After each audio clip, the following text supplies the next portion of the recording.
With the release of the Generals Zero Hour source code, it's inevitable now that eventually there will be a community patch created that will be released, and subsequently, players will begin using it. This will be led by a large group of volunteer developers and coordinated by Community Outpost, and that work is going on right now.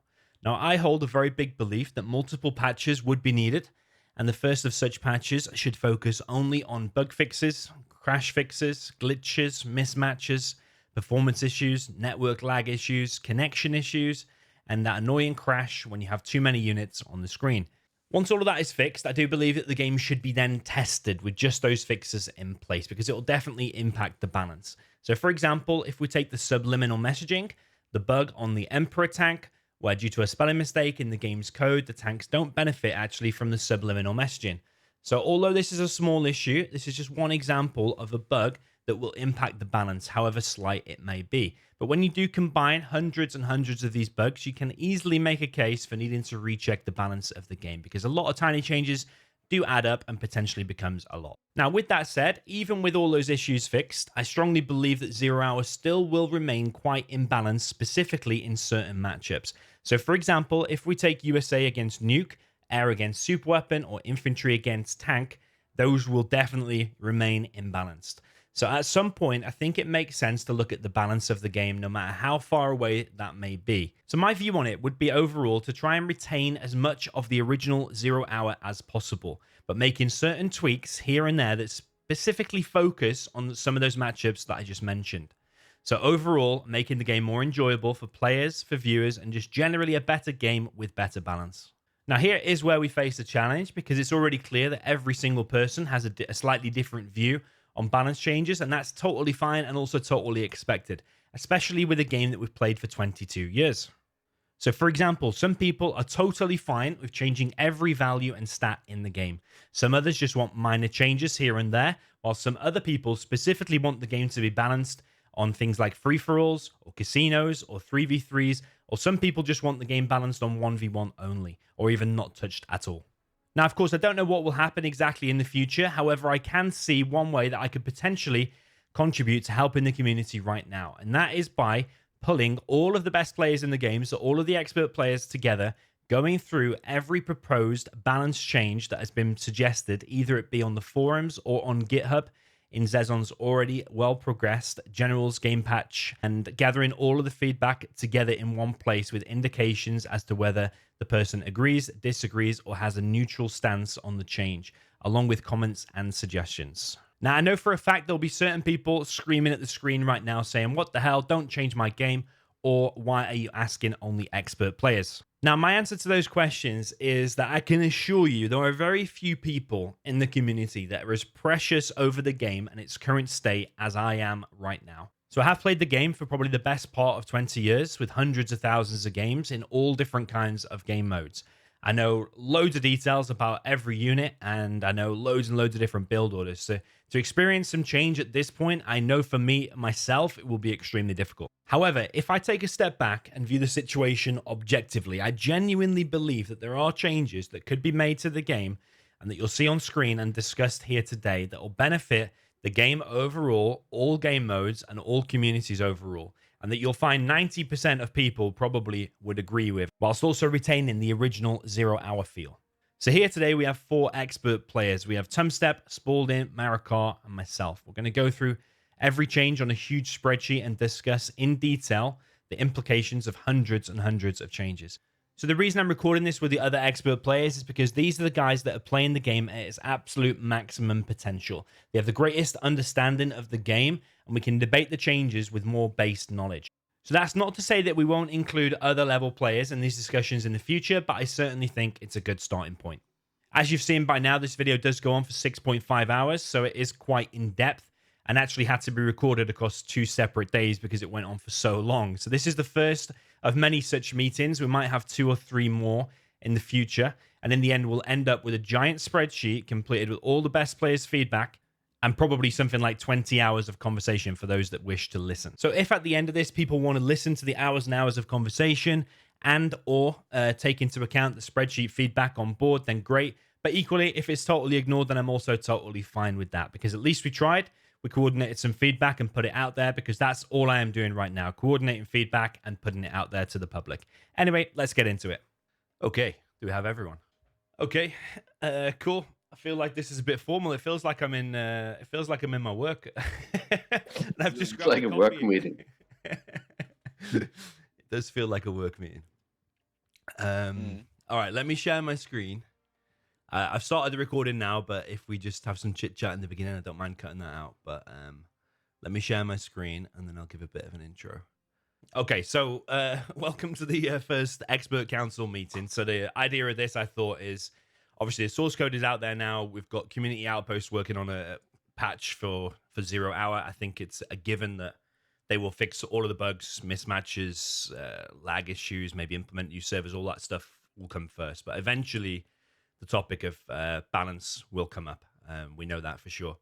Zezon already has his like generals game patch, and he has a load of changes already in there. And I think at least 60 of these points in this spreadsheet come from that and are already in that game patch. But there's also like, as you saw in the forums, I started that topic and all kinds of crazy ideas came in there. There's also other things in various GitHubs. So everything has basically been logged on here. And we've got like, I think if I scroll all the way down, I think we've got like 156 issues. So on the call with me today, then, just in case anyone doesn't know, we've got well, it says cool water on my screen, but that's Spalding, longtime expert player, master strategist, I think, and professional poker player. Spalding, or I used to be. used to be. And then we have obviously Marakar and Tumstep, two very, very top players in the game. So I think we've got some very good experience and knowledge here. Now, I rushed this last night. We got to start with a little bit of an icebreaker, just as you would in an official meeting. I see it as this is your wife at the minute, 1.04, and changes come in no matter what. And whether we all say we don't want any changes or whatever, she is going to change, and she's getting kicked out of the house, and she's going to change into one of these people. The hacker being the most extreme, complete gender change, new units, modded game, build time, everything changed. Or she could change just a little bit from regular Lotus to, I think that's Super Lotus. Or she can change into one of these. So I think my point is, without a doubt, the game is going to change. And I think some people are more protective of it, probably like me and maybe like Excal as well. And some people are more open to change and maybe are willing to change into the hacker. Does anyone have any opinion on how they think the game should change? Are we trying to keep it most like the original, or do you think we're willing to change it to the max? Personally, I'm more just on the ban camp of like changing it a little bit. So I guess making it from Lotus to Super Lotus. I wouldn't change it that much. I just want to like fix small issues and kind of keep the legacy the same for the most part. Yeah. Tumstep? Well, it's hard. I probably don't like to see a lot of changes, but yeah, maybe. Yeah, I think it would be cool to add a bit of range for usual Lotus because, like Super Lotus he has, but I think it's too much. So it was possible to off some units like Avengers overall, so it would be cool. And actually, yeah, that's it, I think. And maybe I didn't really understand the question, but I think Yeah, I suppose my question is, with a balance patch, how much do you want it to stay like the original game? Do you want V's to still be the wrecking machine they are? Do you want King Raptors to still be amazing with the PDL? Or are you willing to see the whole game change? Is basically my question. oh, okay. So I would like to see more standard game than new game, Yeah. Okay. but with fixes, of course. Yeah. Yeah. Spalding? Yeah, I would agree with that for the most part. But I don't think we need to limit ourselves when it comes to patching or like balancing stuff to say just changing build times or whatever. If there's a bit better fix for a problem, I don't think it makes a lot of sense to like put restrictions on the patch just for that reason. Yeah. Okay. Yeah, because there's patch 1.04 plus, which like Exile kind of led, I think, with Zezon as well. Yeah, and their philosophy Yeah, was like I don't think we need to introduce new units or anything. yeah. But if there's a fix that requires more than just changing build time or price tag or whatever, then well, not much you can do about that, right? Yeah, because Unless you completely ignore it, but I'm not sure if that's better just to limit yourself. Yeah. All right. Okay. In here as well, Nickname is the guy mainly responsible for putting this spreadsheet together, by the way. So shout out to Nickname. We also used a bit of DeepSeek as well because I'm obsessed with AI at the minute. Anyone who's using AI will know what DeepSeek is.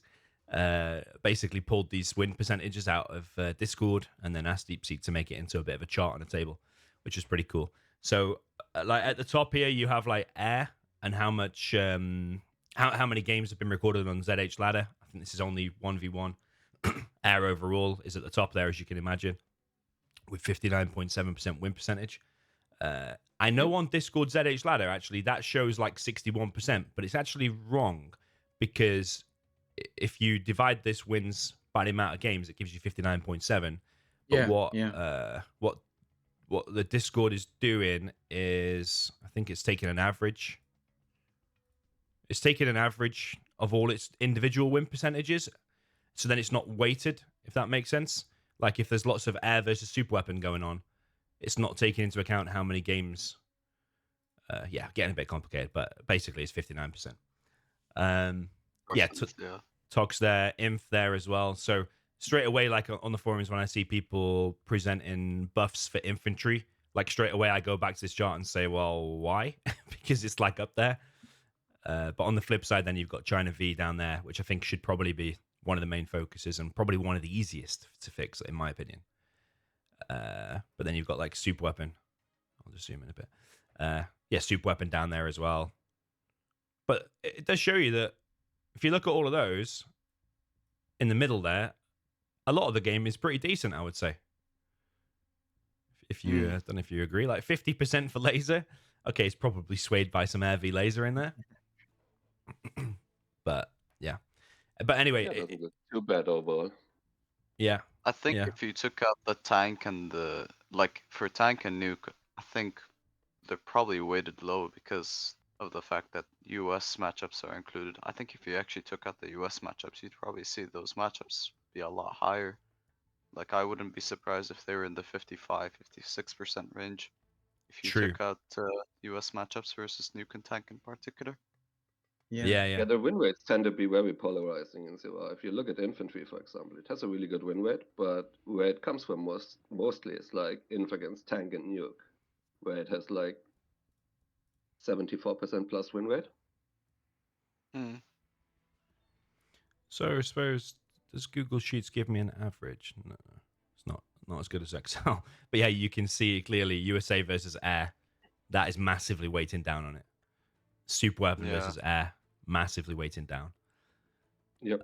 But I think it should be lower, but just people don't play this matchup in ZH ladder, so that's why when you lose this matchup, a lot of points goes to your opponent. So they just don't play this matchup and they skip it, and it is the issue. I think the percentage of this matchup would be much lower.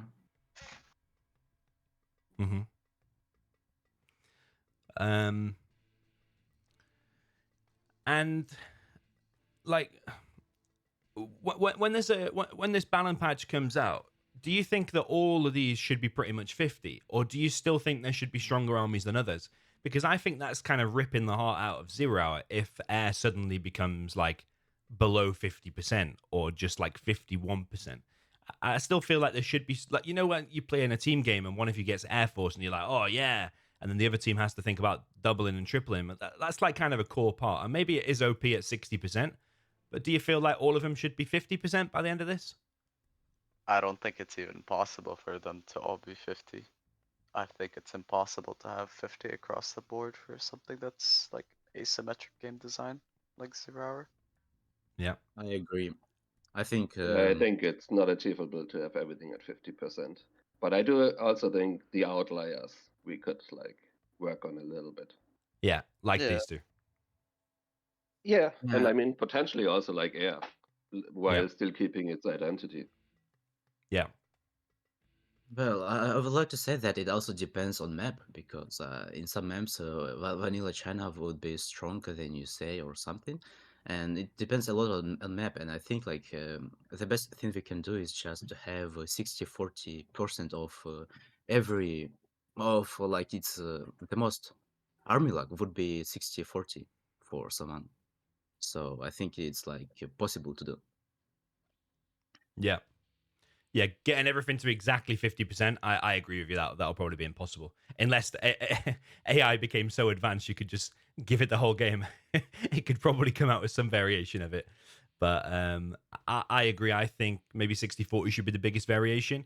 So I highlighted in red here some of the worst ones that I think probably could come up in discussion today. And when we look at the changes, probably a lot of these are linking to some of these. Like Inf versus Nuke is an absolutely awful win percentage, like 17% for the Nuke.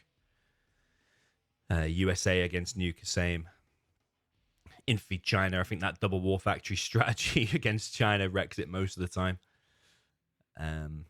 So yeah, this is like a core bit of data, and if you have any other data you want me to paste in here, yeah, let me know.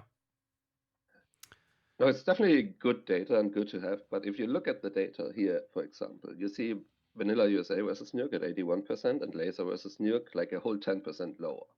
But that, for example, I don't think can be very accurate when you look at how the matchup's being played. Yeah, I'm just trying to find Laser. Have I gone blind? Where's Laser v Nuke? Yeah, it's Bit uh, of like a little 21%. bit further down, 47 71.1. row Oh Sorry. wow, all the way down here. Okay, yeah, that's a good point. So like that's almost a 10% difference for a matchup that I think for all intents and purposes is almost identical. Mm-hmm. Like how often are you seeing Tomahawks in that matchup? Very rarely. So Yeah. that also shows that yeah, the win rates are good. It's good to have them, Mm-hmm. but can't take them as gospel either. Yeah, not gospel, but what you could do is take an average of 81 and 71 Right, and say, right. okay, it's about You, 75. It's going to be somewhere it here, I definitely suppose. shows that the win rate Yeah. that the matchup is quite unbalanced overall. Yeah. But that is a good point though, because they are pretty identical and they're 10% different.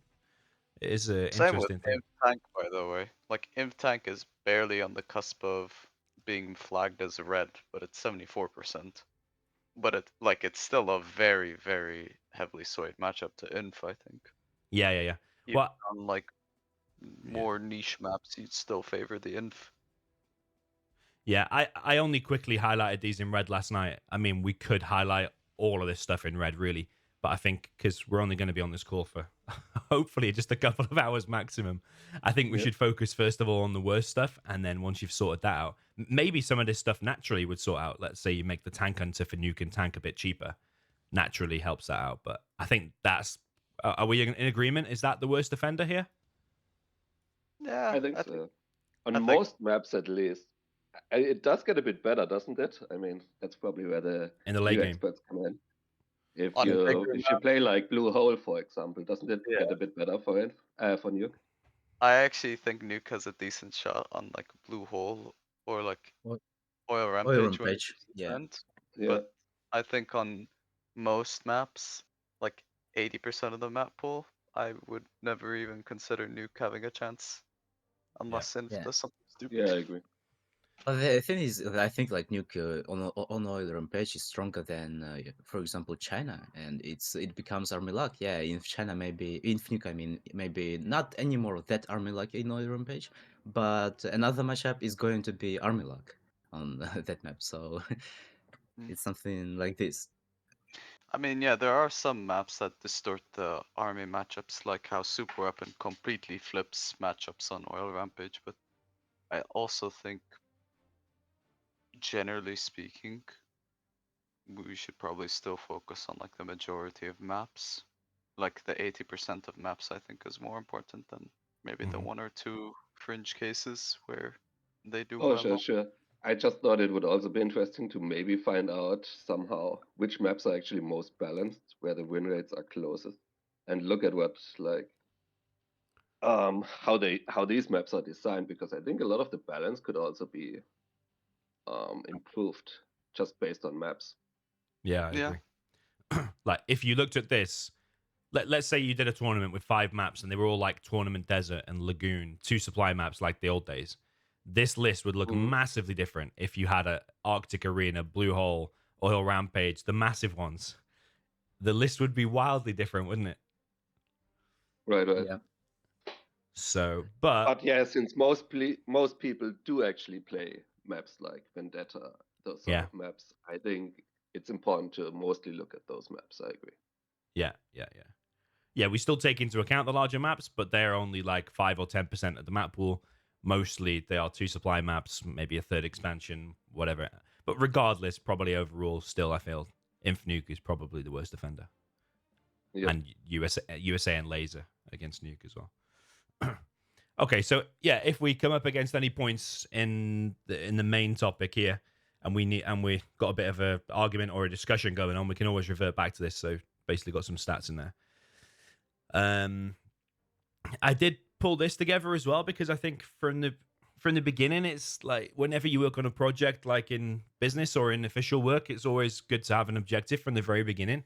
So I quickly wrote something last night that like I would fall back on. So we should aim to balance the game, like focusing on the worst matchups at first with like smaller changes, but trying to retain as much of the original game as possible. Focusing on buffing stuff. I just get the feeling that buffing weak stuff is better. I think other games and other companies have done it in the past. Like if you go nerf the King Raptor or the Combat Chinook, or you suddenly have Vs going from 5 MDs to 3 MDs, people are going to get pissed off. Whereas I think if you buff China a little bit and made, I don't know, Tank Hunters produce half a second faster, people would then get more excited about China and maybe switch naturally. Like, so that's the kind of statement I Yeah, came it up seems with. to be the approach most companies use as well. Yeah. Like they try to power creep stuff instead of nerfing too many things to make everything feel powerful instead of making your favorite unit feel bad to use. Yeah. Yeah. So yeah, I don't know if you've got a statement you want me to fill in there now, or this spreadsheet is shared, so you can go in and write your own thing. Does anyone wildly disagree with me, or have got their own vision you want to say now, or? I mean, I kind of have the same view as you, I think, Dummy. Like, I was testing for like multiple zero-hour mods in the past decade at this point, and I think the experience I learned from that at least was always try to prioritize like buffing weak stuff over like nerfing like OP stuff. Mhm. Unless it's like super widely out there, then I guess you consider nerfing. But yeah, I'm on the same boat as you in terms of like trying to keep the game sort of as is and not changing the like overall integrity or legacy of the game. Basically keep the game relatively the same, just focus on sort of fixing the kinks essentially. Mm-hmm. Yeah, I agree. I think you can nerf like some of the really strong stuff while still keeping its identity, though. Still have Yeah, those units be enjoyable for the player base. If you take the King Raptor, for example, say if you nerfed its PLD slightly against missile defenders, the people playing Twilight Flame wouldn't notice. They can still play their air games. You're not suddenly gonna see tech RPG washes against Air Force on that map, you know? Yeah. Or like massive 2-ups. So I think there's room to like nerf some of the strongest stuff while still keeping it fun for the people who like these units. Yeah. Like Yeah. I think like making the air Chinooks like a little bit more expensive, I think that's kind of okay. But I don't know if we reduce the PDL effect on Raptors, even if it was just a little bit, I don't know. It might feel weird. It comes back to this, like you're still remembering cool things that she did. She made really nice tea cakes on the weekend, where she's not going to do it. You keep thinking back about it, but you've got to accept the change, I guess. I just think if you're not changing the Chinooks or King Raptors against MDs, air against USA is always going to be very lopsided. Mm. Yeah. Okay. Okay. Yeah. Feel free to go in here or send me a statement, and I'll add it in. I won't waste too much time on that now because we have got 156 changes to go through and vote on. So the idea of this is, I don't think I said it at the beginning, is we'll get all of the experts. I'll do like 4 groups of this. We will all put in here whether we agree or disagree with a change. Some of the changes I have no doubt that we'll probably all agree to, and probably half of the community, or at least half of the community will, and they'll be like no-brainer changes. But there'll be probably in here some other controversial changes that some of us agree with, some of us disagree with. And at the end of it, we should have a bit of a vote. Let's say 70% agree. Then we'll pass that to Community Outpost or whoever's leading the balance changes. And maybe they will listen, maybe they won't. But at least we've tried and consolidated our opinion, I think. So yeah, shout out to Nickname for pulling all these from GitHub. Most of the first ones here, I believe, come from Zezon's Generals game patch. So I think let's get into it. The first change proposed was decrease the kill experience for the Battlemaster, Marauder, Crusader, Paladin, and Microwave Tank by 30%. Okay, quite a big one. Oh my god, that's quite a complicated one, isn't it? Okay, so I was reading this, and it means that you will get the 3rd rank by killing 22 battle masters instead of 15, for example. So it's like this is the Vet 2 ones of tank, you mean? No, V1, I think. Yeah. Okay. V0 and V1, yeah. Vet 0. Vet 1 or Vet 2 is 140 XP based off of what it's showing in the order. Because like the first few numbers, that's for Battlemaster, right? 70 is Vet 0, 70 is Vet 1. No, that's what they want to change it to. Oh. Now They Yeah, want to they change have it from MXP. 100, 100, 200, 400 to 70, 70, 140, 280, no? Yeah, because 200 is what Vet 2 gives right now. Right. So it changes from 200 to 140 for Vet 2 Battlemasters. Yep. I don't mind this, to be honest. I think Vet 2 Battlemasters give way too much XP. Yeah, Vet Yeah, I 2s. feel like- But what about all this Yeah. other stuff in here? Yeah, I don't have issues with like the other 3 tanks, to be honest, giving less XP. Like personally, I don't mind this. This feels like no-brainer to me, at least. So it's saying destroying a Battlemaster, Marauder, Crusader, Paladin tank will all give 30% less XP. I mean, the only thing in my brain is the Vet 2 Battlemaster of tank. Yeah, you kill a few, you get level 3 like instant. It's ridiculous. But I never realized there was an issue with like in general, like with Marauders never get made anyway in the current patch. Microwaves rarely get made.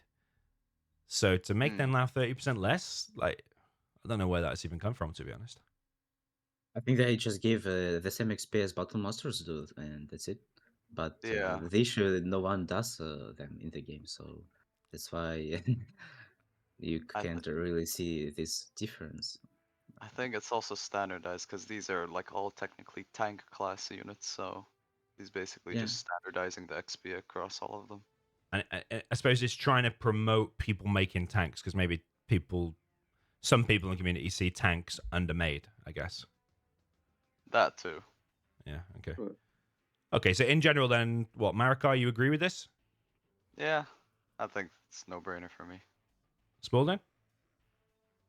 I mean, I agree with the Battlemaster. I'm not sure about the other ones. I don't think they are much of an issue right now. It does feel bad that you like pick a Chen ability as tank, and sometimes in a way you get punished for it because your opponent like gets level 3 faster. I think that feels a little bit bad. So review I only agree. Vet 2 Battlemaster. Yeah, like I do. Yeah, I'm just fine changing them. But leave the other stuff, yeah? For now, I think, yeah. Yeah, I agree with that. Tumstep? Well, yeah, I agree. I think Crusader is it can be made very quickly, like I also against, think for they're kind of example, strong when you get composite armor against tank, for example. I think they're actually kind of strong. so for Like example, in this tank you can make Crusaders, and with with the upgrade in Search and Destroy, can vet them very fast, and they give a lot of XP. So maybe, yeah, I agree about like everything below. And Microwave, given a lot of XP, then it's very easy to kill. I think, yeah, it's too. I think it all should be reduced. Yeah.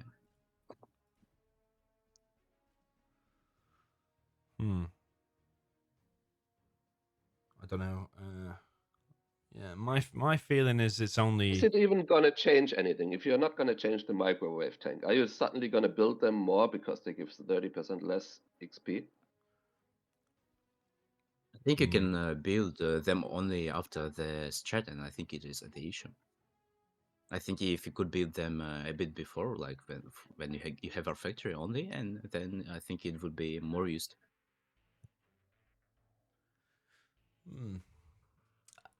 Obviously, we're only on the first change here. I get the feeling though, as we go through this, probably there's going to be a few of this where it like reduces XP, and probably what that means is, in general, in games and on streams, you're going to see less support powers overall because it's going to take people longer to get to those higher ranks. Which, in my opinion, might make the game a bit more boring because I think it's kind of cool to see all the support powers. I think it's one of the most amazing things about the game, actually.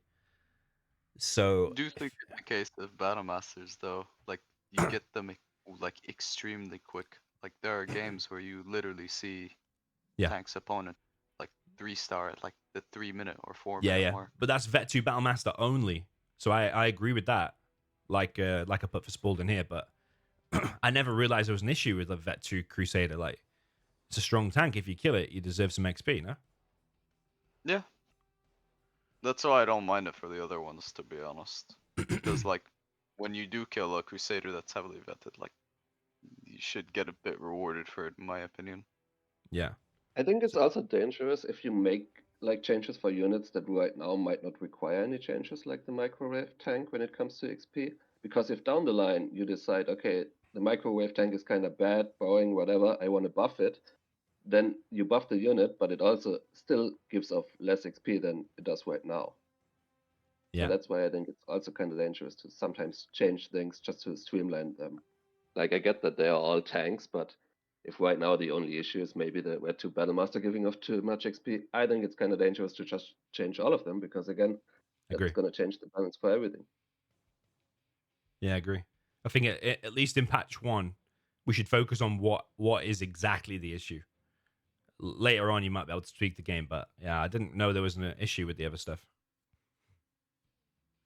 Okay. If anyone changes their mind, by the way, or you want me to go back and change something else, just let me know. All right, removes composite armor bonus from non-USA vanilla Avengers. I didn't even know this was a thing. USA Avengers no longer gain armor from composite armor upgrade. Practically, this affects Laser General. So, Laser General was getting a bonus from composite armor. Okay. That's really dumb if that's the case. I think this is a no-brainer, agree for me at least. To like remove this. Well, if it is in the game, at least it should be shown, I think. Do they even have the tooltip for composite armor in game? The USA, the Laser Avengers? They don't, I right? know. Only the boss Avengers have it, the laser ones don't. So it either should be shown that they have it or they shouldn't have it, I think. Yeah. It's not intuitive that the laser one gets it and the vanilla USA one doesn't get it when they look the same. Yeah, but Laser doesn't have long range, so it makes a bit of a death blob, doesn't it? But it doesn't have long range, whereas USA can Yeah, make that death blob and have tomahawks. I'm not even saying it necessarily is bad that laser gets it, but it should be shown in the game if they get it. Yeah, yeah. Like It if you shouldn't be click a on the secret. unit. Yeah, yeah. I Yeah. think that's a different topic in general because there's so many things like that. Tooltips wrong or don't show at all. Okay, so do we feel we should remove that from Laser? I think So- laser's death blob is good as is. I think just remove this. It's a dumb Yeah. hidden bonus, in my Yeah. opinion. Yeah. Tumstep agree? Yeah. Spalding? Yeah, sure. Agree. Okay. Okay, decrease the cost of USA Sentry drone to match the cost of a Humvee. USA and layers are down from 800. This is the useless unit, yeah, the sentry drone. I agree with this. I have nothing to like contest this point. Everybody agree? Yeah, sure. It's kind of whatever. I don't think you're gonna Yeah. build it very often, even at that price tag. But Yeah. without changing the units, so it's kind of whatever. This change. There's going to be more changes though. There's another 2 at least. Increases the gun damage of the USA sentry drone by 20%. Yes, some people feel that every unit in 0 Hour should have the same usefulness. My feeling is that some units are just always going to be a bit useless because the sentry drone is supposed to be like a scout, detect stealth, but USA can already detect stealth with scans, drones, S&D. Every single V can detect stealth. So like, I don't know. Do you just leave this as useless? But some people want to make it useful. So they want to increase the gun damage from 40 to 50 now. And it's also the question whether that should be like coming with the very first patch, I disagree with these this. little changes, or if it's better to like do one with core changes first and then take a new look at what the win rate looks like. And if, for example, USA is a bit underpowered, then maybe you can buff the sentry drone a little bit to like help that. But right now, like if you make a useless unit useful, what you're saying is there's a scenario where it's suddenly better than the alternatives, which by default means you're going to boost the win rate in certain matchups. Yeah. Because now you have a new tool that is better than what you had before. So I do think you should, for most changes, we should really have a look at how is the game going to look like once we fixed all of the bugs. There was a game yesterday I watched on your stream. It was Size against, who was he playing? Mauer? Was it you? Yeah. Anyway, it was like a bunch of Tomahawks against GLA on a map. And the Tomahawks just missed their missiles most of the time, which is the current issue with them. But once you fix that bug, for example, suddenly USA has a better time against buggies than they do right now. And that's going to impact all of the USA against GLA win rates past the threat center. Yeah. And that alone already is a big effect that is hard to foresee how much of an impact it makes. Yeah, I agree. I think it's necessary as well, to be honest. Like, it's not really adding to what the sentry drone you'd build it for, which is for recon in the first place. It's just kind of adding stuff because it feels good, not really buffing like it's already active role. Yeah. The only time I've ever seen this unit useful is in specialized custom single player missions where you start with a sentry drone and you need to detect demo traps and you don't have anything else. You just have that and like a few MDs in a single player mission. Apart from that, I can't. The only time you see it played in a multiplayer game is where someone clicks it by accident. Yeah. Oh, when it gets overbuffed and Logica spams it up to War Factory. Exactly. Yeah. I've experienced that. That's the tricky part about like buffing these units until they're useful, because maybe in some edge cases they're too useful then. Yeah. Okay. So, who wants to buff the gun? Tumstep? Yeah, I think not in the first patch. And I think it still will be useless because it will have the same damage as just V does without TOV upgrade, and it's just like not much to kill technically. So Also, I think it sentry will be drone is useless. not affected by strat center. That's also another important thing to point out. Drone units don't get affected by strat.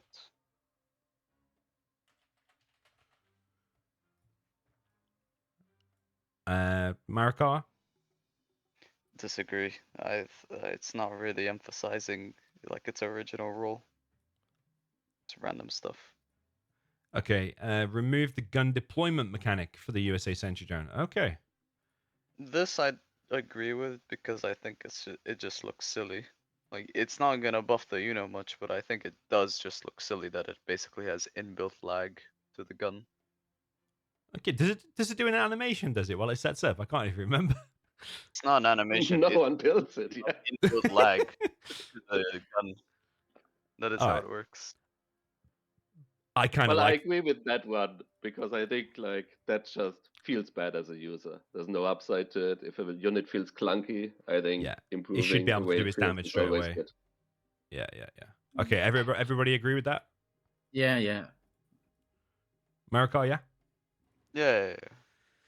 Okay, decrease the acceleration. There's loads about Sentry Jesus, Drone. there's a lot of Sentry Drone Oh change. my god, I've just seen it. I didn't know it was that important, but okay. It decreases the acceleration duration of USA Sentry Drone by 70%. Okay, to get up to its full speed. Okay, so it can get up to full speed quicker. Oh man, you know what? I just feel like So this if is you're racing around the track with a Sentry Drone, you're going to perform better in the future. basically If we people want, just want to see that Logica game where he just spammed them against me and won against China or whatever. I don't understand. Which is if going you to be want, funny at first, but I don't think it's going to be funny in the second week. if No. you want, we could go through these ones quicker and just say which ones we agree and disagree with, because I already know which ones I agree and disagree with from these 4. Okay, so go on then, America. So I agree with all of them except for the sight range one. The sight range one I disagree with. Sight range, okay.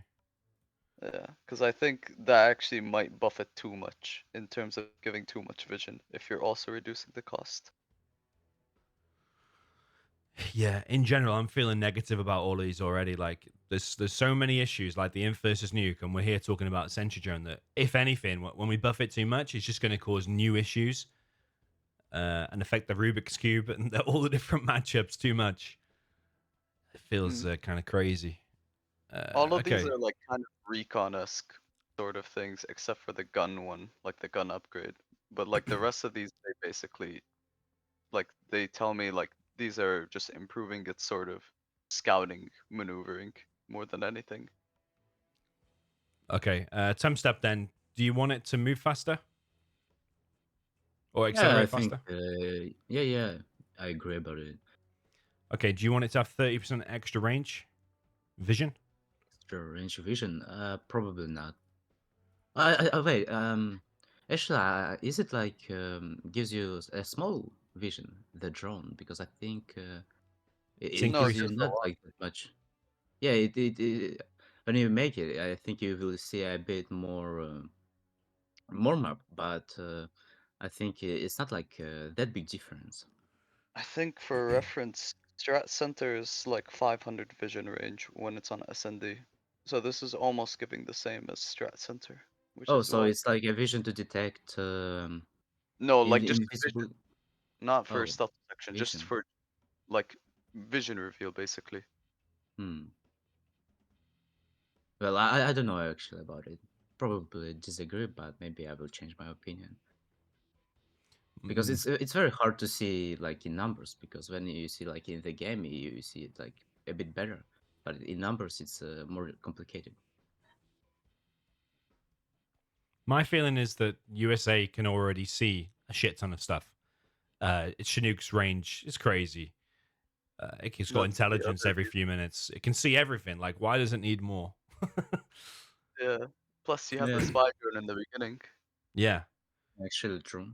like you might as well just remove the fog of war if you're going to start buffing vision. Okay, replace the tracks with less transparent ones. Some step Yeah, I agree. decreases USA Sentry drone gun upgrade time by 66%. Yeah, I Hold on. agree. Time of 66 from 30 to 10 seconds and 1,000. Okay.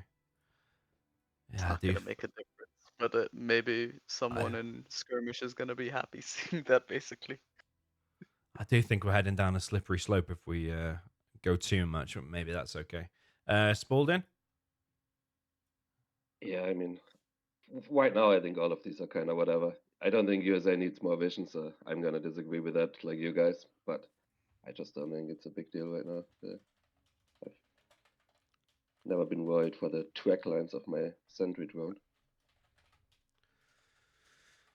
Doesn't need more vision. Okay, so you agree with this decrease? You agree with this? Making the upgrade cheaper and faster? Sure, whatever. Yeah, you're still not gonna build that right now, so. Okay. I think there wasn't a point about detecting invisible units, because I think it's not like that big of his detection. so you can still go to the mine and it just gives you 0 things because you can just create drones in your Viz, and it still will work better, I think, than having drone in your army to detect mines and this. Mm. Yeah. Spalding, do you want it to accelerate faster?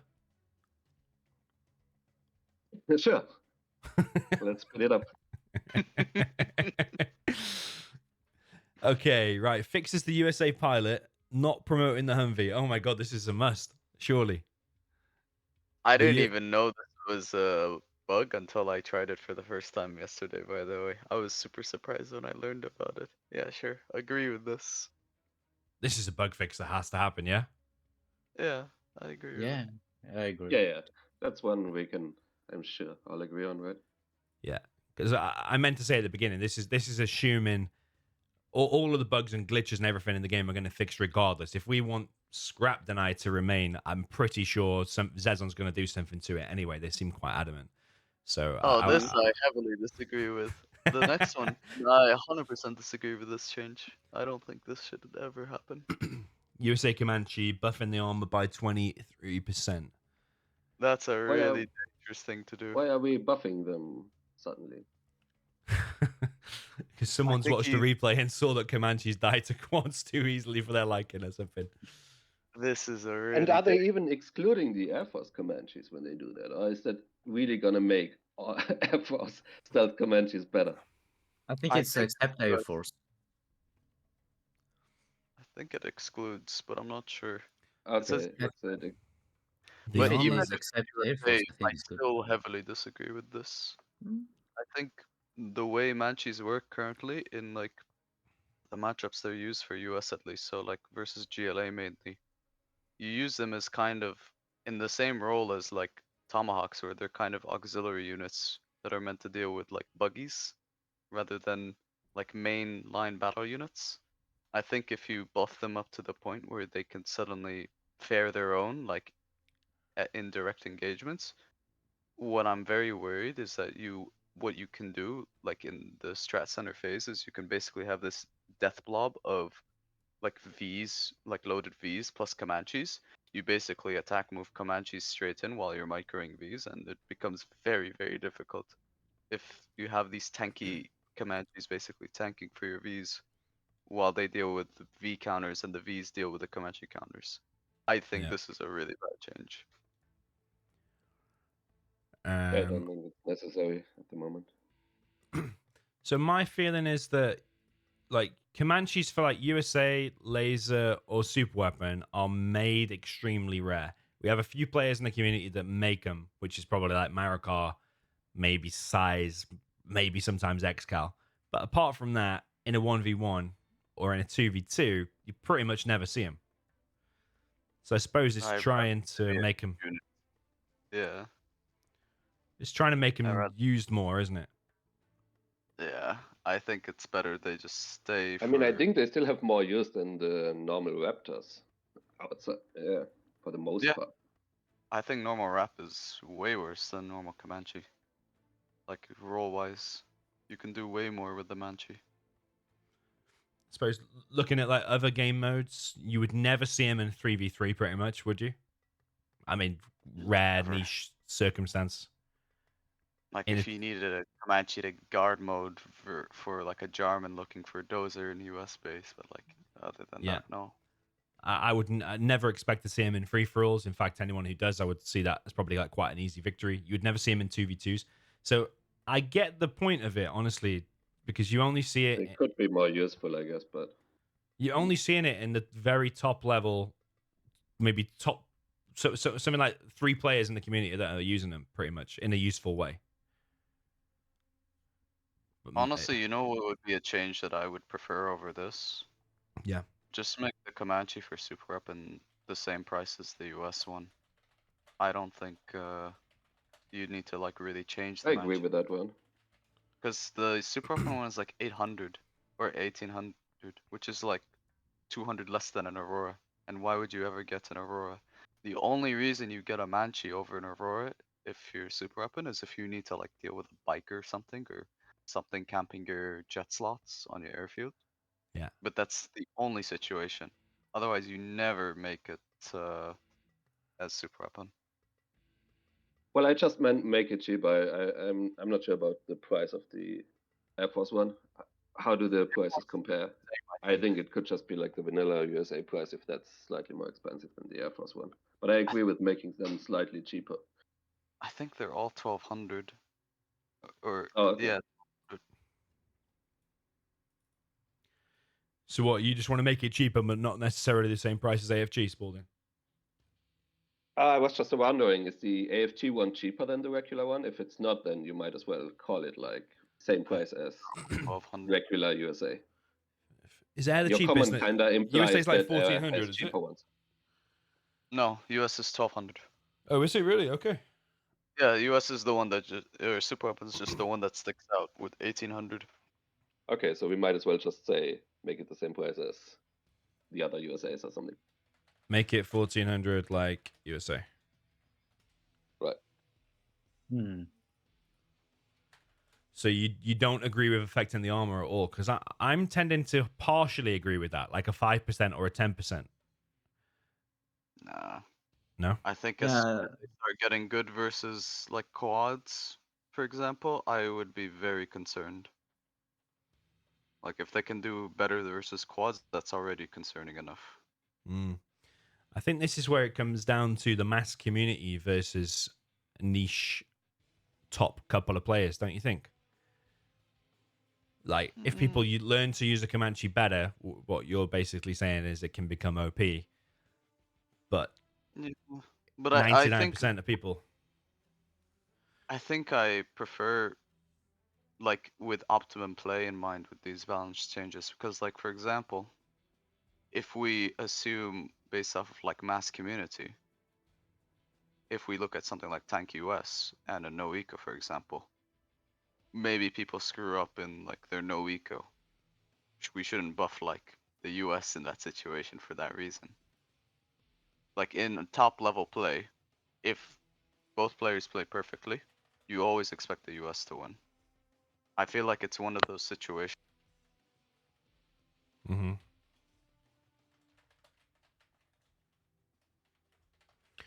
Okay, I'm going to partially agree with that. Well, disagree with the 23% change, but propose something different. So, Tumstep? Okay, so I'm a bit neutral because I think it can be good, but it just like it's not clear if it will buff them that much or not. So maybe they will become very strong against quads, but now what I see is like Comanche is dying to some RPGs and to one quad, like one vet 3 quad can kill like a lot of Comanches, Yeah. and you lose a lot of money. So make cheap. I mean, I'm agree about it. Maybe even like 1200, like Air Force Comanche, I think. And yeah, increase armor like 10%. So it would be better a bit against RPGs and quads, just a little bit. Sorry guys, Okay. did I cut off for a second by the way? Yeah, maybe. Your line is a bit crackly also. Okay. What I was basically, did you hear my point about like balancing for community versus like top player? No. I'll repeat it quick.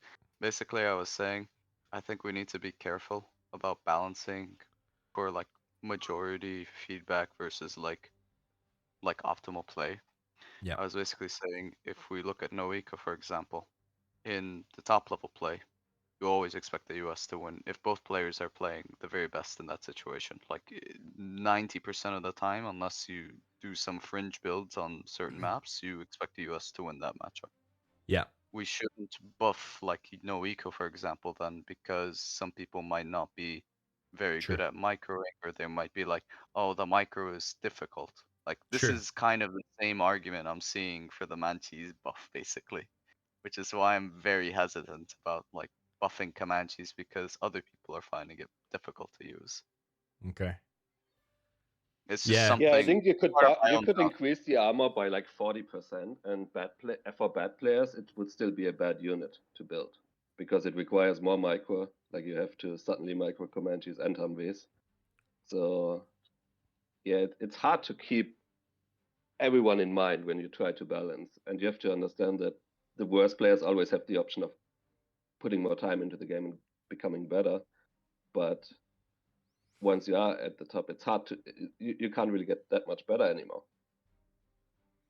Mm-hmm. Yeah. I think like also the issue that after AP bullets, conventions are becoming very useless, and they give a lot of money because of cash bounty. So I think it's also the issue. So that's why they need to be a bit. They need to have more armor because they still lose against quads who doesn't have AP bullets, and they still give a lot of money. But maybe their use isn't to like fight against quads, you know. Yeah. Like at If AP you're using bullet, them right now because you Uh, struggle with buggies, but suddenly, for example, tomahawks are better against buggies, then their use is like denying workers, maybe keeping your strat center safe, that sort of Yeah, thing. I think yeah, you can say you can keep your center safe, but I mean, in attack, what we see now is like this against buggies, and if you want to add some comanches, Jelly will add some quads with AP bullets, and you can do nothing about it because 2-3 quads, especially if they're vetted, they will wreck all comanches, and buggies will be safe. So you can't really go and attack GLA. And I think it is the issue because buggies are only in this, and you have nothing to add, and tomahawks are useless. So I mean, tomahawks need to be a bit fixed. Yeah. I mean, it's a fine unit to look at. I think once everything has changed, the bugs have been fixed, and you notice, for example, that USA still struggles against GLA in the late game. I don't think anyone would disagree that maybe we can buff their armor slightly. Yeah. Okay. So Tumstep, do you agree with that comment I wrote for you there, or do you want to make it the same price as Air Force, 1,200, or maybe in the middle? I think 1,200 or 13. Yeah.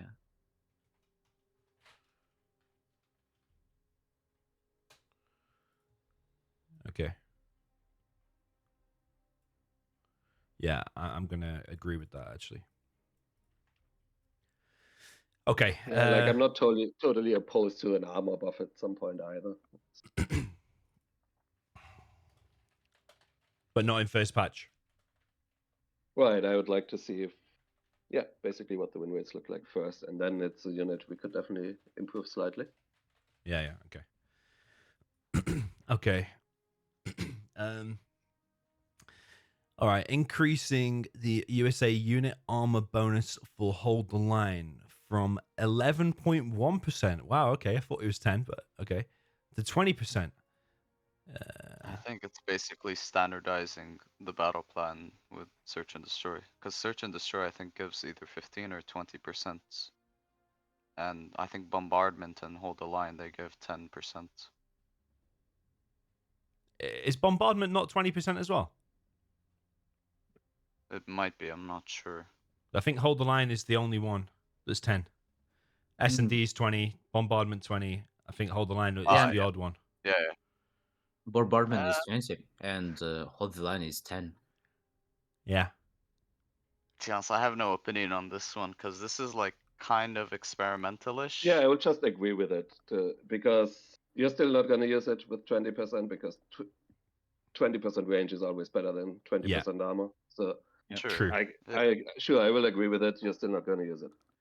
Maybe someone finds some cool use with it when they use like a laser crusader death blob, for example, or like Yeah. some crusader vanilla US death blob. Sure. Or be like a interesting. new paladin death blob if paladins are going to get buffed in here, which I have no doubt they will. I just feel like range is such a superior stat than armor that I Yeah. don't think you're going to see any use. But at the same time, I don't mind trying it or like buffing it because right now it's zero use outside of trying to save your strat center from like a gen ability and switching to it. Basically. Some step? Yeah, I agree. Yeah. Okay.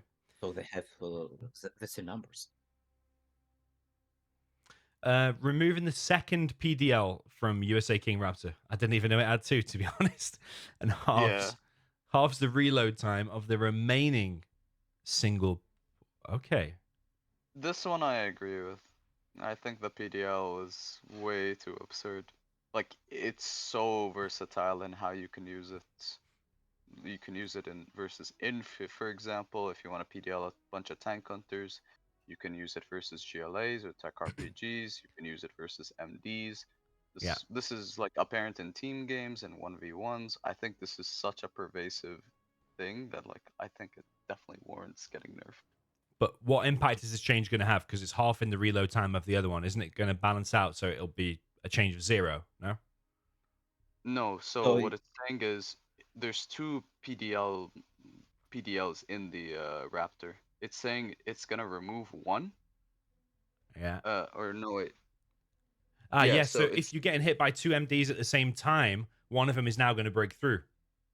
yes, Ah, which is a okay. big change. Massive. But I do think it's warranted, to be honest, because Air Force PDL is way too strong. Okay, I tend to agree with that. I kind of like that now you've explained it. yeah, okay, I agree too. Yep. Okay. Okay, very nice. So yeah, just like that one change alone should help USA versus as, even if it's just by 1 or 2%. Now you might be able to drop a Raptor and more chance to break through the PDL. Okay, adds idle auto reload after a massive number to USA Comanche with rocket pod upgrade. I think this is basically saying if you haven't emptied out like your full clip with rocket pods, you can still reload, even if you only have like 2 rockets left in clip. This Ah, sounds more quality of life than I think. I'm fine with it. Like, I Yeah. agree with it. Hmm. So are USA and Air Force Comanches, are they different or are they the same? Oh, actually, Because you're gonna make yeah, stealth yeah, yeah. Comanches better in team games by doing this. Yeah, and you want to be very careful of Uh, that. agree if it's only USA Comanche. If it's Air Force Comanche, I would disagree with this actually. I Okay, mean, a lot of things would also be easier if they were categorized as 2 different ones. Like if they're not now, you could make that maybe, because units being stealth are quite different to regular units, you know? Yeah. Like I wouldn't mind it for normal USA Comanches, but if it affects the Air Force Comanches as well and they become more powerful, I would be against it. That's how I feel. Yeah, I'm on the same boat as Spalding. Because Air Force Comanches are already really strong in team games. They don't need any buffs. Okay, careful because AFG commies already OP. Yeah, I agree. Although it does get a bit weird when you've got 2 that look identical, the same units in the game, and one acts differently to the other. I do think it gets a bit weird, but we do have to be really careful because commies for Air Force are just crazy OP. Maybe you could make it so once you have the stealth upgrade, it changes. Like that, it's a change that comes with the stealth upgrade or something. Yeah. That Okay. once you have that, you don't get the quick reload anymore. Also, it's not our role, but like this might even provide like a proper reason for delineating the name of like this Air Comanche to something else, so it's more clear in the future. OP I don't know, Comanche. like King Comanche, basically. King Comanche, that's actually pretty good. King Like, Comanche. Shockwave, that's what they do, by the way. We give it they a have PDL and make it 50% bigger. Oh no. Is everybody agreeing with that comment? Should I just copy and paste it, or does Yeah. anybody think different? Yeah. Also, next change, 100% disagree. No, not in a million years would I do this. Okay, I haven't even read it, but I'll put you as disagree. Replaces 40% of rangers with missile defenders in USA power drops. Oh, That's you a see, really dangerous change. is it? I think that's a really dangerous change for a lot of reasons. In US mirror, that's very dangerous. In versus China's, I think this is really dangerous because imagine just dropping MDs on like their airfield like that. So I suppose this has come from the group of people that are trying to make everything useful in the game, because Ranger power drop Okay, some people use it, but it's mostly a troll, isn't it? It's usually when you're 90% winning a game, you drop some rangers to be annoying. Probably very Extremely niche. niche if you actually want to use it, but I don't think Yeah. this is the way to do it. I think this is like kind of scary. I like the idea of it, but I'm interested to think through it now. Like which matchup? I suppose you're going to say drop in Info China's gets MiGs. obliterated by this, by the way. Imagine dropping 12 flash or 6 flash rangers and 4 MDs, Yeah. like in front of Inf4 factory. What does Inf do versus that if they don't have a crawler out in that moment? Yeah. You could drop the MiGs and just wreck an entire base, actually. Also, like, you know how usually in free US you might get like level 1 A10, level 1 Pathfinder? You would just get level 1 Paradrop. You Paradrop this to the side of the army, like the Yeah. outpost ECMs, and you laser lock while also basically posturing your Vs to abuse that. This is better than an A10 in my opinion, because it's more consistent positioning wise. Okay, Versus what about this then? What about power drop level 1 remains the same, power drop level 2 remains the same, power drop level 3 comes with like 2 MDs. So you've sacrificed like a level 3 A10 to get to that point. you're gonna sacrifice more than level 3 A10 to get level 3 Paradrop, but like, I guess. But even at that point, it's like, who's getting level 3 Paradrop? Like, sure, you can do that, but But exactly, how but many games are you gonna get level 3 Paradrop? rather than just say we disagree to this, is there like a middle ground? Like, I don't know, you get 1 MD with level 2, 2 MDs with level 3. There's like, I feel like there is a middle ground to make this more useful. I mean, If it's a it's change. one I'm not like totally opposed to it. I just would basically put it on hold because I don't think it's like that important right now. You know, Okay. it's like it's something that could be done down the line, but I'm not totally opposed to like making power drops viable or like making them more fun, whatever. But I don't think it's a priority. I think we should also, in a way, like prioritize what needs to be changed, and I don't think that's high up there.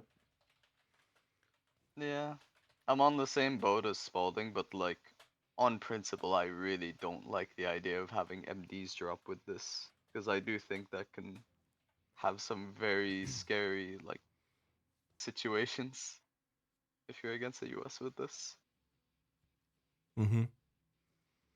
I'd rather just avoid the issue entirely. Okay, that's fair. I It think seems kind of fun. Yeah. I think dropping 1 MD at level 2 and 2 MDs at level 3, I think that's a way to make it more useful and fun without also breaking the game, because the player will have sacrificed level 2 A10 to get that. And level 2 A10 wrecks an inf anyway. I mean, you hit an army with an ECM in it, the whole army's gone. So, Yeah, I'm yeah, pretty sure you gotta pick snipers against Inf. And yeah. Okay, yeah. Tumstep. Yeah, I just disagree. Simple. Yeah. Okay. Decrease in the kill experience reward of veteran USA Burton to match the other heroes. Killing USA Sure, why Burton not? now rewards this amount instead of it was crazy before. Sure, why not? Like, I'm guessing this is a standardizing change. Yeah, Yeah. same. Sure. I suppose you are weakening the other armies. We're basically, we're weakening the other armies. But Burton is a killing machine, though, isn't he? But I know It's only Bert for single from that veterancy one as well. set Like too. all the other values stay the same, right? Like if it's heroic, it's the same. If it's unpromoted, it's the same. So it's like a really minor change that makes almost no Yeah. difference. okay. Okay. Prioritizes larger toxin radiation fields over smaller ones. Okay, this is the bug fix basically. So you can get rid of the anthrax bomb by force firing a scorpion. So Sure, this is why not? always going to override, so you won't be able to clear it, even with a toxin tractor, though. Oh wait, I misread this. So this is saying you can't override it. Yeah, Yes. the larger one will always Oh. stay in play. Huh. I think Zezon's view on this is that level 5 anthrax bomb, you've spent the whole game trying to get there. You're finally level 5. You drop the anthrax bomb, which has a 5 or 6 minute cooldown, whatever it is, and then it can just be cleared by one simple Scorpion. It feels kind of lame, and it's hard to disagree with that, to be honest. It sounds lame, but I think from a balance perspective, I do think it's quite important. I'm trying to think if there's a way to middle ground this, because like versus Nuke, for example, Anthrax is pretty useless actually, because like you just fire once on the ground and it's gone. But I don't think that you should make it to where Anthrax Bomb can basically overpower people, because it does cover a massive area.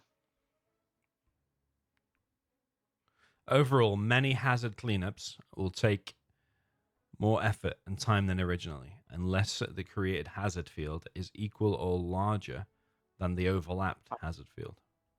I think it's basically saying that large hazard fields have more quote unquote HP.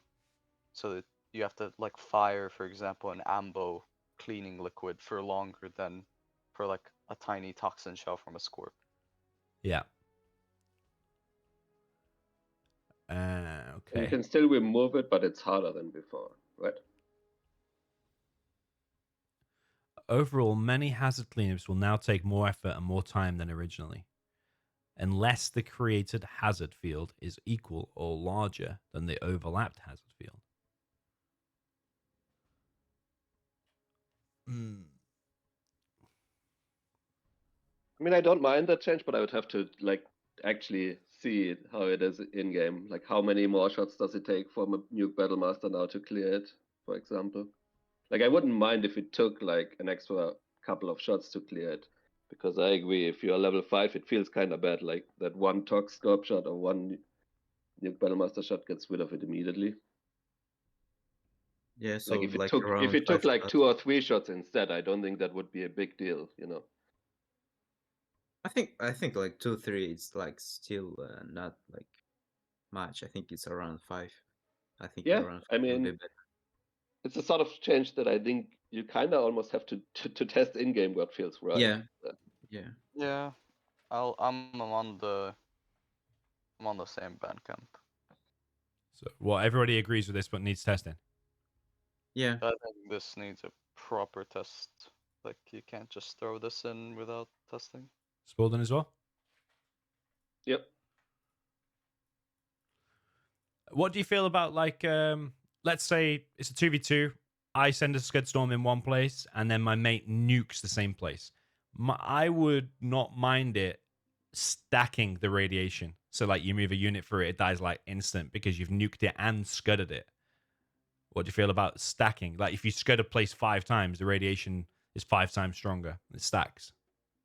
I think it would be, I don't know, too I OP. think that might be a bit scary because like there are situations where like you double scud a spot, for Yeah. example. Yeah, true. I But think you won't have a unit survive in that spot unless anyway, if it gets double scuttled or like scuttled and nuclear missile. So it only affects it if you run into it after it happened, right? Yeah, yeah, but I mean like after like because the scud puddle lasts for like a minute, right? something like that. Yeah. Yeah, it could be a bit extreme actually, because you do die pretty fast in the radiation anyway. If it's stacked twice, which is often the case in GLA mirrors, then it might be a bit of a too quick death, I suppose. Okay, just thinking out loud, that's all.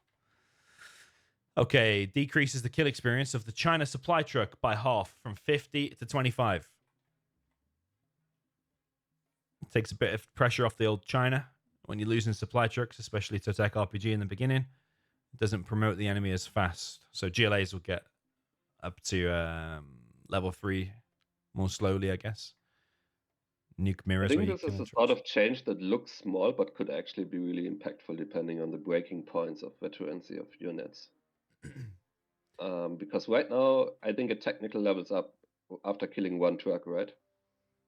Yeah. And maybe it's not going to level up after killing a truck anymore.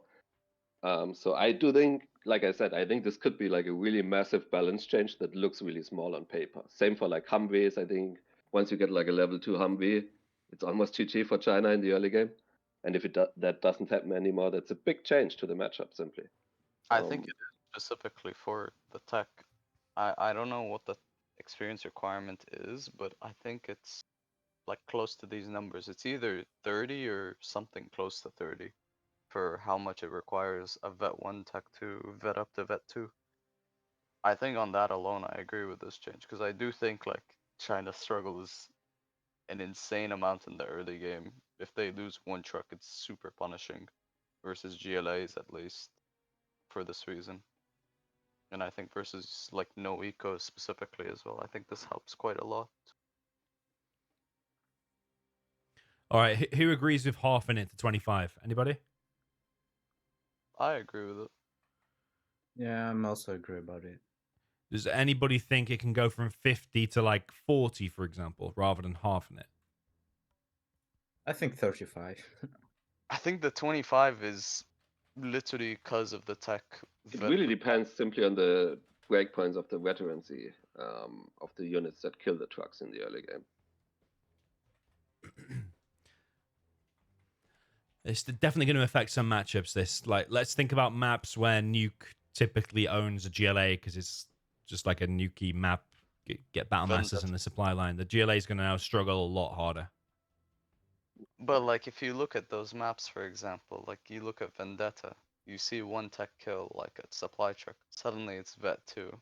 And Yeah. even if you don't get like the scrap, like let's say the nuke is on point and he scrap denies, that vet 2 tech is gonna deal so much damage, like just jumping between supply to supply, killing trucks quick. Yeah.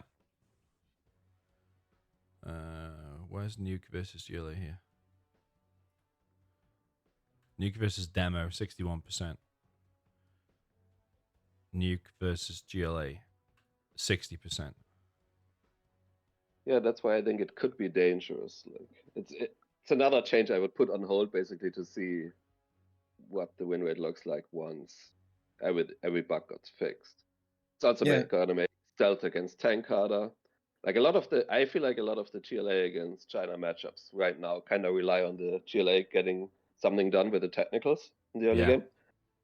And part of getting something done is like killing trucks and getting them vetted. And once that becomes harder, it might become really tricky for the GLA.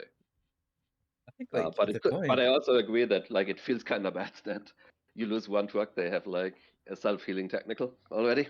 I think the eco damage is enough to like cripple the China quite early on. Yeah. Especially if it's like, let's say it's a 2 supply China, it's a big thing if they're losing trucks, because it means they have to pause production, and every second you pause production versus GLA makes it way more difficult to siege them.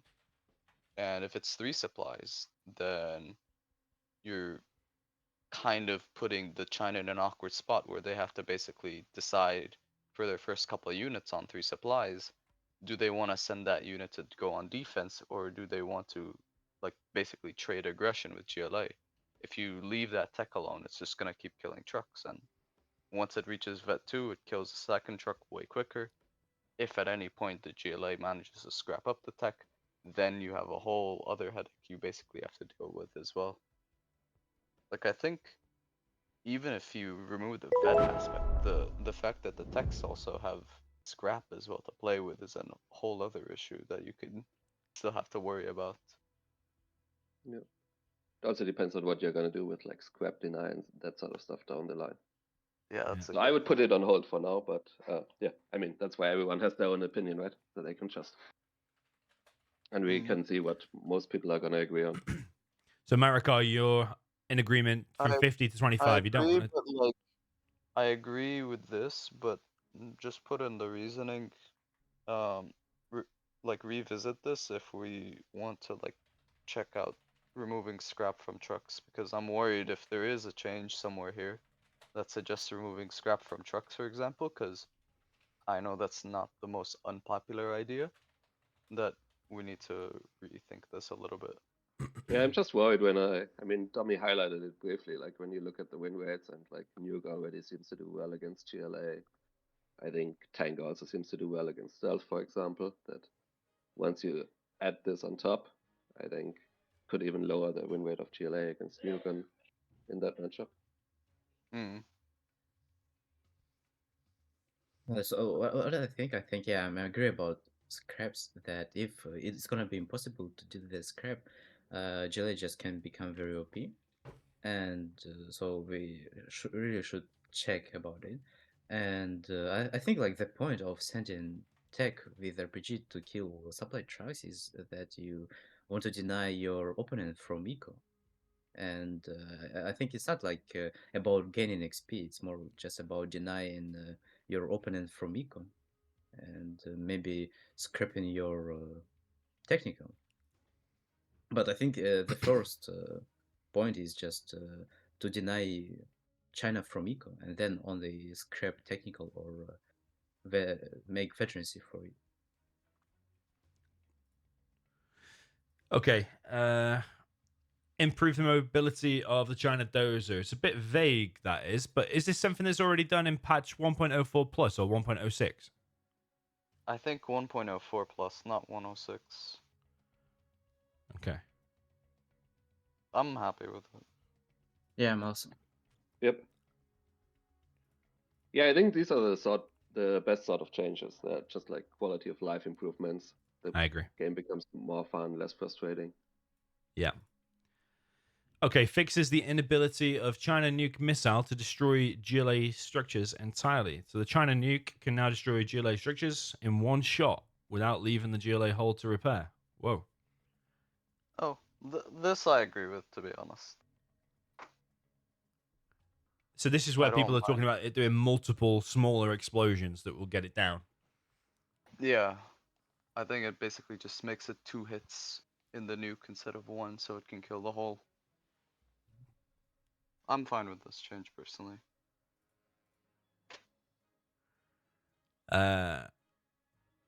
Is that definitely the case? That's the only way of dealing with it, isn't it? That it will do 2 hits. So it's like a double. Are we making a double nuke? Is that what we're saying?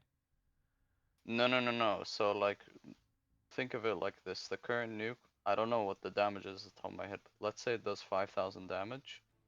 Now the nuke will basically do like 3,000 damage in the first tick and then 2,000 in the second tick. It's basically splitting it into multiple ticks, so it basically acts as Yeah. 2 hits instead of 1 But hit. Same damage. does half a nuke kill a fortified structure black market anyway? I think I remember looking at this back when 1.04 plus was like active. I remember the numbers that they used were basically enough to kill a black market and then just enough to kill the GLA hole. That's what I remembered at least. So like it does kill a market in one shot. Okay. All right. Tumstep? I mean, markets are kind of squishy. I wonder how it works with like, I don't know, arms dealers and stuff. Yeah. For arms dealer, unupgraded I think would kill. Fortified it wouldn't kill anyways, like it normally would. Like I the mean, it's damage. actually a Uh, big change for like China late game, like Nuke against GLA. If Yeah. you actually can get rid of Palace and stuff easier. Yeah, true. It's another buff for Nuke, which we just mentioned about the trucks. And I have no doubt on here it's going to reduce the timer from 6 minutes to 5 minutes as well, by the way. Yep. Got to be In combo careful. with that, I think we'll This talk is about why that. it's so hard actually to like balance without having like a Yeah. baseline of already fixed bugs. Because we look at each of these individually, and most of them sound nice individually. But suddenly you have like 5 individual changes that buff Nuke against GLA, and you add all of those on top of each other, and suddenly it becomes really unbalanced. Agree. So I think, yeah, regardless of what your stance is overall, I just want to highlight again for the last time now, I don't want to repeat it, Yeah. that we should really fix most bugs first and then have a look at the game and then make balance changes like this one. Yeah. So you could say we're doing this call too soon, really. Could say that. Or maybe we need to redo it when all the bugs are fixed. There's going to be Right. another. I think there's some changes that we already had them that we all agree on. Yeah. But I think stuff that actually impacts balance quite a bit, we should basically wait a little bit to see how it changes once the bugs get fixed. Like Yeah. Okay. Sentry drone vision is not as important as the nuke missile killing GLA holes, for example. Like it's also we have to keep in mind. Of course, we want to mostly balance around the top of the players, but like a lot of people play FFAs, for example. some of them are no rules. Like this is going to make a big impact in them as well, because you're going to see multiple of them. I don't want to balance around FFAs, but we should still keep it in mind if we can. Mm-hmm. Okay. Yeah, I agree. We've got to watch Nuke become an OP. We've also got to be careful that cash bounty for GLAs is probably going to require the CC to be fully built now rather than just placing the scaffold. That's going to be classed as a bug fix, which is another nerf for GLA. And Nuke's getting more and more OP, we can clearly see. That's a pretty big nerf if that's the case. It's a slippery slope, isn't it, that we're on? Mm. Okay, let's vote on this then. Tumstep, you want to see this in the first balance patch? We have to assume that all bugs are already going to be fixed. I think it should be just a little bit hold for now, so I'm just neutral as Spalding. All right. And Marakar, you'd be happy to see it in the first balance patch and test it? Yeah, to be honest, I think this is a change that like should be tested as soon as possible. Like even if it ends up being OP, I still think it's something that like this is a pretty important thing to like test. Yeah. Okay, subliminal messaging coming to the China Emperor. I think we all know that there's an error in the code or something, a spelling mistake that stops it getting subliminal messaging. I would say this is a bug and it gets fixed regardless whether we like it or not, even though I do think Tank might become a little bit strong Yeah, in I certain agree. I cases. think like bugs like that. I also agree with Success on there. Like I think bugs like that should get fixed, and then we should balance kind of around the fix of the bug. Like if Tank becomes too powerful because of subliminal messaging being fixed, then we need to address that elsewhere. But I think it's kind of silly as a new player. You start the game, you get the upgrade for your Emperors, the subliminal messaging, and it does nothing. I feel like that's just kind of silly. Does everybody agree? Yeah.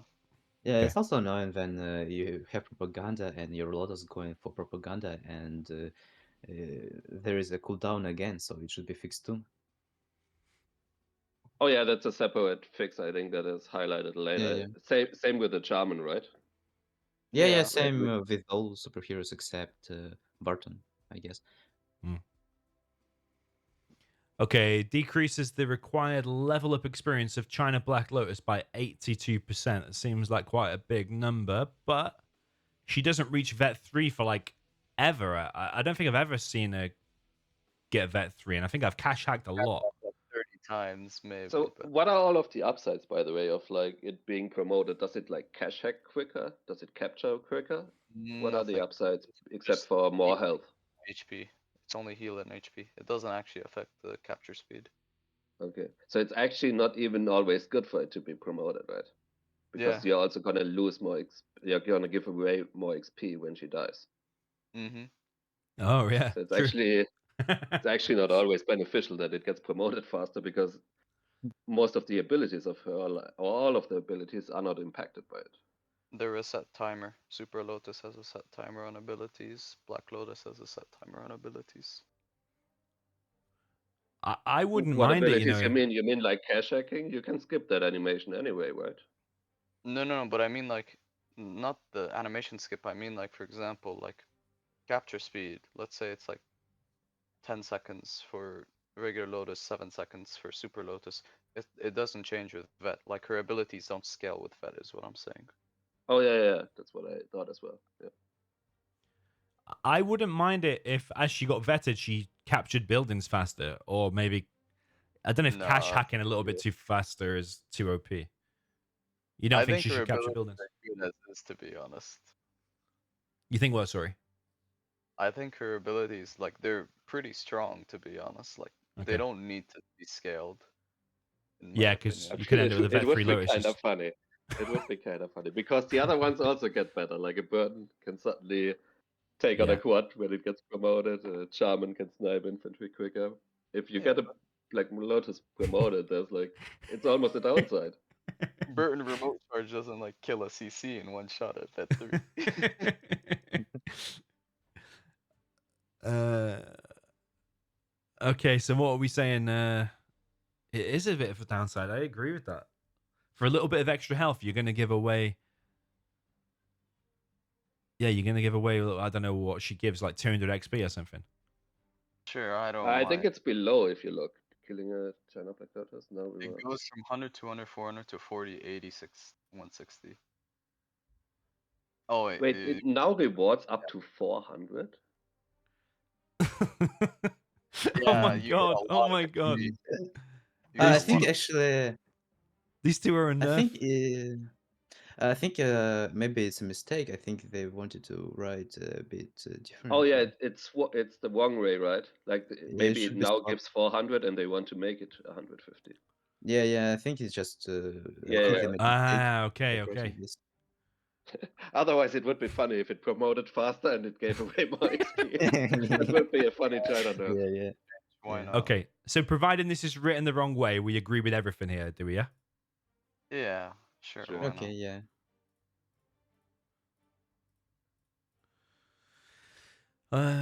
Provided this is. Well, no, I actually don't agree with the first one. I agree with the second one. The first one I still You don't agree with the like. first one. Yeah, I don't think you should level up quicker unless it gives you an upside as well. That's a fair point. I don't consider health much of an upside because you either detect her and kill her anyway, or you don't see her. The little Yeah. bit of extra health I don't think is much of an upside compared to the extra XP you give away. I think I actually changed my thing to disagree then. I'm convinced by that too. Well, I'm gonna put like review the upsides, but we don't want it to capture Yeah, maybe buildings if you do faster. make it so she captures stuff a bit faster, then it would make some sense to me. But is that in going to ruin isolation, it games when doesn't. she's running around capturing a base in 10 seconds, the whole base? Don't know. Well, it shouldn't capture that fast, but maybe like an ever so slight increase, like 10% faster or something. So instead of, yeah. Marakar, what do you think Oh, about 10% faster capture? I'm just Nah, putting that out there. I don't want that. I think scaling ability should be out of like even questioning for Lotus. I feel like the way Lotus operates is usually the first time you find out that Lotus is in your base, she's already taken something or done something that's very crippling. So that's why I feel like scaling that, for example, means she might get like one extra building or like two extra buildings, like in that time frame.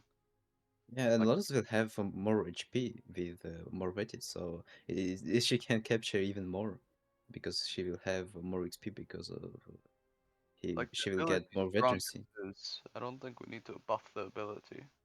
This just seems like a scaling thing that they were thinking of in mind. So what could be the upside of Lotus then? Increased running speed, cash hack faster, or are we saying we don't want it My to have any honest upsides? answer, no upsides. That's my honest answer. Yeah, I think no I'd upside. rather no upside just because all the potential upsides could cause Lotus to get very out of hand. And Lotus is Yeah. one of those kinds of units where like if you even buff it like a tiny bit, then suddenly it has way more impact because Lotus is basically it's the difference between capturing one building or two buildings and three buildings. And usually those buildings are gonna be key targets anyways that you're using your Lotus for. So I'd rather just limit it to basically okay, you can capture one or two buildings before dying and getting caught, but like those one or two buildings are usually going to be the most impactful captures anyways. I wouldn't want to like basically give it more chances to like go beyond that. I suppose the upsides is you get more health and she heals back to full health faster.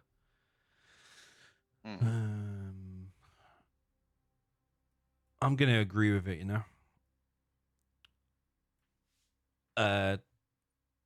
Who changed their mind? I did. I think I said it to disagree, yeah, because after I heard Spalding's point, I have to agree with it, to be honest. Tumstep? Well, it decreases require level up experience of channel block. I think it's fine, yeah. Why not? But because it's like pretty slow still. Okay, removes the auto attack behavior from the vanilla ECM tanks. Okay, so this is when you've got a GAT ECM army, like typically like tank, and they're all locking onto the things, enemy Vs automatically, which sometimes, most of the time, gets your ECM killed actually. So yeah, changes their behavior. It's from aggressive to standard, like the other ones. I think I agree with that. Yeah, I agree with it. Yep. Okay, easy one. So they will all act the same. Okay, decreases door time of China Command Center from 3,000 ms to 1,500 ms. So the opening and No, closing. disagree with this. Yeah, I disagree about it. I think it's too OP. In reality, what does it mean? What's going to happen? I think it means that dozers will build 2x faster. Enables the China to build the second dozer 1.5 seconds faster. I think it's Basically means with you have a the faster energy. build order, faster second dozer, going to maybe a supply or maybe doing a forward war factory. It basically means all your build orders as China's are just going to be that much quicker. Another Yeah. buff for Nuke, by the way. Yeah. It feels unnecessary to me. Like, yeah, it comes Yeah, out of... I don't see why they need to be the same, you know. This is a It's like one is standardization. USA, one is China. They don't need to be the same. Yeah. This is a standardization thing, but like it's not really taking into account like what the current situation looks like. It could Like, make do you also China's want to OP. make China and USA supplies cost the same? Why do they need to be the same? I don't see the point of it. They're different armies, you know, different factions. Yeah. Yeah, I agree with that. Like, it's known that the China dozer comes out slow. It's like I don't want to say iconic thing, but like everybody knows that. And I just think, yeah, it could Yeah, make it whether simple. it behaves not as stupidly once it's built, you know. Yeah, That is because a it's nice already quality gonna of life move change, better but with it better doesn't need to mobility. be faster. Yet the truck wash doesn't need to be 1.5 seconds faster on every map. Those sort of things. Yeah. It's like, Yeah, we've also got to take into account the diagonal movement speed, which I think is going to be fixed, so you'll no longer move faster in a diagonal line. Apparently a common problem in games. Okay, decreases build cost of China Hacker from 780 to 625. No. Not to 625, but I think tank hackers could maybe be reduced to 700. But I do think on principle they should be like noticeably more expensive than the other Chinas. The only reason I'm saying this is because tank is sort of framed as this early mid-game army. It doesn't Yeah. really make sense to give them late game options as well. Yeah, I think the price should come down, but maybe not to the same level as the others. I agree. If it was like 700 or 725, like I would be okay with it, but not same as vanilla China.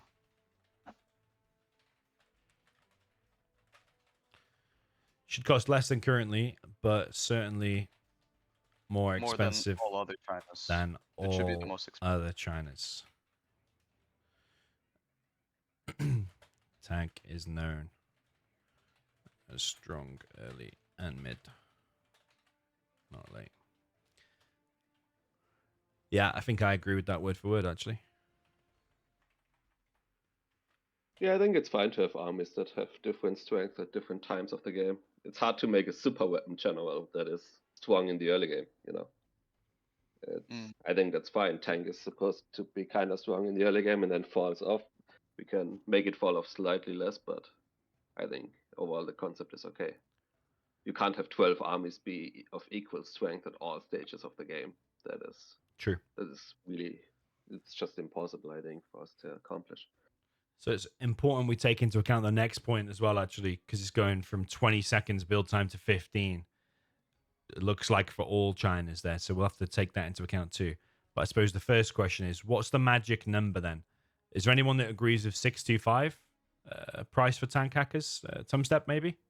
Yeah, I'm agree with Marakar and others. Yeah, I think it needs to be a bit higher. So are we saying like Then, 700? That feels like yeah, tank hackers should cost less than currently.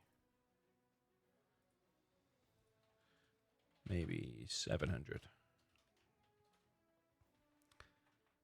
Spalding agree the same?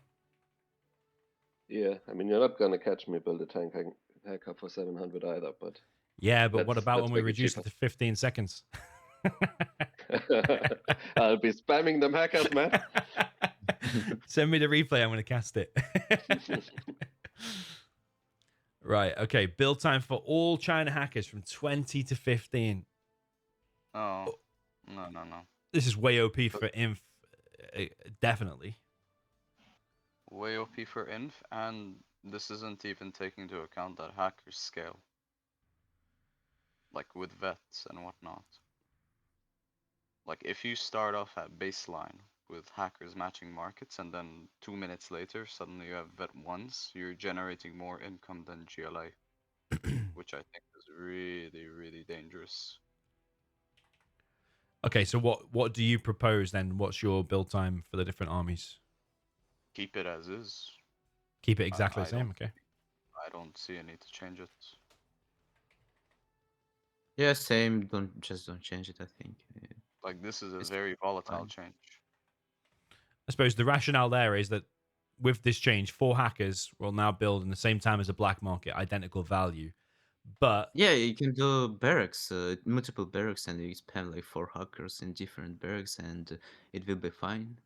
yeah, and then that would actually be faster. Actually, than would that be faster than one black market? If you Yeah, had 4, yeah, it would. Okay, the build time Yeah. would not like be quicker. but then the basically. other variables are the hackers are killed like way easy.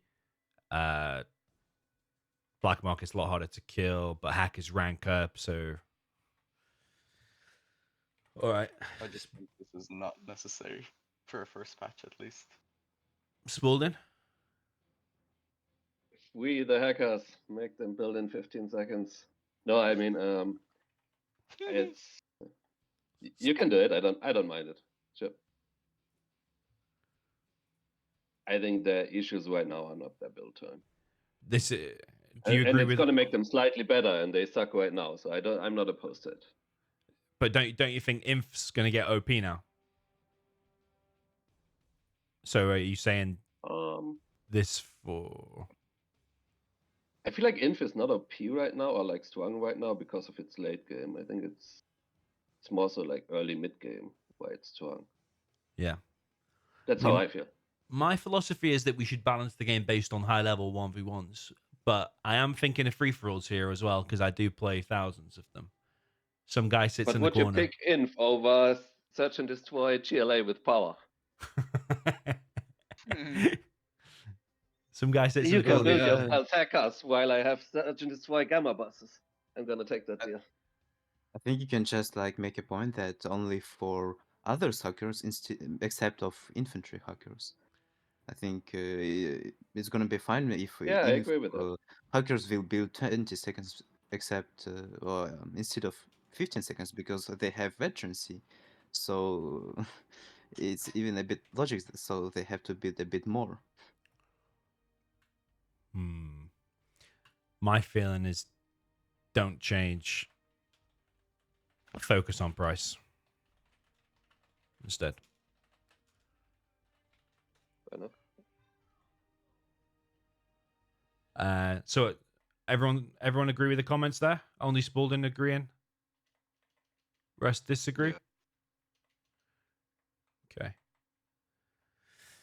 Okay. Decreases the kill experience of China hackers. So if you kill a China hacker, it'll now reward this amount. It's the other way around again. It's the other way around again. The numbers. Oh, you're now going to get. Oh my god, it's confusing then. Okay. I'm going to change it because that's confusing my brain. Yeah. it really is.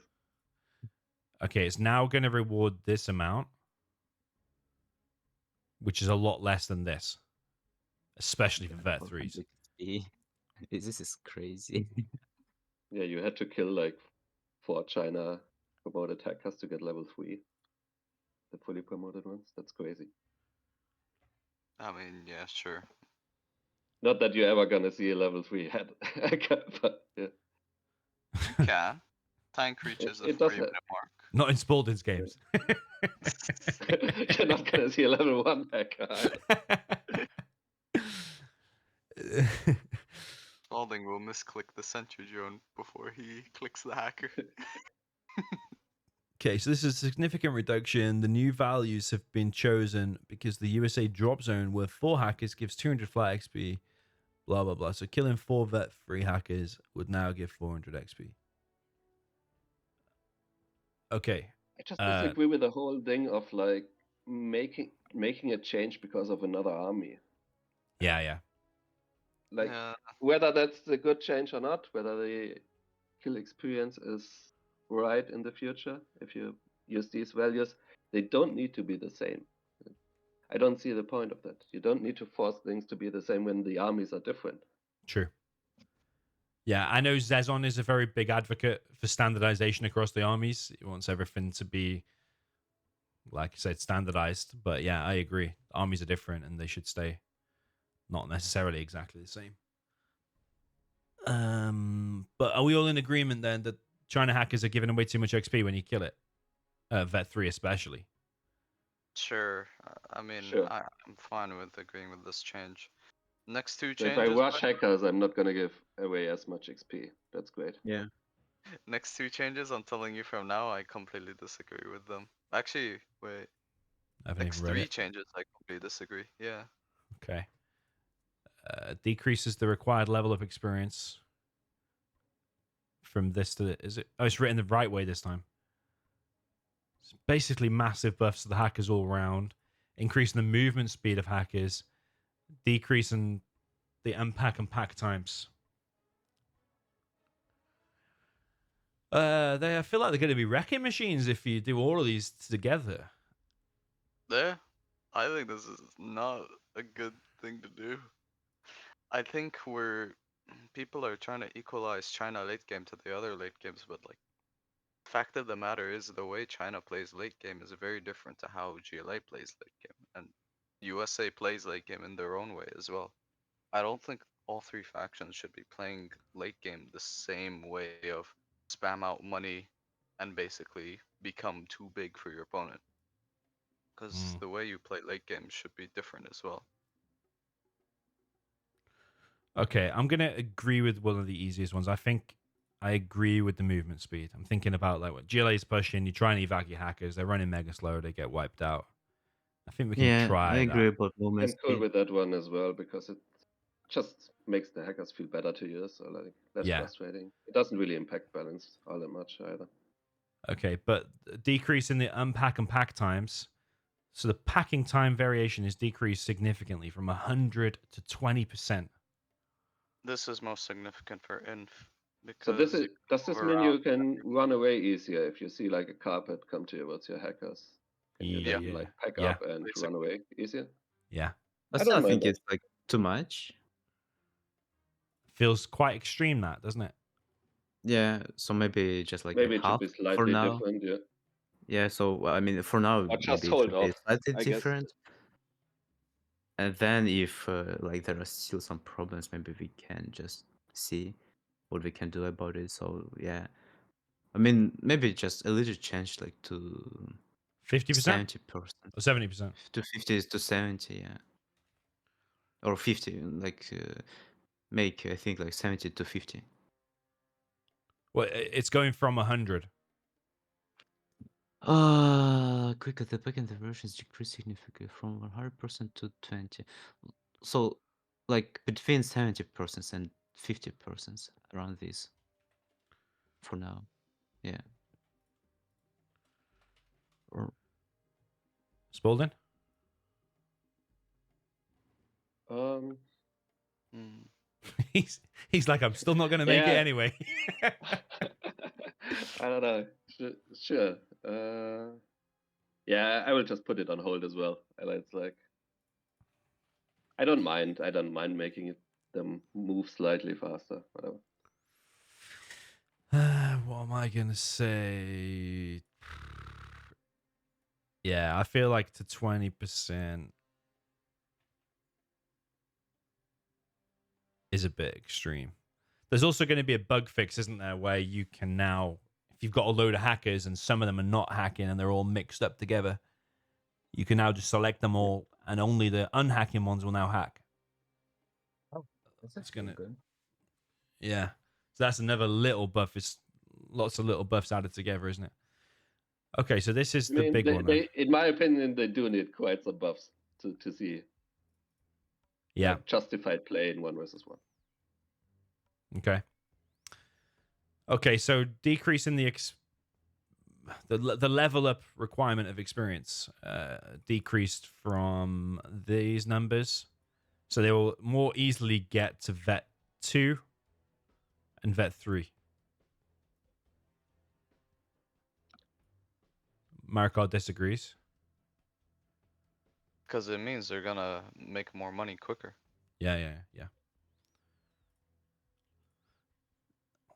This is all China hackers.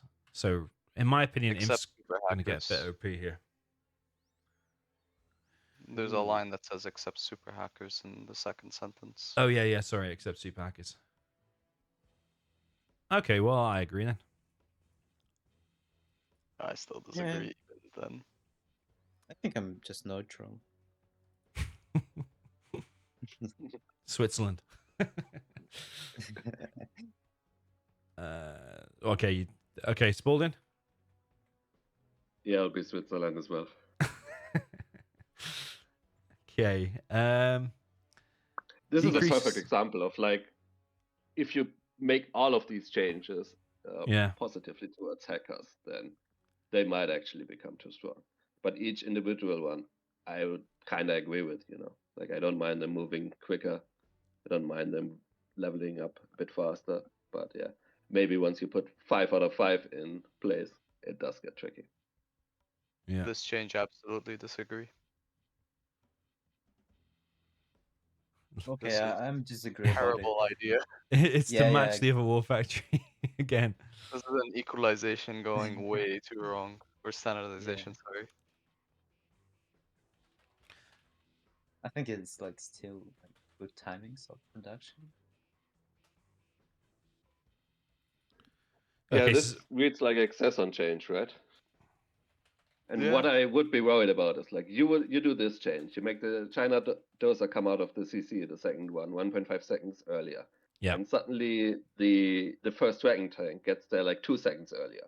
Yeah. And that is just a big change. It might not matter if you play no rush games 5 minutes or like at a low level, but at a high level, every unit coming out faster does make a difference.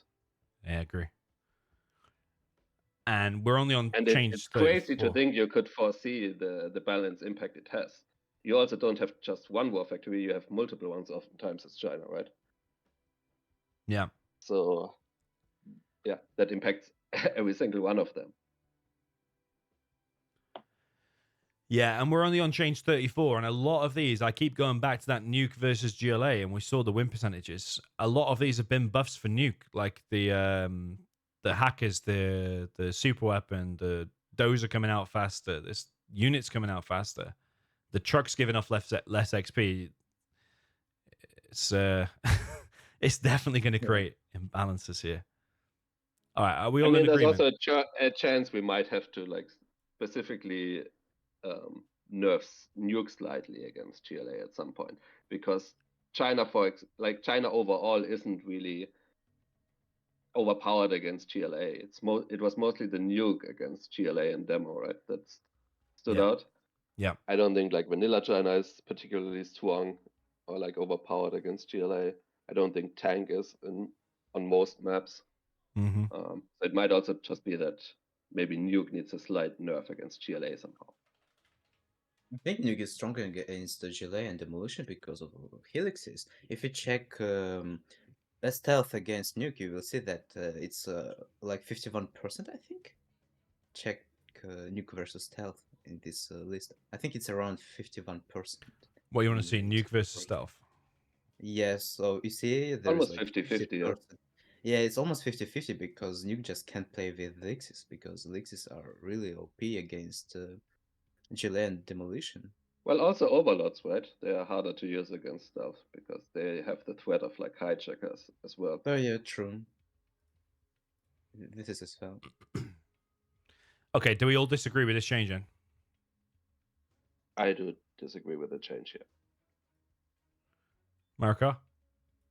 Yeah. Marakar gone? I think he said he disagrees, sir. Okay. Yeah, I think he disagreed. All right. Okay, so from the Internet Center, then you've got the China Satellite Hack 2 upgrade, which is to be changed into a manually activated spy ability. I actually kind of like that. Yeah, I do also like this. Yeah, that's cool. Yeah. Kind of annoying when it just automatically happens and you're busy doing something else and can't even check the map. Yeah, or when you're waiting for it to come off cooldown and you have no idea how long it's going to take. Right. I like that change. Yeah. Okay, nice. I wonder if Marikar's AFK or if he's lost connection or something. We'll just continue until I'll put him as a green until he comes back. Okay. I think it's Marakar? here. Sorry, I had to check something for a second. Okay. I saw this. Yeah, I agree with it. The spy satellite one. Yeah, Yeah. I'm fine with it. And you disagreed with the door opening time being reduced, yeah? Oh, absolutely. Yeah, not Okay. even. Okay, adds a functional speaker tower to the China propaganda. It actually has the model already on it. What do you think? I think, saw this change for the War Factor in the prop. I think for prop it's fine. I saw there was one for War Factor as well, similar to this. It's not listed yet, but when we get to that, like I disagree with it. Okay. For prop, I think it's fine. Yeah, I think fine too. Spalding? Yeah, whatever. I'm neutral towards it. I don't see the. It's not going to change much. You have one prop center that suddenly Yeah, has yeah. a bigger tower again I just- around it. I think it's going to Yeah, be impacted less than 1% of your games if you want it. Sure. yeah, you still build this in the back of your base. Yeah, I you're not going to usually fight yeah. around your prop center that much. You might put some hackers near it. I mean, it might make a bit of a hotspot for an A10 or something, but you might put some hackers there. Okay. I think it makes sense. When there's a model for it, I think it should have it, to be honest. That's my feeling. Sure. I don't mind it. Yeah. I Okay, guess it another also, buff thematically for makes Nuke. sense. It's a propaganda center, so yeah. Increases the damage and radius of the China nuclear missile by 20%. The blast radius is increased by radius 1. Sorry, radius 1 is increased by 2%. Radius 2, radius 3. Okay. I didn't know there's all these radius. I didn't really get like this 6 radius. What is this? Is it the different damage levels? Like right in the center of the nuke does the most damage. If you want to kill an oil for dead certain, you hit it bang on. I think that's it, yeah. Okay. So we're increasing the radius by... oh, no, the damage by 20%, and all the radius is by a little bit. No, I think it's dude, OP. this is What? super unnecessary. Yeah, so I think Yeah, it just feels unnecessary, I agree. Yeah, I disagree too. Because it's already going to get the change of being a half and half nuke. 2 shots. I think the half and half is more than enough. Like, you don't need to make it better. All right. Increases the China Gatling tank spin out time against ground units. So it will now reach maximum damage at... Oh, no, hang on. What the... Is that the wrong way again? This sounds... It's hard to read this. So it won't get to maximum damage until 2 seconds now, whereas before it reached it after 1 second. What? The spin timeout against air units. Oh, the timeout. Is that when it's finished shooting, it remains kind of spinning? Oh, it's going to remain in that state for a little bit longer. Yeah, basically it keeps Matches the spin up CCG. for like a little bit more, for an extra second. I think that could be tested. Neutral. I have no opinion on this. I think this is very scary. No opinion. I think no opinion. Very scared. yeah, it's gonna impact like tank stealth, tank against all USAs quite a bit. I think it needs to be tested. Oh wait, yeah. The versus no eco, this actually makes a huge difference. Okay, yeah. disagree with this then. Yeah, no. I disagree with this 100%. Yeah, okay.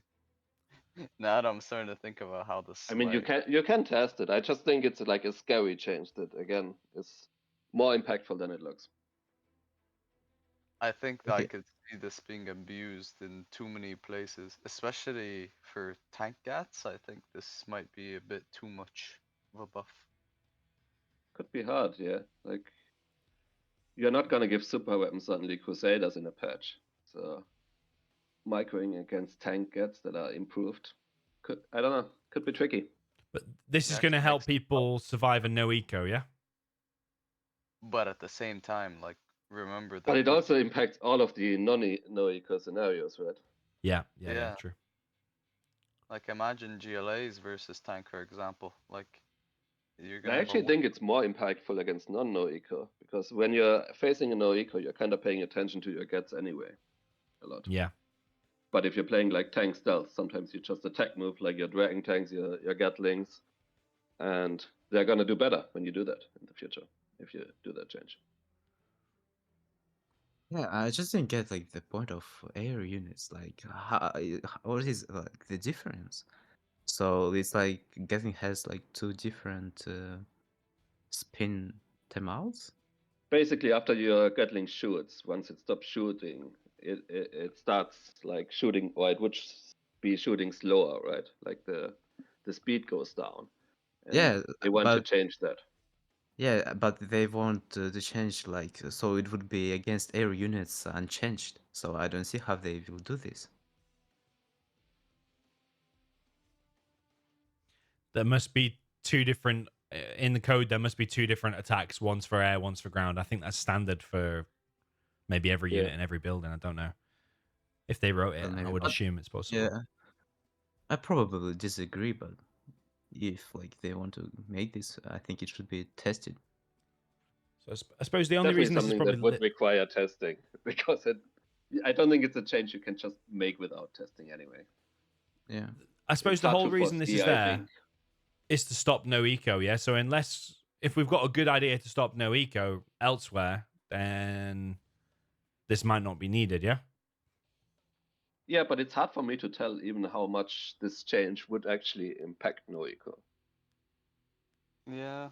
Maybe I'm alone on that, but like just looking at those numbers without having tested it once, I find it hard to tell how much of an impact this has against Yeah. no My eco. experience, you're clicking a lot and no eco anyways, so it's not like you're gonna be really abusing the fact that you have spin up for like 1 extra second, basically. It's basically gonna make it easier, I think, for worse players to handle it.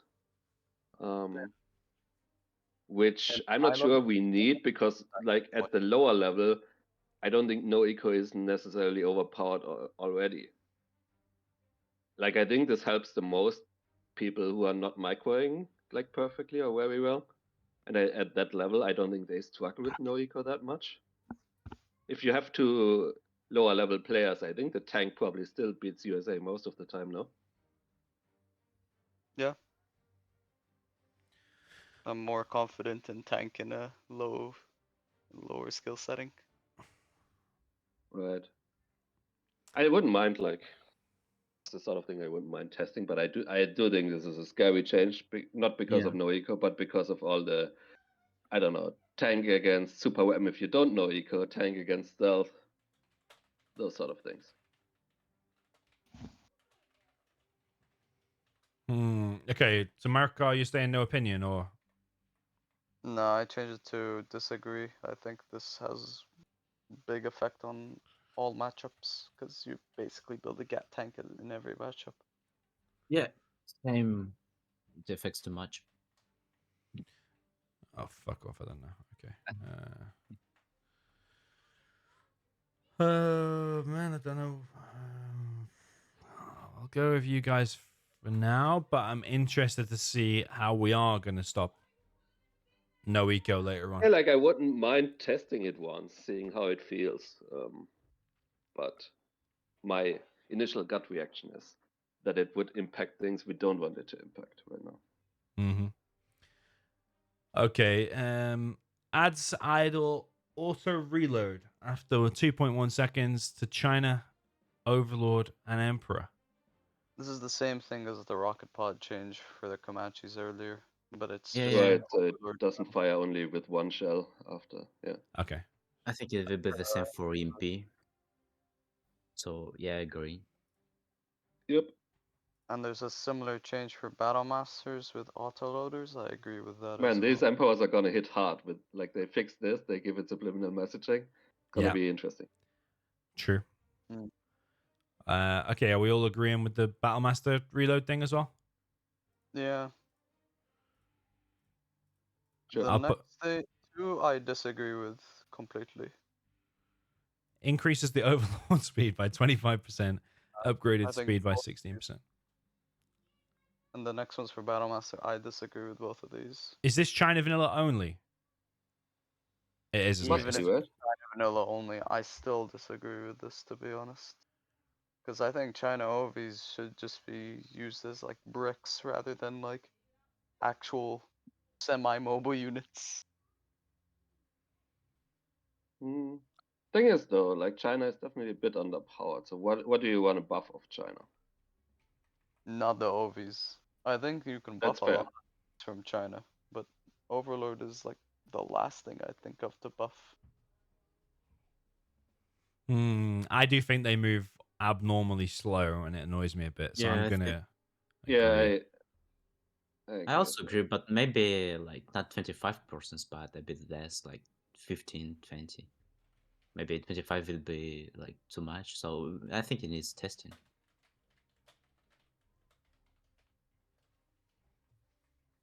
Yep. So Marakar doesn't want to see him change. You want him to remain slow. Yeah, I disagree with both of these. Yeah, but I think also it can affect. What if China will get upgrade after Nuke? They will move even faster. So That's the thing I'm also concerned about, because if they move, let's say they move to like nuke speed, that's kind of changing how you play with the China overlords completely as well.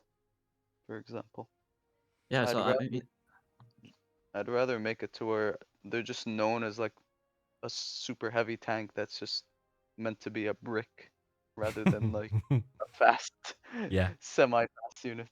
That's fair. That's That's my why view. we're all voting here. Everyone's got their own opinion. Right, exactly. Everyone was Spalding, you want to? I agree with making them more fun to use. I like slightly better. I think right now, yeah. Okay. They're kind of unappealing a lot of the time. China Battlemaster speed. And vanilla China does need some buffs, and I think making their units faster or like more fun is kind of a good way to go about it. Yeah, it definitely does need some.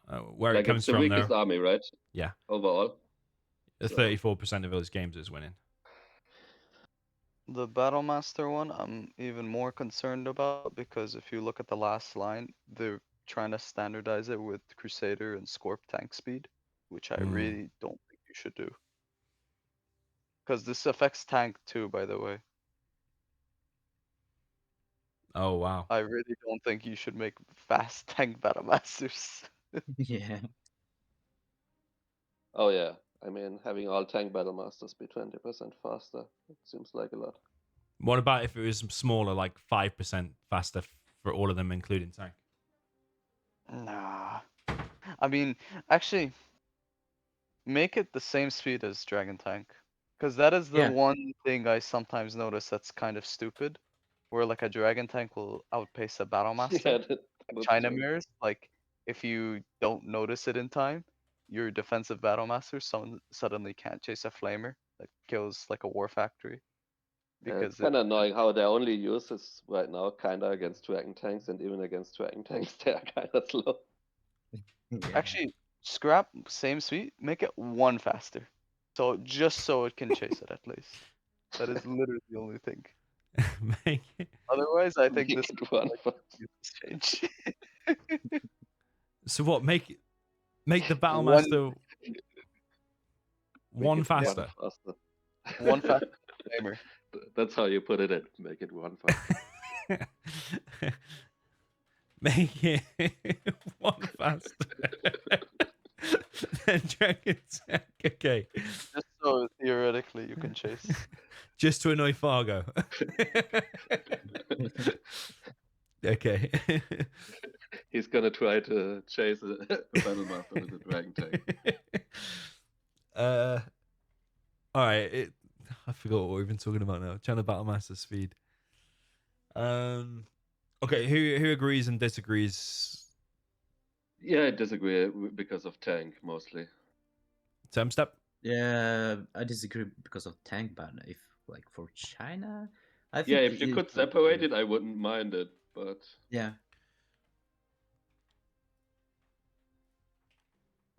Also, there's the same change for Tank Camper. I'm just gonna say from now I disagree as well. That one's an even bigger brick than the China OV. I'm gonna say it's same about tank. Okay, so you're talking about row 43. Increase tank emperor speed. You see what I mean? Like some of these changes added together. Subliminal messaging, you're making it emperor faster, yeah, you're trying to that's make battle what masters I also faster. meant. Holy crap. You're gonna have a speedy death blob straight away. Speed increase by it's like 25%, acceleration increase, turn rate increase. Okay, anything else you want to upgrade? Maybe I'm agree only about turn rate. I think like because it turns very slow and Yeah, I Turn rate, think yeah. turn I- rate I would also agree. It makes the unit again feel a bit better. Like if you're actually clicking on the right unit and it turns to the right unit, I think I would kind of like that. So what? Improved turn rate only. yeah. Yeah. Yeah.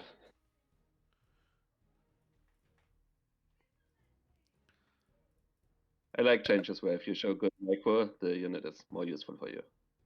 Like it, I don't know, increases the skill ceiling in a way. Yeah, this is a unit I would describe as I don't know if it's a brick or a breeze block or whatever. It's a super strong unit. It's meant to be slow, but when it does hit, especially with that subliminal messaging, it's a very powerful unit and hard to break. Yeah. Okay, where are we now? Increases armor of the internet center against explosive attacks by 28.5%. The next three changes are basically resistance for the internet center versus super weapons or versus auroras. I disagree with all three of these. Okay. What are you saying about internet centers? Do you think the HP should increase or they should stay exactly the same as they are now? I think keep them as is, to be honest. Okay, Because so think of it like this: if we're implementing the other changes, where we're basically making the nuke a bit more like proper as a super weapon compared to like scuds and particles. yeah. Like imagine you have a nuclear missile that can kill, let's say, 3 markets past the hole, and Yeah. GLA has a scud storm that can't kill your center. Seems kind of off, you know what I mean? Yeah, but the current game, in my opinion, is heavily broken. One particle cannon and your internet center's gone. Your whole secondary economy is gone. I Even if you think have a make dozer it there. for particle only. I wouldn't do it for the scud. Yeah, Scud one shots it. Nuke. Does it leave it mega low? I think it leaves it It mega low. leaves it very low, and sometimes the radiation kills the building. It also gives a lot of XP. So I think maybe for particle, if you want, I would change it to agree, but I think the others I disagree with, to be honest. Because I do think the internet center is meant to be like a pretty heavily contested target. Yeah, but just your entire secondary economy, one particle cannon. Even if you have a dozer there repairing, he targets that first. The internet center's dead. All your hackers are dead. No chance. Just from Yeah. one super weapon hit, and a particle cannon reloads in 4 minutes. And the reason I'm saying this is because I'm kind of going back to what I was saying earlier about how all three factions have a very different idea of how they want to play the late game. China's idea of late game isn't necessarily to um, become big and suddenly outcamp their enemies. They just want to become big enough to where they can keep sustaining spam, so they can maybe combo something later on that lets them break through in a late game situation. Like if you play Int versus GLA late game, your idea with a nuke missile isn't to spam nukes to um, break out GLA's eco. Your idea is to spam a nuke so that way you open, let's say, a bunch of bunker elixers to break through. Like you see how that's already a very different mindset to like how let's say GLA would play it, where they don't just mind sitting in a corner and spamming scuds and markets. Mm-hmm. That's why, like, just with that idea in mind, I don't really find it that bad that the internet center is that easily killed. Okay. Spalding. I don't like how easily it dies. I think it's fine if China has like 1 point of eco that they can preserve a bit. And make, I mean, the hackers outside of the internet center are already like so much easier to kill than black markets and drop zones, that I think it's fine if to me it feels bad that, I mean, that was my main argument a lot of the time against hackers, is that if you build an internet center and GLA builds a Scud Storm, they always win out on that trade. Yeah. Because it just kills all of your hackers, gives them a lot of money, a lot of XP. So I don't mind that change. Tumstep. Yeah, I'd also like this change a little bit. Dies too easy. Yeah, it does too easy. Okay. So- Okay, just conscious of time then. How are we all doing for time? I've realized we're 2 hours in and we're only about 25% through this list. I'm not like strapped for time personally on my end. Anyone else? Yeah, I got more time, but I probably would need a short break in a bit of just like Yeah.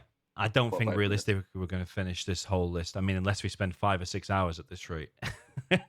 Maybe we need to vote Yeah. quicker. I don't know. Right. Remove. I mean, if I was honest, most of the stuff I would vote as in I'm gonna revisit after the bugs have been fixed and we have new data on win rate. That's how I would vote on most of these right now. Because there's a good chance, like China is still too weak in the late game, and then maybe buffing the hackers is nice, all that kind of stuff. Yeah. But there's also a chance that the bugs get fixed suddenly. What if suddenly Nuke jumps from 60 to 65% win rate against GLA? Do we still want to buff China late game? That's a Probably very not. good point. Yeah, very good point. Okay, removing the command center scaffold requirement for GLA cash bounty activation. So it's passive, basically. The GLA cash bounty no longer requires a GLA command center scaffold or structure to activate or upgrade it. It now works entirely passive. Whoa. Quality of life thing. Oh, I thought it would be the other way around, where you need to complete it. This is saying it just gives Yeah, it you. yeah. Sure, I don't mind it. It seems quality of life more than anything. I think Well, I like don't think it should be the way it currently is, where you like place down a scaffold and you cancel it. I think that's the worst part. It either should be you have to finish it or you get it, I guess, passively. But I guess you get like vet. It's kind of interesting because you get the veterancy on units you get passively as well without needing this. I'm kind of torn on this one. I will let you guys go first. It's there on row 96 as agree well. with That's the same, isn't it? So I'm just going to delete that row. I agree with this change. I think it's nice quality of life. There's a lot of people who forget to get the command center scaffold, especially for the third cash bounty if they want to upgrade it. It's just nice. Are we lowering the skill ceiling slightly, even though it is a bit of a weird thing? It is, but I also think it's a quality of life thing. So it's like, I don't mind. Yeah, I'd rather. Yeah, I agree. I don't think that's a nice skill ceiling or like a skillful thing to do. I would rather skill being shown with like extra micro that you now have time for, stuff like that. Well, I'm just thinking, like, if you needed to build CC to activate cash bounty to complete the CC, maybe it was the main idea of developers. So we need to get. So I mean, it for could be get that you cash need to bounty, complete it. Yeah. That could be as well. I think maybe. What I don't like basically is the current state where you have to throw down a scaffold and cancel it and then you get it. I think either you get it passively or you get it when you complete it. But I Which don't one like do the you choose, current state of- Spalding? Which one do you choose? I'm gonna put it on hold for now because I mean it is a big change. I just can't make my mind up in 2 seconds on this. Okay. Yeah, I'm also not. Cash bounty is really big, isn't it? In most matchups. Yeah. It's like if you have to invest an extra 2K to get it first, it does make a big difference. Because you would get it entirely for cash bounty, right? You would probably not get it for the ambush then. next three sound like bug fixes. I agree with all three of them. Tumstep, do you agree with this? Oh, yeah, okay, yeah, I do agree. Okay, next Next three three. sound like fixes. I agree with all of them. Oh yeah, well that's a bug, isn't it? It has to be agree, yeah? The car bomb thing when Yeah. it drives into the backside of a dozer. Car bomb as well as the demo terrorist one. Wait, shouldn't it be like just I deleted? actually like that word, but yeah, okay. Wait, I think like What till you I get into the car, it's a bit imba, no? Because you are just going to the base of your opponent, like in Liquid Gold, you are taking the truck and you just destroy or supple truck or dozer, and it's too OP and you can't stop it because like there are no units. It's like before 1 minute of the game. You just take it Yeah, with a terrorist. So I think it's too OP, and I think it just should be deleted from the game so you are unable to take cars.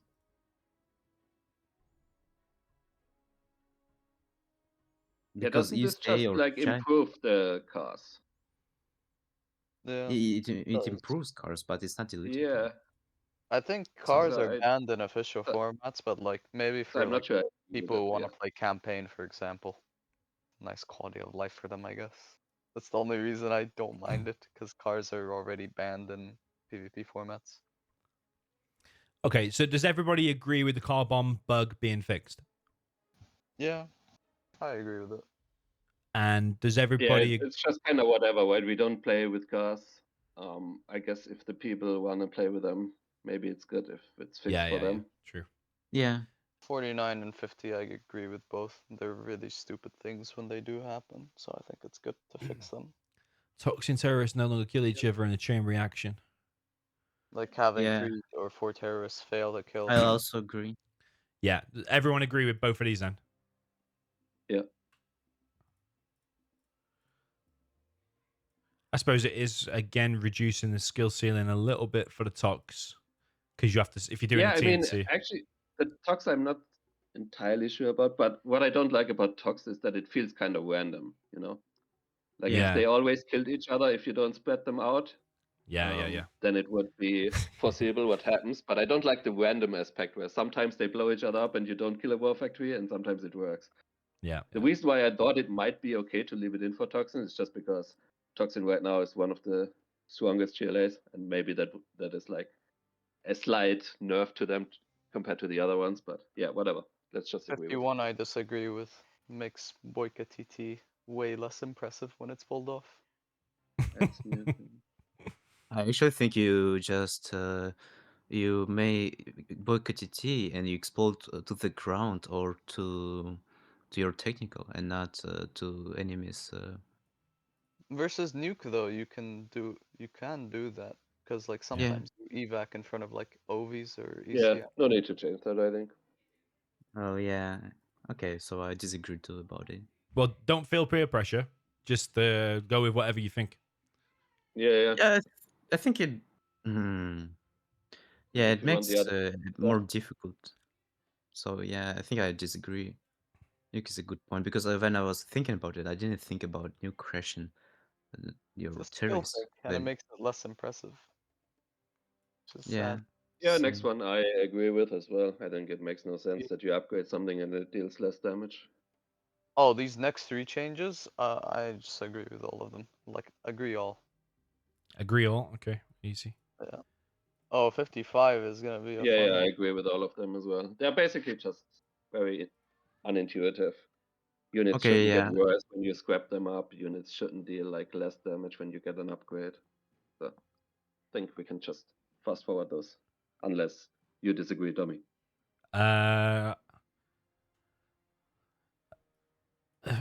That one I definitely agree with. You should upgrade it and it should remain the same strength or if not get stronger. This one I'm just reading the detail of it.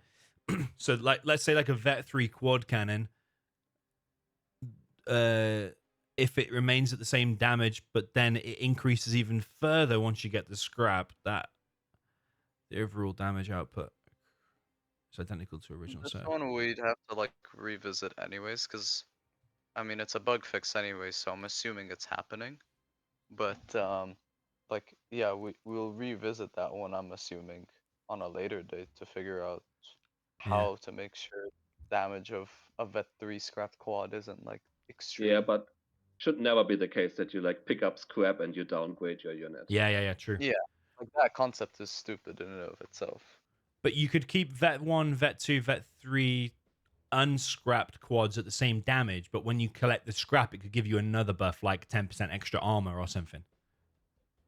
Yeah, but then we're basically going into like basically brainstorm realm in terms of like how do we delineate it from just being a straight damage buff instead of something else.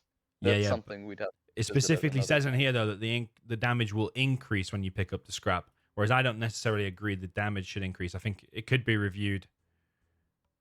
Yeah. It could be I reviewed guess the armor. the exact buff it gets, we could like review. Definitely should get a buff when scrapped, but doesn't necessarily have to be damage increase. Could Yeah. be more HP or armor. I mean, I agree with the comment. I still agree that it should fix the downgrading issue, but yeah. Yeah, it's something- it definitely shouldn't get weaker. I think everyone's in agreement about that. Yeah. I think you can copy what you wrote to me, neutral and Okay. this stuff. All right, this Toxin Stinger. We don't even need to know how strong Toxstinger is. Amphax Gamma ground bonus damaging decrease from 100% to 50% air bonus. Yeah, it's too much. Melt everything. And it definitely Yeah, needs I the agree. tooltip at a bare minimum. Yeah. 55 I disagree with. I don't even need to like say why I disagree with it. I feel like on that one.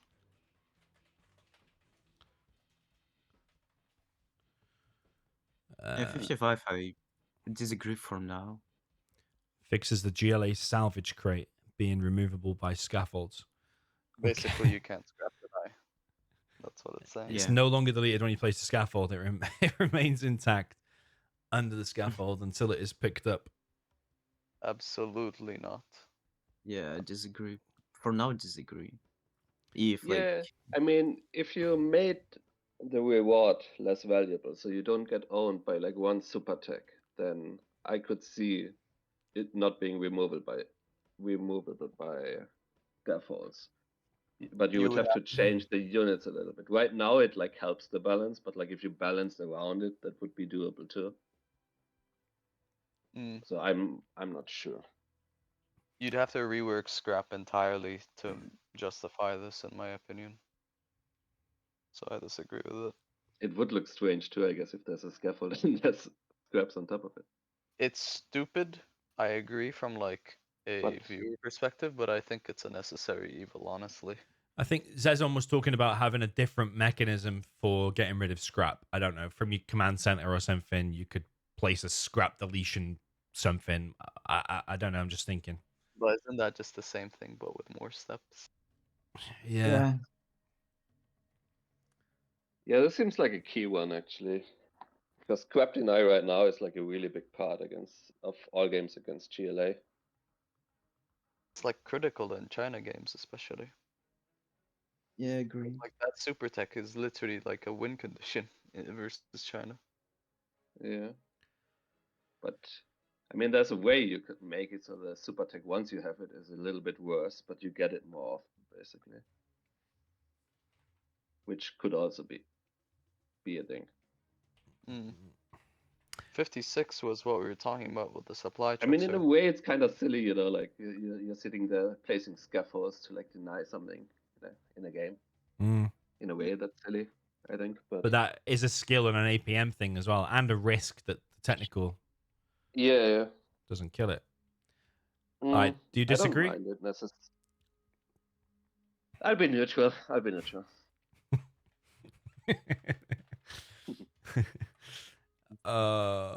For now, I disagree, but I wonder if you actually, like down the line, if you make the heroic, scrapped up technicals a bit worse, it might make sense to like just allow GLA to have scraps more often, because it is kind of fun how their gun changes and stuff. Okay, increases the required level up experience of GLA technical from 50, 75, 150.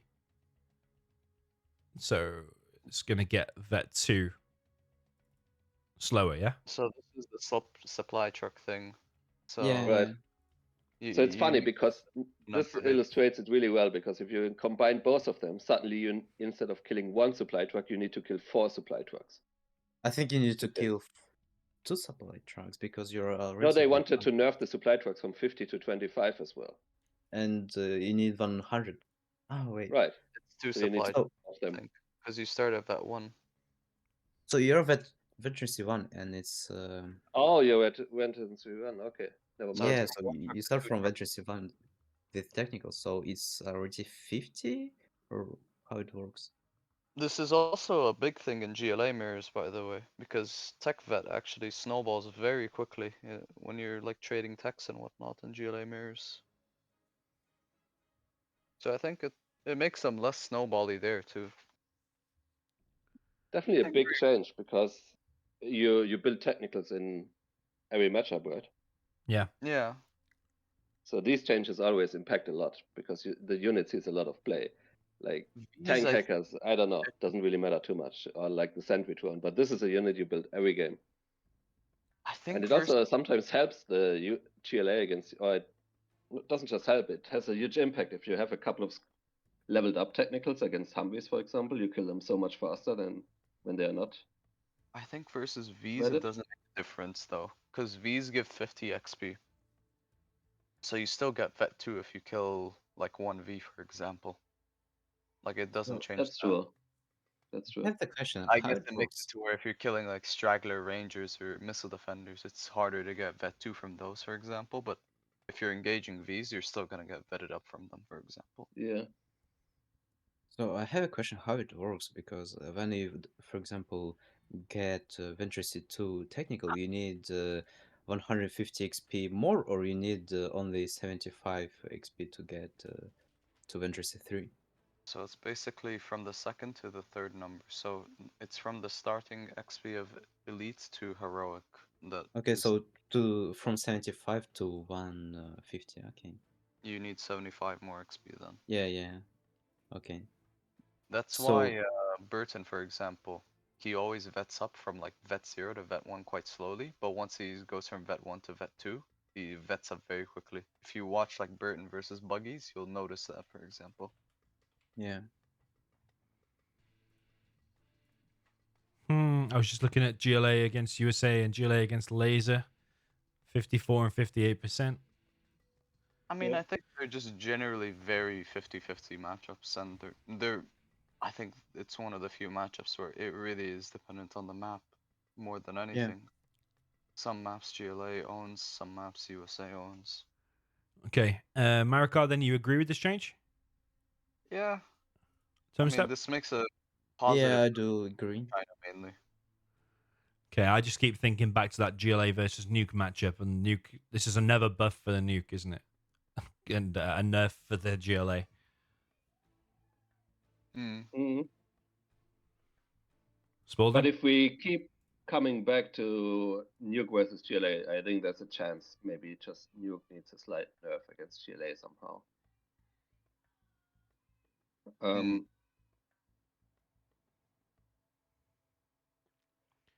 mm. Okay, I'll be one more time neutral here, because I do think this is a big change. These 2 points here are just very, very big and very difficult to solve, I think. Right, that's why I find it so hard to like just agree or disagree, because it is gonna change a lot. Oh man, I don't even know what I'm gonna say here. Like you're thinking just about Humvees, Marker, which I agree, maybe doesn't change the breakpoint, but what if it changes, for example, uh, from the MDs you kill or something like that, the an ambulance you kill? Yeah, I don't that think. was I the thing just to think it has because you build a unit in every matchup. I just think it's a big change, and I'm not necessarily disagreeing making the change. I'm just I would have to basically look even more into it. Yeah, it needs testing. I think switch me to neutral then in that case. Because if I'm mainly thinking about trucks, to be honest, the truck change is already gonna solve that anyways. Okay, you can, yeah, you can put my neutral too and say it needs testing. Yep. 57 is just standardizing a set time instead of removing RNG. I mean, I have no issue with this. The despawn time of the salvage crate is now set deterministically to 32 seconds. From previously, it was somewhere random. Okay. Okay, yeah, we can just. I'm sure we can all just agree with that. I didn't No know reason that why actually. it Was should it be random? Okay. I never knew that either. What about the times where it just doesn't spawn or it like gets instantly deleted as well? Yeah. Okay, decreases secondary damage of Anthrax Beta Scudstorm missiles from 200 to 175. Secondary damage of the Anthrax Beta Scudstorm is decreased. This way, it can no longer take out as many structures in a large area, but it's still stronger than the regular Scudstorm. I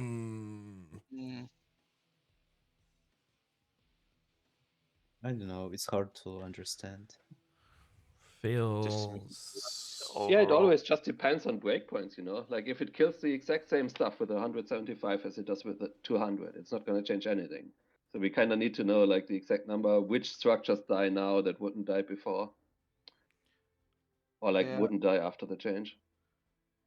Yeah, I'd like to know what the rationale and reasoning is for that. Like, I disagree as well for this. Yeah. Yeah, disagree, and if like needs testing, I think.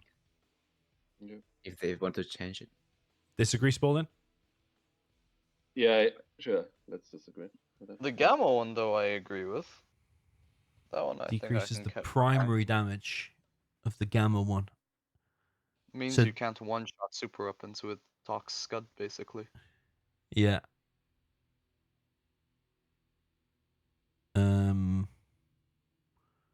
Okay. Yeah, yeah, that's what I like to see, you know. Here they cite that it no longer one-shots another super weapon.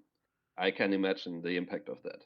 But it's hard for me to imagine the damage being decreased from 200 to 175. Like, what does that actually Yeah. for True. the game? Yeah. Okay. I Tumstep. agree. Yeah. Okay. Yeah, I agree. Increases Anthrax Gamma poison field damage bonus by 20%.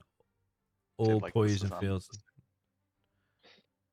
I'm going to disagree mostly based on Tox already being strong. So yeah, same. Why do we buff Toxin for no reason? Or like not something anyone ever complained about. Yeah, if we go back to this, Tox is winning almost as much as air, which is crazy actually. So it seems like a very random Tox buff to me. Yeah, disagree. No need to buff Tox. All right. Decreases the toxin bomb poison field. Oh no. What the hell?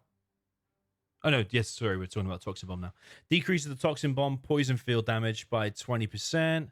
The poison field of the regular toxin bomb now deals 20% less damage than the anthrax bomb. Oh, they called different things in the game, are they? Is the level 5 gen ability for Tox, does it deal more damage than the level 5 for the other ones? I guess, right? Based on this. Or what do they mean? Are they called different things for the other armies? Is it called toxin bomb and anthrax bomb? I think they're all called anthrax. Yeah. I don't know what this is saying, to be honest. I'm just neutral on this, on the basis that I don't know what it's saying. Yeah. I also don't know. The poison field of the regular Tox bomb now deals 20% less damage than the anthrax bomb. Okay. Wait. Just disagree? Yeah, I disagree. Next change. I big disagree on this next change. Oh, it's a buff for the Saboteur. I've not even read it yet. Marakar disagrees with it. Wow. I think we want to see Marakar saboteurs, man. I disagree. Oh, no, the production facilities one I think is a bit ridiculous, to be honest. I like that though, the cash. If you put everything else, I agree with it. Don't do the production facility one though. So the Because internet center, so the internet center will not be able to collect money like 60 seconds. yeah, I didn't even know you could put them into an Yeah, internet same, center. same. I think it's to be 60 seconds, not collecting money. because I don't want a situation where I'm doing tech saboteurs or saboteur bikes in early game versus like US or China or GLA, and suddenly they're basically stun locked from production for like a minute. And Yeah. by the way, 45 seconds actually means you have enough time to permalock production buildings, because saboteurs build in 30 seconds. So you can keep doing it over and over again. Yeah, so you could stun lock, which is why I think it's a really bad idea. Yeah. Yeah, I Everybody, agree same about comment? it. I mean, I agree about it. I agree with Marakar. Maybe just cash steal amount a bit higher because Yeah, it's a bit useless, and yeah, and maybe the think internet center sabotage to 30 seconds, not 60, and sabotage time from 15 seconds to 30 for the internet center.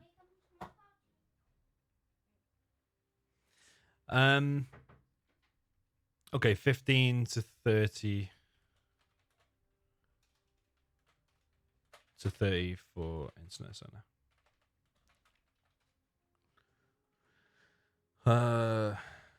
Spalding? Yeah, I guess we could improve the question maybe slightly. I think it's kind of whatever, especially the internet center one. Like most of the time, you're gonna have it mined. It just seems like that part doesn't matter too much. How often are you really gonna saboteur someone's internet center? Let's be realistic here, guys. it's the production one that I care about mainly. Only Yeah, change, Yeah, yeah, cash yeah. steal, but I internet mean, center. right now you like almost never use it for production, right? Because it takes 800, and for like 4 terrorists, you can usually, unless it gets repaired, kill the war factory. So that's why for the same price you can kill it as you can disable it right now. Don't touch. Isn't that the main reason why you don't really use them much? That terrorists tend to be just better than a saboteur when it comes to like disabling or killing a war factory. Mm. That's Yeah, how yeah. I view it, at least. Like for the same price, you can disable it as you can kill it. So why would you not just want to kill it and get XP and everything? Harder So to I do think they in could some niche do situation. with like a slight buff maybe, but I also don't mind their main use being like resetting super weapons, resetting chain abilities, that sort of thing. I don't mind that either. I'm gonna go with Marikar's comment.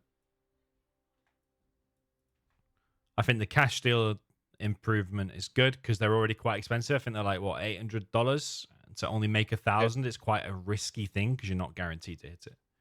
Yeah.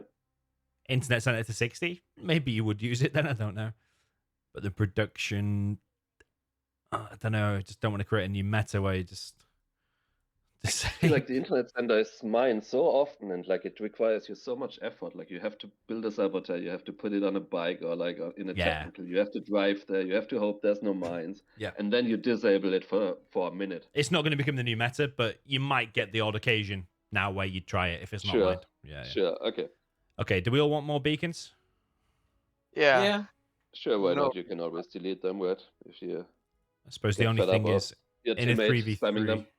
in a 3v3, you might now have 15 beacons flashing on the map. That's the Yeah, only. but like you can delete old ones before you. Yeah, I think it's up to the team to make use of that. I think in Okay. general it's nice. Right. Nicknames put a black line in here. I think all of those ones we just discussed are the ones already on GitHub and the Generals game patch. From this point on, it might be things that have been suggested on the forums, so some of them might be a bit more crazy. Might be wrong, though. Let's go through it and see. Reduces the audio range of the timed demo charge from 800 to 500. So it's less obvious, more sneaky timed demo charge. I disagree. Yeah. I think demo Yeah. charge is like something that it's fine if your opponent knows it's going on because it is pretty significant. Like imagine you manage to slip under the radar more and Let's slip in. like Okay, so I I will slip disagree in. about I disagree about 65 and 66 line. Yeah, I don't even notice it now, so if they make it even harder to notice, I'm never gonna notice it. His So whole base is I'm gonna gone. He disagree. hasn't realized. Yeah. I checked my Chinooks, none of them are mining anymore. Yeah, so definitely disagree. Yeah, it's like almost the same thing. Okay. Yeah. Reduces the audio range and volume of remote demo charge. So hang on, what's the difference between? Oh, it's the same thing, yeah. charge, Remote and Well, timed. one is timed and one is remote, yeah. Okay, so Yeah. we're in the same boat for all of them, basically. Okay. It fixes USA Agree. flashbang ranges, being unable to target. GLA Stinger, I think that's agree, yeah? Yeah, Yeah, it's I a agree. fine bug. You can attack move it. It's weird you can't click on it. Oh yeah, that's the only change, yeah. Fixes extra armor for USA Air Force Avenger against jet missiles. USA Air Force Avenger no longer has 30% more armor against jet missiles. I didn't even know that. Well, isn't that going to make Air versus USA and laser more OP? I mean, how many games does it go to like air having Avengers versus them? Oh no, sorry, yes, Air Avengers. Okay, yeah, sorry. Yeah, it's very niche. But I suppose, And how yeah. many times are you going Yeah. Vanilla Raps versus Air I mean, Force? it helps. Well, it helps. To be fair, it helps Vanilla China against air, doesn't it? Like, don't mix have jet missiles? I think most of the damage comes from the flame though, from the napalm. Because if it helps China against air, I don't mind it. Like, just seeing as how China is the weakest army as the strongest army in isolation. So Yeah, I could see agreeing with this if I didn't even know that the air Avengers take less damage from No. mix. I wasn't even aware, but that is actually something that, yeah, I wouldn't mind. I wouldn't If mind. mix were a bit better against air just because air is really strong. Yeah, okay. Okay, destroying a USA Hellfire drone now rewards disagree. 10. I disagree. Yeah. Hellfire is already expensive as is. Yeah, sure. Whatever. What do you mean, sure, as in you want it to give XP? I actually think 10 XP is nothing. Yeah, could do. Like if your point is that China abilities, for example, are exciting, then I don't mind it. Yeah, the thing is, it's not a lot, 10 XP. Like you kill, you have to kill basically one tank Battlemaster currently that is level 2, or you kill 20 Hellfire drones to put it in perspective. Yeah, true. The composite armor bug basically being patched to the Paladin is the next change. I agree with it. I'm fine with Oh, it. for sure, that should be fixed. So basically, Paladins will now get stronger to match the Crusader. Is that right? Yeah, Yeah, you don't fix want to spend a Chen ability to have a worse tank after composite armor. Yeah. What, is it currently making it worse? No, Not but the worse. Crusader benefits more than the Paladin yeah. from composite armor. Yeah. Yeah. And I think we all agree that seeing more Paladins later game would be good because currently we see 0. Yeah. Right. Only the GLA Rush we see, which is very 71, please. Yes, I agree with it. It's so stupid that this is even a thing. The point defense Yeah, laser from the Air agree. Force carpet is now removed. All of the USA Air Yeah, Force planes I have think no these are PDL. really good changes because Air Force is too strong currently, and these Chen abilities are just kind of point and click. It's not very skilled to like use your carpet. Isn't it like that fast? So just like RPG, they can't really make a hit to the carpet. Yeah. I Maybe think it's maybe like, Stingers are going to hit it a bit fast. more now. Maybe Stingers, yeah, but So do we all agree getting rid of the PDL on the carpet? Yeah. Yeah. 72 I disagree with. Otherwise, why build a spy drone? Increases the sight range of USA. Kind of defeats the purpose of getting spy drones a bit, no? Yeah, I agree. Yeah. No, disagree. Sorry, disagree. The shroud clearing range of USA battle drone is increased. Yeah, sorry, disagree. I agree with Mara and disagree with the issue. Yeah. Yeah, USA doesn't need Yeah. more range. Battle drone is for repairing, Disagree. not for vision. Okay. Oh, battle drone. I mean, I feel like this is a pointless change, to be honest, the Hellfire one. Decreases the sight range. I mean, it's an expensive drone. I don't mind the Hellfire having that much. The thing with Battle Drone is you're getting it because you want the repair. You don't want to get like a 2-for-1 deal where you have a repair and good vision. Hellfires are expensive anyways, and very rarely are you spamming Hellfire drones, to be honest.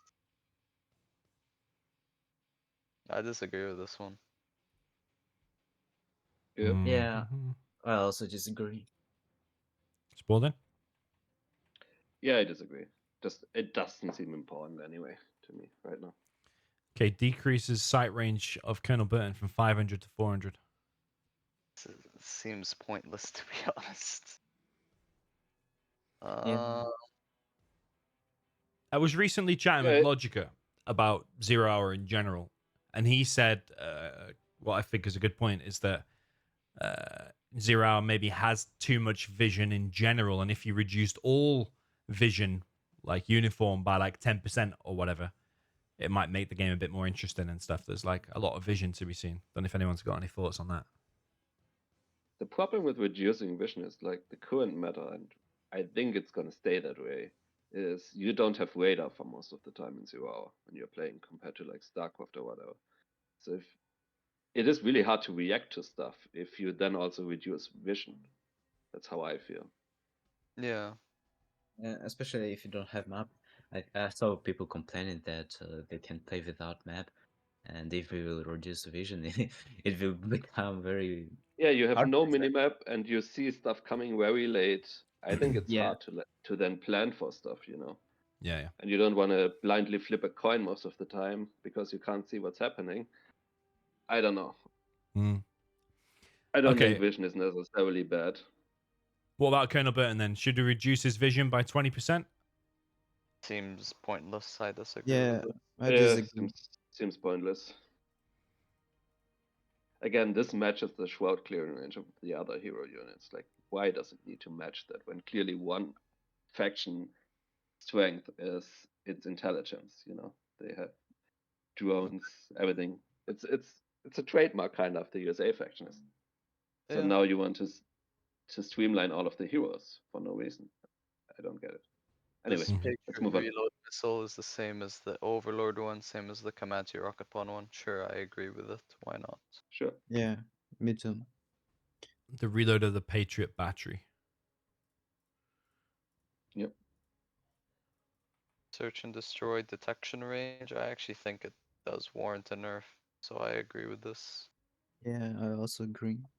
Yeah, I don't to mind 300, or is there a middle ground? I think it's fine at that point. I think 300 is still quite large even for that, but I think that's a good starting point. Because its detection range is basically the whole base currently. Yeah, true. Yeah. Yeah, That's true. it's would be kind of nice if you could maybe use your Lotus a bit more against USA inside of the base instead of being like, oh, they have a strat center in that area. I guess I can never go there. Yeah, base True. becomes anti hero basically. when Yeah, you have a strat. completely shuts out the hero. Okay, decreases search and destroy sight range from 800 to 600. I don't really think this one matters, to be honest. Like, Yeah. I don't mind it, but like, I don't If you think build the strat center at the front of your base, you see less in the future. exactly. It's like, You're not gonna I see don't much. know. Everyone builds it at the back of their base usually for a good reason. I don't think it's gonna change anything. Yeah. So Spalding, you don't care. I don't care. Yeah. So neutral. Marakar? I mean, sure, I agree, but like, it's not really gonna make a difference anyways. Well, I'm just like Spalding neutral. It's not gonna make a big difference. You usually put threat behind your base. So agree?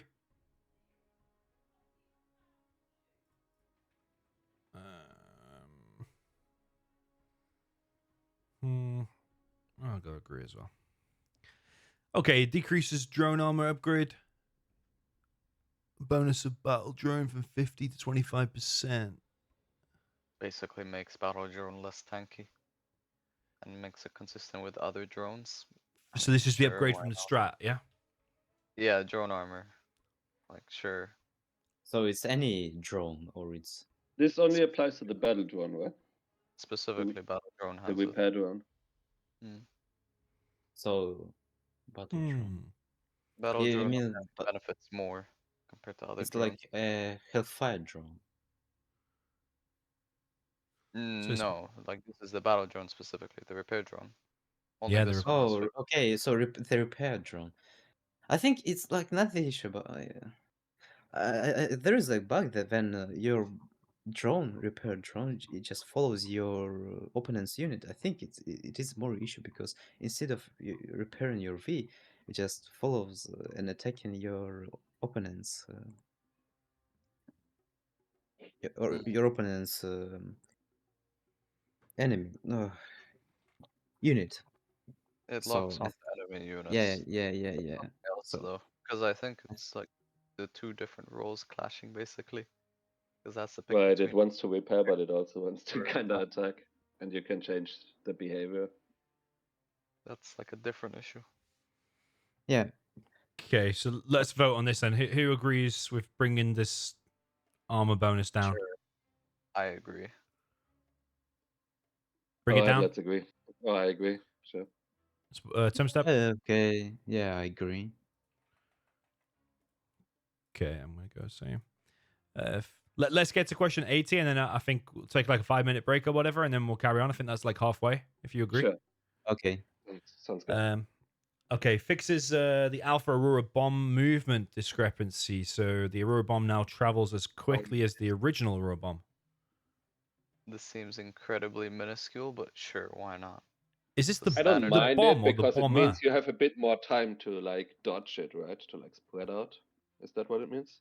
Effectively, it hits the Basically, ground. the bomb for the alpha drops 5 frames faster than the one for the vanilla Aurora. Yeah, and it's gonna drop 5 frames lower in the future, right?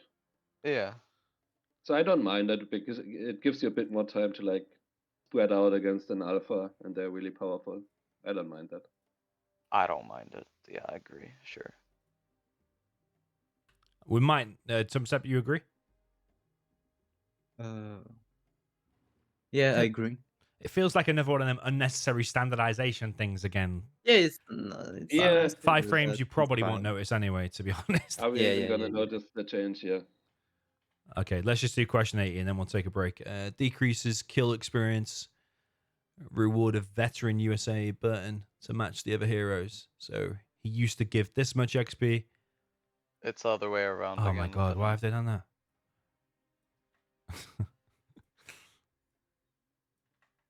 All right, used to give that much, and now it's only Oh gonna wait, no, give. it was correct the first time. What So the- it goes from 100 to 50. It goes from 100 to 50. I mean, Yeah, now rewards this Burton instead does of this. more. Burton's more of a combat unit. I think it makes more sense that Burton gives more XP than like the Lotus, for example. Yeah, I disagree because I think the burn actually gets stronger when it gets weathered, whereas the Lotus, as we talked about on Notice, doesn't get really stronger, except Yeah, for I health. disagree as well. But like, I don't know. I feel like it's fine that the burn gives off a bit more XP because it becomes harder to kill. Yeah, it can fight back. Yeah, I But disagree. it's also whatever. Like if I wouldn't cry about it if everyone wanted this XP to be changed, you know. Okay, so disagree, yeah. Yeah. All right, cool. We're on question 81 then. Do you want to take a 5-minute break and then we'll carry on? Yeah, I'll be back in 5. Yeah. Okay. Okay, I think we're all back then. I was just saying, Spalding, I've probably only got another half an hour, and then I need to go out for a few hours, basically. So Sure. get as far as we can. If we require a part 2, then Sure. requires a part 2. Next one's on minigunners, being able to be crushed like other units. Yeah, I agree. Seems like a good change looking at infantry's win rate right now. Yeah. It's a slight nerf to infantry, and it's one of the strongest armies, so I don't mind. Yeah. Yeah, I agree with that. It's nearly winning as much as Air Force and Talks, apparently. Tumstep, you agree? Yeah, I agree. Even though the Fargo clip was pretty funny. The Fargo where he clip. was raging. Yeah, there was one where he was trying to crush a minigunner, and he was kind of raging because he couldn't crush it. So, based on that, I would disagree, but yeah, I'm gonna agree. Okay, adds experience reward for vehicle hack on the China Black Lotus. That feels good. She can disable a vehicle and then gets a bit of XP for it. Sure, that's kind of cool. Everybody agree? Yeah. Sure, why not? I suppose just got to watch Inf against Nuke because Yeah, that's a one. problem is, I guess it buffs the infloaters the most, right? Oh no, Because it of its doesn't. It doesn't range. say Super Lotus actually. So Okay, then it's fine. Sure. okay, removes ability to reveal the shroud of with frenzy basically. No, I I disagree. agree. Oh yeah, okay. Well, we have two different. I feel like there My are rationale would be infantry against nuke is always infantry against nuke, infantry against tank are some of the most unbalanced matchups, and the frenzy makes it even harder to like Yeah. for the other armies to catch in off guard, because they see what you're doing. fair enough. Look at In those that three. case, So yeah, that is my rationale for like, yeah. I didn't think about the China matchups. In that case, I changed it to an agree. Yeah, I agree. Okay. Decreases the reload time of China MiG before the Black Napalm upgrade, so it'll go from 8 seconds to 4 seconds. Nah, because that buffs like China's versus outposts and inf, for example. But it is needed though. If you look here, 76%, and I'm just overall, worried from the team game perspective as well for that one, actually, which is why I'm concerned. Because like in team games, when you have bigger I'm- maps, it I'm doesn't fine with the matter. change. I think it does need to be watched, but I think they are so useless without napalm that once you go back to reload, Yeah. they're seemingly there for an age, and then they get wrecked by a technical or something. I agree. Okay. I can Yeah. agree with this, but like I just want this to be watched carefully.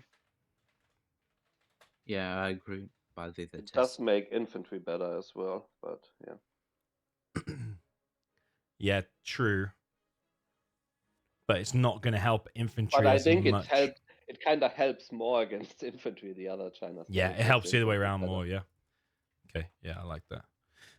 Okay, decreases the audible distance of a China helix by 30%. Disagree. I think it's actually kind of important sometimes to have that helix audio cue. Similar to how you have Comanches like from the Air Force with the audio cues. Yeah, Yeah. I also disagree. Yeah. I like hearing things like hackers. Yeah, you've got that game in And headset, all haven't that you? You stuff. can like triangulate hackers and Of course you like that.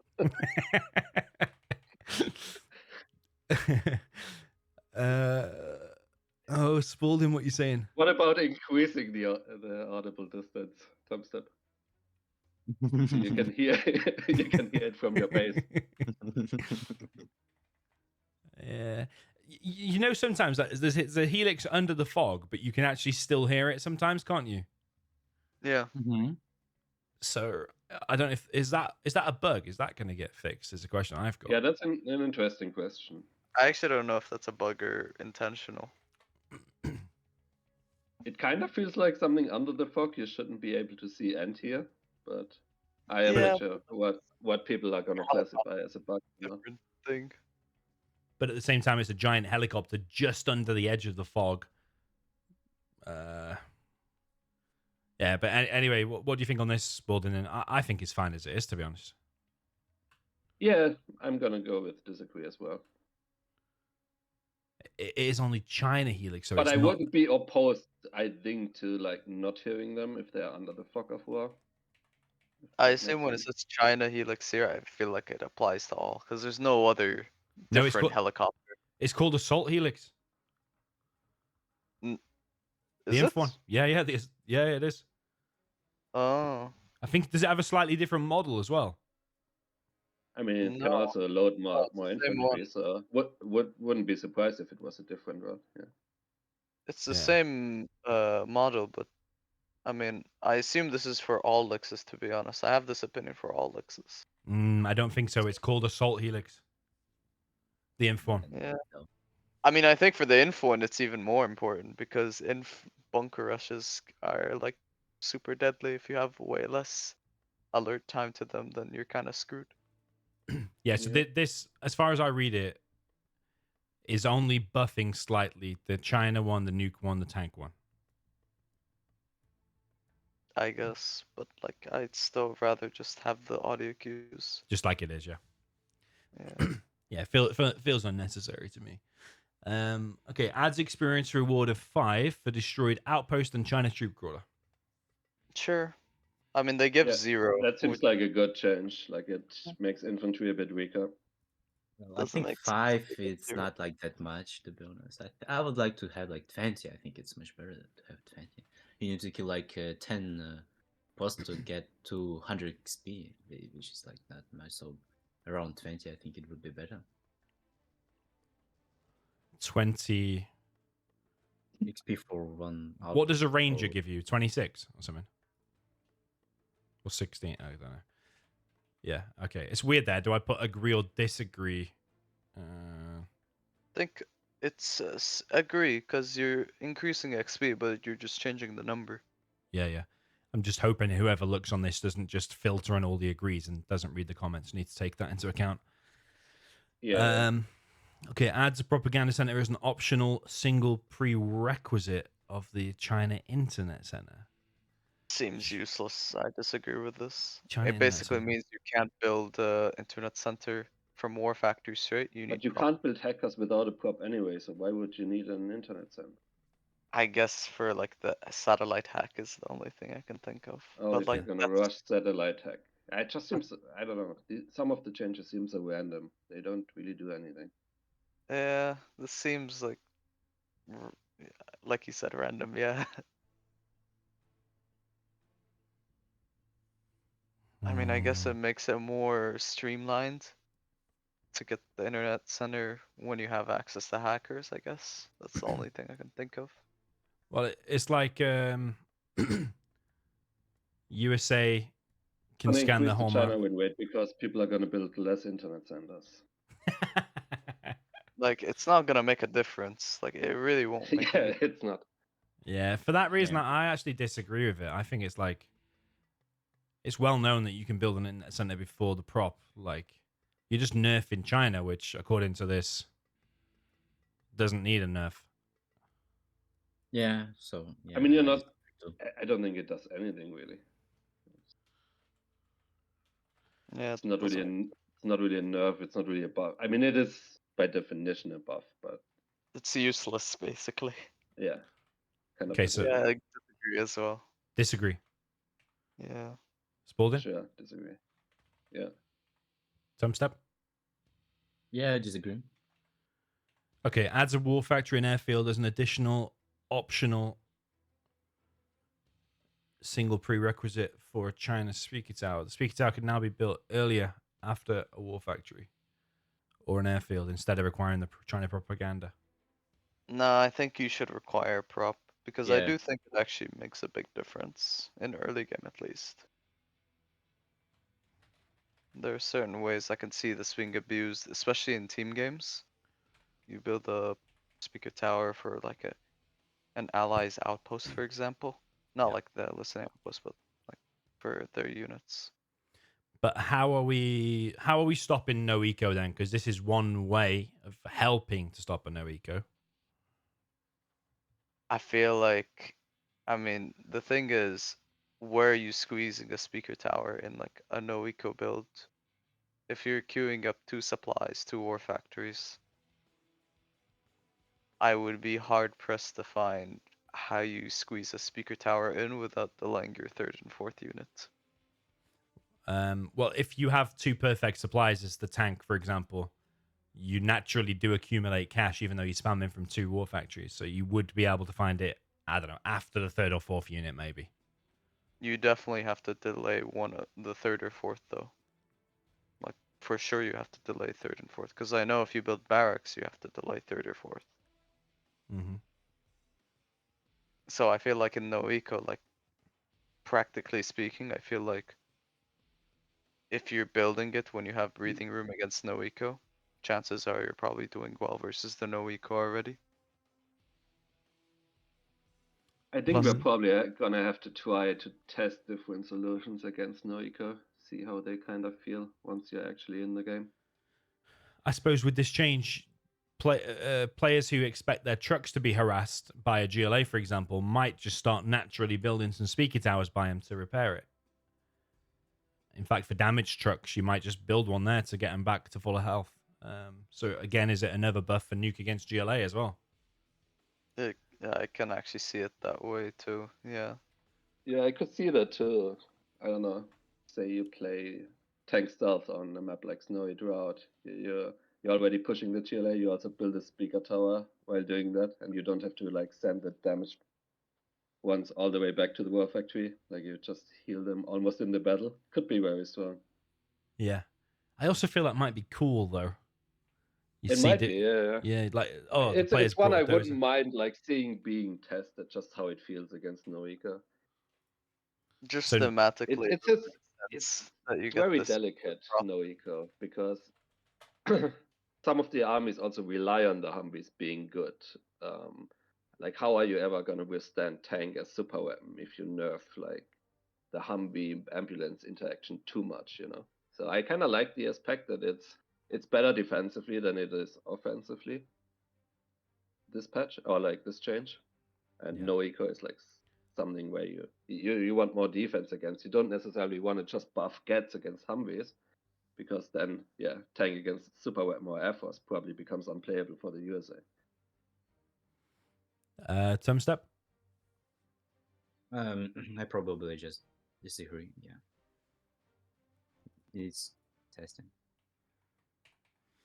I'm gonna go agree and just test it. Test it a lot. Okay. Decreases China nuke missile blast delays. The nuke missile blast delays. The patch nuke No now idea what this means. hits max. Is this when it hits the ground and it does the sound boom and then it does the damage boom? Is that it? I think Maybe. that's it. Basically, the visual kind of happens earlier than the actual effect, right? Sure, why not? And when it says max 880, is it dynamic? Can it change? No idea. Maybe, yeah. If it's Is just it? syncing it with the actual blast, I mean, sure. sure, I'm fine with that if the audio and the visual and the actual in-game effect, if they all line up, I guess that's preferable, right? Mm. It is, I guess, a bit weird yeah.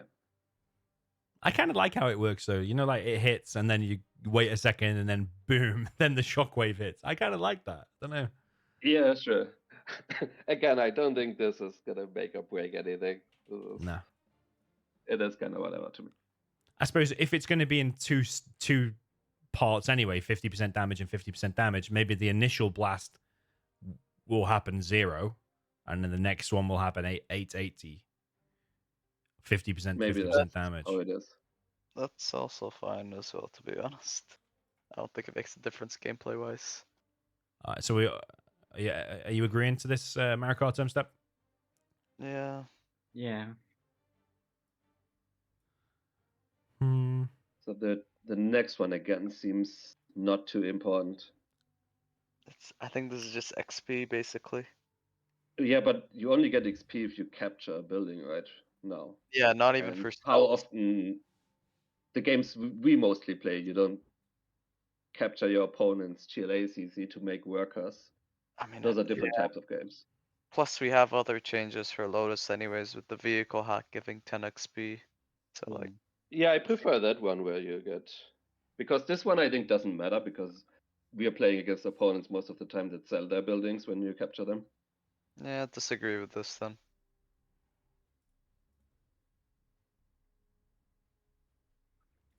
Disagree, Spalding? So does the cash hack also count as a Lotus attack? I guess. I think so. Yeah, I think everything counts: vehicle hack, capture, and cash steal. Yeah, I mean, like I Capturing said an oil earlier, too. based on true. That too, yes. Yeah, my problem, as I stated earlier, is that right now it's mostly a detriment to you if your Lotus gets promoted. So it's a really strange change to me. I think this is also referring to like general promotion XP bar, not the Lotus XP. Oh yeah, true. Oh, so this is this simply general promotion or is it also the Lotus? Promotion for Oh, okay. promotions, not for Lotus XP. And this is for Okay, but China then it Black Lotus. only applies to China capturing a building, doesn't it? Yeah. Like I whether think it's an oil derrick or it's like an opponent's building. capturing. Again, I don't think this makes it much of a difference, you know? Yeah, I How disagree. many oils does your Lotus capture on average? It's not that many. 2. They usually capture 0 buildings. Yeah. I just don't think it matters. It's a tiny 0.01% buff for China's, Seems but pointless. not Super Lotus, by the way. Even for regular Lotus, I think this is weird. I just don't think it does anything. So don't care. Tumstep. Yeah, just disagree. Maybe just a bit pointless. Next change, I think, neutral, but change the percent. I don't think it should be nerfing Tox v China this way, because I think this is a very easy way for tank to become super power crept versus Tox. Increases poison damage resistance of China Dragon Tank by 20%. The poison damage armor of Dragon Tank is increased. This So- would be okay if you made like 1 or 2 dragon tanks, but you're making like 20, 30 dragon tanks versus GLAs. And imagine all of them become significantly harder to kill for Tox tunnels. I would be very cautious about this at least. But if you look at the win rates right now, like isn't Tox doing really well against China's? Yeah, I think They so. are. Tox I versus think V China. Because I think as China, it's very hard to like clear toxin of any area where there's a building and they have a tunnel next to it. Like if there's a tunnel next to a building, they have RPGs inside. I think it becomes really hard for China to clear that, and that's part of the reason why Tox does so well against China, because I it's think really this hard to like idea pick is Tox good. of any part of the map. I think the idea is good, but I think 20% is way too high to start with. I would start with something like 5% even. I wouldn't even I would think even 10% is like a bit high. 20 is way too much. Because So remember, you're Tox v making Nuke. like tons of dragons versus GLAs, not just 1 or 2. Tox v Nuke is 53%. So that's, according to that, it's kind of balanced. But But Tox that's just with the versus Battle Masters and the dynamic with those. Tox Yeah, but I versus feel like, Tank are you though. Look at really that. gonna build like that many more Dragon tanks as Nuke against Tox? I feel like you're still gonna be mostly building Battle Masters and just a couple Dragon tanks. Exactly. Maybe I just think it's a good change, but I did yeah. too. It's maybe a good just better. change. Adjust the number. Make it like 5% or 10%. Yeah, the actual number I would have to again see because No. Change it even to though a I'm number. good with numbers usually, I find it hard to imagine like what does a 20% increase look or feel in game compared to a 15 or 25% increase. But I like the change overall. I think Tox tunnels are a big part of the reason why China struggle against Tox. Like, I think just as well as gamma buses, of course, but before then even, I think it's just a bit. Tox is a bit too good, I think, at keeping the map once they have it. like the change is good. It's just I wouldn't make very pronounced changes on units that you spam a lot. That's why I was hesitant about the Gatling tank spin up thing, for example, because you Yep. make so many of them. Tumstep. So what I was thinking about is that maybe it would be better just to reduce a bit damage from toxin tunnels than just making like resistance to China's, because I saw like the win rate tox super weapon is like around 70, I guess. So it's very hard to break through when there are like a lot of tunnels, and when tox get an upgrade in palace for toxins, it becomes even harder. And your dragons, cuttings, everything, these is just like very hard to push through. So Yeah. maybe we should just look for fixing tunnels, tox tunnels a bit, so they make a bit less damage than they do now. So I probably maybe just disagree about it, yeah. I suppose this comes back to nerfing strong stuff or buffing weak stuff. By buffing this, you're only. Yeah, I kind of see where Mara is coming from. That, and also Tumstep, that maybe it does make more sense to just change the Tox tunnel, because then again, yeah, I guess you don't even impact like Nuke against GLA, stealth against tank, that sort of stuff. Yeah. Well, you don't do that anyway, because it's just against Tox tunnels or like poison damage. Like the only other poison damage is Tox Tractor, but you're not really worried about that. Yeah, I kind of Well, I like this guess we change because it's. kind of all agree that Tox tunnels need to be nerfed in some way, right? Against. Well, Well, yeah, I think. depending on how you look at it, because this is not a nerf for a Tox Tunnel per se. This is a buff specifically for Dragon Tank poison damage, which because that's True, very but as targeted. we I like it. Because I true, don't but want what Tumstep said is also right, that globally. like Tox doesn't do just well against China's. It also does pretty well against super weapon, for example. Or Yeah. how does it do against the USA and GLA? Can you quickly check that one? Tox against what USA 62%. It also seems pretty high, right, in that regard. Yeah, it's pretty. It's So positive I against guess it everything does. except there. Yeah, so maybe we should actually just look at the Tox tunnel and then see how that affects it, and if maybe the Dragon Tank still need a buff against them afterwards, but maybe it makes sense to just test nerfing the Tox tunnel first and then look at the rest. Mm-hmm. Anyhow. Okay. Yeah, I've got to go soon, so maybe let's get to like question 100 or something, and then we'll have to do probably part 2, I think. That's a round number. Yeah. 92 seems pretty useless. I disagree with this. Increases death, explosion, damage, and radius of the nuke silo from 400 to 600. So this is when you kill a nuke and it destroys stuff around it. Yeah, like the self damage, basically. Makes it a bit more realistic, I suppose. If I shot a nuclear reactor with a Humvee loaded with missile defenders in real life, probably True, going but to I do think from a game design perspective, like you also probably don't want to do that, because you're already a bit upset, I feel like, if your nuke dies and then you like get extra punished for it. Yeah. So I wouldn't change this, actually. I think you're already a bit upset. Your nuke didn't get to fire, and then yeah. But is it helping you though? Because when the enemy kills it, let's say kills it with units nearby, there's more chance his units are going to blow up. So is it also a bit of a buff for you? Probably not, because I think most of the time they're going to kill it from afar. Okay.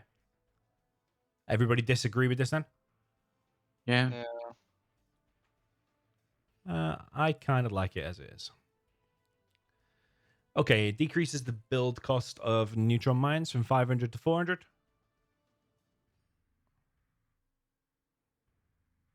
Eh. I mean, When's the last time you've guys gotten neutron mines? I saw it the other day. Lift truck against. Yeah. What did he do? Me. Who was it against you? Yeah, it was against me on Vendetta. He put mines near oil. Yeah. but it's quite Super, rare. So super. I think I agree. $100 not going to Yeah, break the it's bank, is it? whatever. It's whatever, really. You're gonna build it in less than 10% of your games. It's gonna cost 100 less. It's gonna have no impact. Yeah, true. Yeah. Everybody agree? Yeah. Or if you want to go neutral, just say. I suppose if we put a lot of neutrals, though, it makes it harder for the balance people, doesn't it?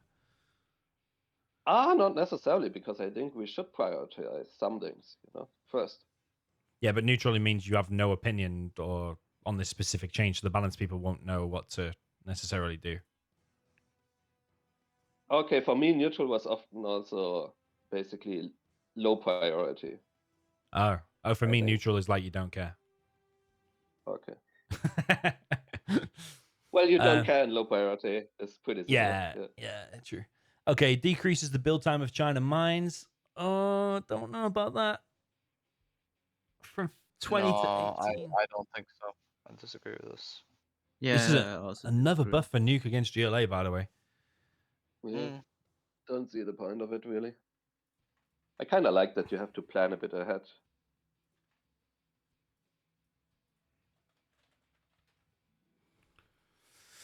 Okay. Increases overall damage of China Helix Nuke Bomb. Another buff for Nuke. 300 to 400. It now matches a Nuke cannon shell. No, disagree with this. Like, there Well, are I niche. already disagree just based on look at the win rates. Nuke is doing really well against GLA. Yeah. You're buffing Nuke Lixes. Why? Plus, I know niche situations where you might get a Gatlix or a Proplix, and maybe in a like fast game, you wanna just get nuclear bomb because you don't have any other place to spend money currently. No reason to give more options unnecessarily when they have good options already. If anything, I would like to see, for example, the vanilla China bomb being slightly buffed. Like an army that actually needs it, not like an army that is already doing well against GLA. Make that, and a big part of why they're doing well are the Lixes, and now you're buffing them even more.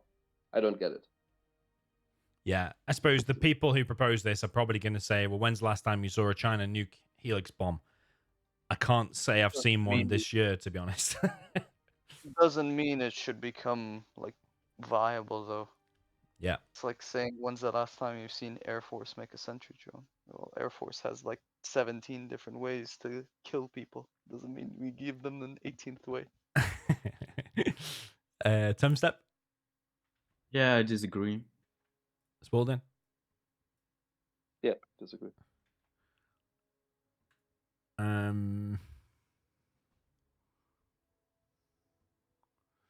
I'm going to put disagree, but could do a more subtle approach.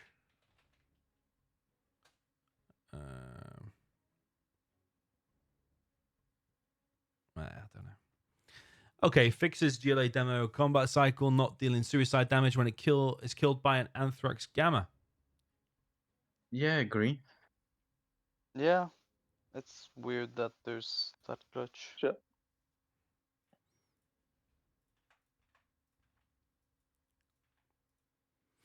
Fixes suicide delay of the GLA demo technical.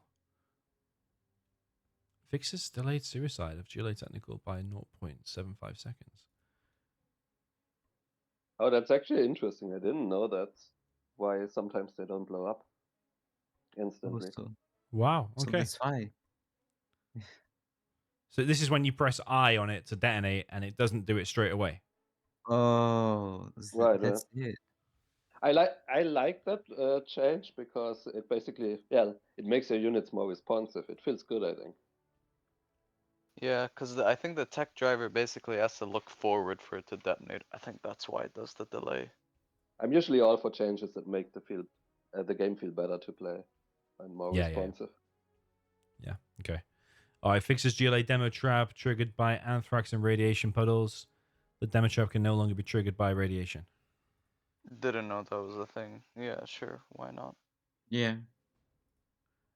Okay. And this is only Yeah. the GLA demo trap. I don't know. 99 is a very niche bug fix. Sure, why not? Adds ability to the GLA stealth saboteur to enter the China Internet Center and GLA fake buildings. Basically, stealth So saboteur. against fake buildings, it's a nerf, right? It's like a very, very niche inconsistency. It's where a buff against China and a nerf against GLA, like a very minor one that hardly matters. Yeah. I guess the rationale is that you can't tell whether it's a fake building or not based on not being able to enter with your saboteur, I guess. That's like the only thing. I think this is just purely. It's again super niche. So do we agree with that? Yeah. Sure, I guess you shouldn't be able to tell whether it's fake or not just with it by having a saboteur. Yeah, feels a bit strange. And I agree it should be able to go in the Internet Center. I think that just adds a little bit of extra Sure. whatever to the game, whatever you want to call it. 100 is interesting. Adds ability to the saboteur to enter a USA drop zone and black market. Marakar's like rubbing his hands like, what strategy's going to do now? They steal 1,200 cash when doing so. It seems kind of cool and fun to me, but I haven't put too much thought into it. Interesting. That's all I'll say. It's very interesting. I like it because it's just adding more options to the game. Yeah.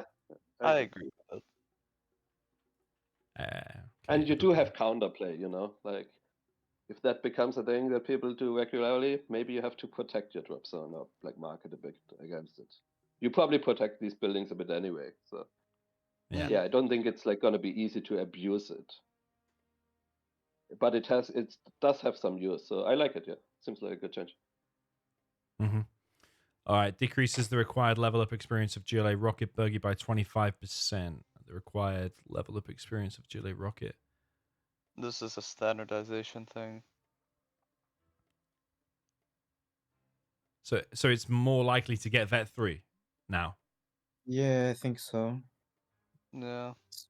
Yeah, it'll get Vet 1 faster, it'll get Vet 2 faster, and Vet 3 much faster. I disagree with that because I feel like I'm not sure even after the Tomahawk bug fix. I feel like buggies can still be hard for USA to deal with. I feel like it's an unnecessary buff and it's gonna make buggies stronger against USA, right? That's where you see them a lot. Yeah, I agree with you guys. Yeah, I agree. Because quads and buggies already wreck USA. Yeah, that's why you can't compare like just all long-range vehicles the same way, because some of them are not as good as others, right? 102 is the same thing, but for Scud launchers. I disagree for it as well. Yeah. Yeah, I don't think you can make Scud launchers too strong because, like, as the 50k games sometimes show, they can become a bit obnoxious. You know, if someone just has like 8 Scud launchers launching at a ramp, it's like really hard to get through that part. So I think you need to be careful not making them too strong. Or even in 1v1 matchups where Same you for FFAs, like it doesn't matter too much for 1 versus 1 anyway, this change, so I think it's just gonna make it worse for like other game modes. But this is weakening the Scud launcher, yeah? It's making the XP requirement higher, basically. Yeah, so it's gonna weaken it. So it's less likely to get Vet 3. I think it's fine. Like, Scud launchers are pretty niche already. Yeah, I feel like Scud launchers are pretty decent as they are. Like, you don't see them too much. Yeah. You don't see them too little. Yeah, but when you see them, they are usually good, right? Like they usually what? Them, I think against like infantry or something, they're usually pretty good. Yeah. Are they too good against infantry, and therefore do they need this change? I feel like this change wouldn't fix their issues. Not necessarily. I think, isn't the infantry win rate pretty good against GLA? Like, yeah, it is. It's positive. Yeah, but probably 90% of that is from the early to mid game. When it gets to late game. Yeah, from the Elixir rush. Yeah. I know what you mean. When you get to Scud launcher phase, you're dealing with mobs, you're dealing with Jarmen, with another thing is, I think with the Scud launcher against infantry, like the veterancy doesn't matter too much usually. Like if you hit the outpost with it, doesn't it like always die anyway? So it's like when it gets reflected a bit by the ECM. And I think, I don't know, I kind of Versus- like it that if you use your Scud launcher well and you preserved it, then yeah, it gets strong. It matters more versus tank than it does versus inf. Like tank would actually, it makes a difference to vet because then you're starting to one-shot battle masters instead of leave them to low HP. True. Could help tank a bit in the late game against GLA, I suppose. But even then, like tank doesn't normally fight Scud launchers all the time versus GLA. Sometimes it's like a situational pickup. I don't mind it. Like, I don't mind it. Yeah. Put me down for agree, whatever. It's not gonna make. The reason why I don't mind it, the change is because I think they're most problematic probably in like other game modes. I'm going to put disagree just because I think it's another unnecessary standardization. Yeah. Sure. Someone's Fine with that. basically looking at all the things saying, this doesn't match the same as the Tomahawk, therefore we have to change it. But I think if you just do that all over the place, you're just going to create more issues. Sure. I agree. Yeah, I disagree. All right, I'll do one more and then we'll have to take a break, I'm afraid. Fixes issue with the demo GLA Terror bike without the upgrade dealing damage to allies. Yeah, sure. Bug fix. Why not? Yeah. So sorry, what is it? It kills allies Some currently, does it? basically before you get demo upgrade, the demo bike sometimes when you blow it up can damage ally units, Huh. which is inconsistent with how demo bike functions after you get the upgrade. Okay, whereas later on, the demolition upgrade doesn't hurt your allies. Yeah, it's just a consistency thing, which I think here it makes sense to be honest, because unit functionality. All right, let's get back into it then. Right. Removes the GLA hijacker ability to steal a combat bike. Neutral. I really don't care about this. I genuinely don't care either way where this goes. Now immune to being hijacked. That doesn't feel right. But Uh-huh. why even? It's like, I'm going to strongly disagree with that. why is it? I Why mean, can you still have a hijack a bike. tank easily, but it's hard to then hijack a bike? If on GTA I can hijack a bike, then I expect to do the same in Zero Hour. Yeah. Wait, why isn't my box going green there now? I think you have to color code it. Maybe there's some color coding that's tied with it. Oh. I don't know how to set that up, do you know? No idea. Can you get nicknames to fix that? Okay, why would you remove this? Okay. I think. Yeah. I think. Yeah. Yeah, I'm gonna strongly disagree. I think we can move on from that one. Yeah. Strongly disagree? Yeah. It just feels like removing an ability for no reason. Yeah. It's going to come up in a niche scenario and it's going to annoy you when you try to click it and it doesn't work. I've not had that scenario occur like once in 20 years of Zero Hour. Okay, redistributes Anthrax Gamma bonus damages of GLA Toxin Truck to stay within the maximum. Yeah. Toxin Tractor. To be in line with the intended damage bonus. I don't even know what it's talking about. Do you know? I'm assuming this is trying to say maybe there's like some discrepancy between how much the toxin tractor benefits from Anthrax Gamma. That's what I'm assuming. Yeah. Okay. Well, I'm going to strongly agree with that then. Oh, strongly. Oh my God, where's it? Oh. Oh no. Oh no. You see what's happened? Yeah. Oh fuck. So what? I'm gonna need to select all that. Oh no. I don't really know. I need to copy that down? Yeah. No. Agree. Oh. Agree. Disagree. Oh, it's Strongly disagree disappeared. is missing. It's disappeared.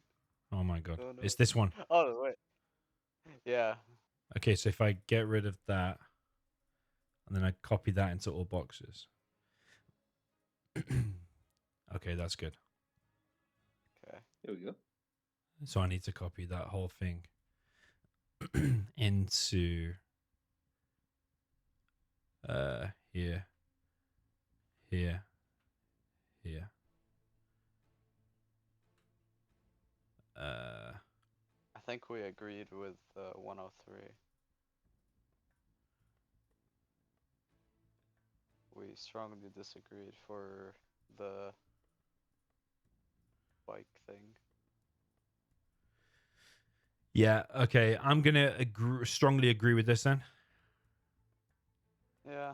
I think I mean, it could do with the boost as a toxin weapon. yeah. I mean, chances are you're not. How many times you see a toxin tractor when tox has gamma at that stage? Yeah, it's quite rare, isn't it? It might make the Yeah, and reinforcement like pad a bit you more useful. usually don't care too much about its damage either, right? Because it like one-shots infantry kinda anyway. So it's mostly Yeah. against tanks. Yeah. Mm. Yeah, against flame tank or something. Okay, strongly agree, Spalding, or Sure. Let's see. okay. Unless I misunderstand it. Increases hull repair worker spawn interval for the GLA Scudstorm from 20 to 30 seconds. Ah, this is when it leaves the toxin puddle, isn't it? Yeah. So it spawns Okay. after 20 seconds, which kills it. So now spawning at 30 seconds won't kill it. And it Yeah. rebuilds 10 seconds quicker overall as a result. Hmm. Otherwise, it sits there as a hole for ages, basically. I'm going to agree because I think it's pretty silly. Yeah, I think the whole dying after the hole is pretty stupid. Doesn't make I'm sense. just trying to think if there's a better way to implement this, or I'm gonna agree, but I think this should still be at the same time. Make it at 40 seconds instead of 30. So it's like basically the same time. I just think the worker dying part is stupid. So the only other way to do that would be to reduce the time length of the toxin puddle. No, I mean like just make it the spawn interval at 40 seconds. So that way it basically is the same time as it is now. It just removes the whole worker dying to the to the toxin. Okay. Do you think there's a problem with it rebuilding 10 seconds sooner? I mean, scuds are pretty good. I don't see the need to make them like any better, especially in matchups where, let's say for example, versus super weapon or versus like GLA mirrors or even China's. Mm-hmm. It could make a difference to have those extra 10 seconds. It's just something that like I'd rather optimize rather than make like an actual change to Okay. how fast this builds. Yeah, I'm Okay. gonna agree with Mauer there. I think Scud Storms are already pretty good, so I don't think we need to like buff them slightly. But yeah, I also like the change where like yeah, it is silly that the worker is dying, so like to keep the same time, like Mauer suggested, just make it 40 Yeah. seconds. I suppose I was thinking of GLA mirrors, and I think seeing more scuds fire on GLA mirrors is not a bad thing. But against like USA's, I suppose it's pretty I OP, mean, isn't it? it's really a very slight change, right? Because like Yeah. it only occurs if the Scud gets like down to the hole, and Yeah. then it rebuilds 10 seconds faster. So it's not gonna have a huge impact on like how many Scud Storms you're gonna see fire. Yep. Okay. Okay, removes the decloak functionality of the GLA bomb truck when approaching selected target. Oh, so this is when bomb truck basically reveals itself. Like if you click on a target and the bomb truck's close, it just unreveals itself on its own. Yeah, I guess. Sure. I mean, to buff the bomb trucks. You don't Yeah, which really you don't see see too many of. So It's kind of a cool unit in a way, isn't it? A bomb truck. I don't know. Yeah. I always felt like it was a cool unit. And to be honest, this whole decloak thing, it just works so badly against bomb trucks. To the So point is it where right now better with a bomb truck to like drive next to a unit instead of clicking on it? yeah, because if you attack a unit, it actually Okay, uncloaks I itself understood when it. you're close. Then. Yeah. It's really dumb. Yeah, I agree with this. strongly. I think I strongly agree with it. Happy to Sure. see bomb trucks improve.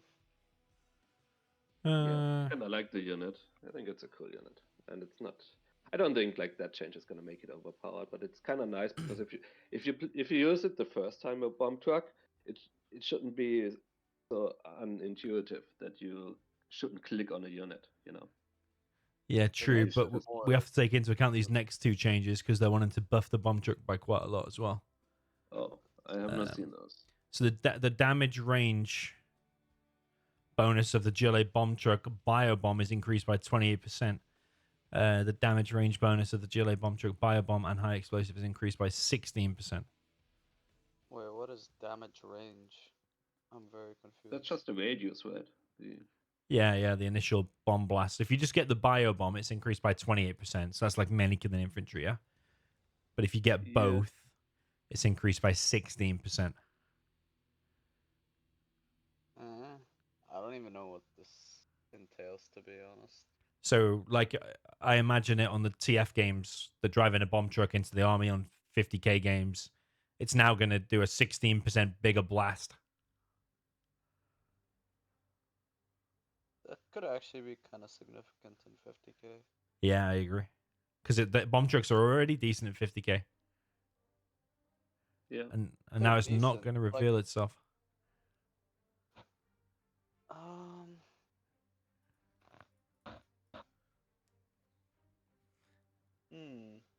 I'm going to agree, I think. Not strongly. I'm going to agree. I'll agree as well. I think it needs testing. Because like in 1v1, you pretty much never see him apart from niche scenarios where you need to kill an oil. Yeah, it feels like a cool unit if it's a bit more use, right?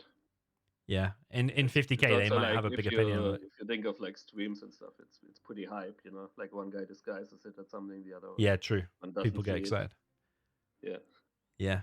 And I don't think like against USA, its use is still gonna be limited because of spy drones and scans and stuff. I mean, True. outside of 50k. So I don't Yeah. think it's like suddenly gonna be super broken. I would have to like the exact numbers, I guess. I'm not sure like what exactly plus. Like it seems like a small buff, of course, 16%. I'm not sure what it suddenly kills that it didn't kill before. Can't think Yeah. of much. Like it's still, I don't know. Which building does it kill now? That it's probably mostly to army. The effect you're gonna notice. Yeah, but this isn't talking about damage increase. This is talking about range increase, isn't it? The damage, but range bonus. I don't know, yeah, actually. Yeah, it's an army thing strictly. It should be, I guess, just an army thing. Yeah. Okay, well, the next one is talking about reducing the cost of the bio bomb from 500 to 200. I mean, you almost never see biobomb. So like, Yeah, that's what I was thinking. I think high explosive is 300, right? Or is it also 500? It's I also don't know. 500, but I don't know for sure. I But don't know. like, you I mean, never it's biobomb fine. You like- normally don't get that upgrade right now, so maybe it sees some use, right? Yeah, like biobomb is never seen, and even if Yeah. it's cheaper, I doubt it's gonna make or break a matchup. I would be very surprised if it did. Maybe you see Yeah. it more versus Inf, for example. But like, chances are, if you're bomb Yeah, trucking, but like you you're still running are you bomb building a truck bomb truck convoy- over like a Scud launcher or something against Inf? Probably not too often. Exactly. Plus, there's outposts. They'll detect bomb trucks. So even versus theoretical matchup, that could be good. So yeah, I think I'm just fine with buffing it. So strongly agree. Sure. Okay. The required level up experience of GLA Combat Bike is decreased from 200, 400, 800 to 100, basically halved. This matches the required experience of Jean Monkel. So the combat bike can now get Vet 1, Vet 2, Vet 3 double as quick. Sure. I mean, I doubt people are vetting up combat bikes, but Only scenario where it's going to get vetted probably pretty quick is probably killing Raptors or Auroras on the airfield. yeah, but Probably. like you're not afraid of a Vet 3 combat bike, but yeah, I mean, sure. If it's just because it's an egregious amount to kill to vet up, like, sure, I agree with it. Sure, I'm fine with it. Yeah, agree. Yeah. I'm just thinking, like, if it's not I broke, guess don't. they already do level up fast in the scenario you described, where you can. Yeah, that's what I was just thinking. I was just thinking if it's not broke, don't fix it kind of thing. But you kill one Aurora, and that's going to give you Vet 2. probably 100 XP, no? At least. Aurora, I think, is 200. So you're going to get a Vet 2 instant. So you're going to completely annihilate a whole airfield before the guy even has a chance to think about it. Yeah, I guess you might be able to like kill the airfield easier afterwards. Like if you use your ambush, you snipe a couple, they get leveled up. Maybe you can snipe down buildings a bit faster with them. If it's one bike, though, that's not gonna matter. Seems very niche anyway. Like But it's... let's say your stealth bike found 4 alphas on an airfield, and it started killing the first one, and the USA player started to react straight away. You might be able to get 1 or 2 off the ground to save him, but now probably no chance, no? Yeah, so maybe I agree with you actually. Maybe it just, yeah, if it's not broken, no need to change it. It's actually a pretty common scenario, at least, that you Yeah. use bikes 1v1, so... Yeah, It's- same it's- for, I'm I gonna guess, change it. mix as I'll well. change mine to neutral then in that Sometimes. case, actually. Yeah, I'll be neutral about this one. Sure, yeah.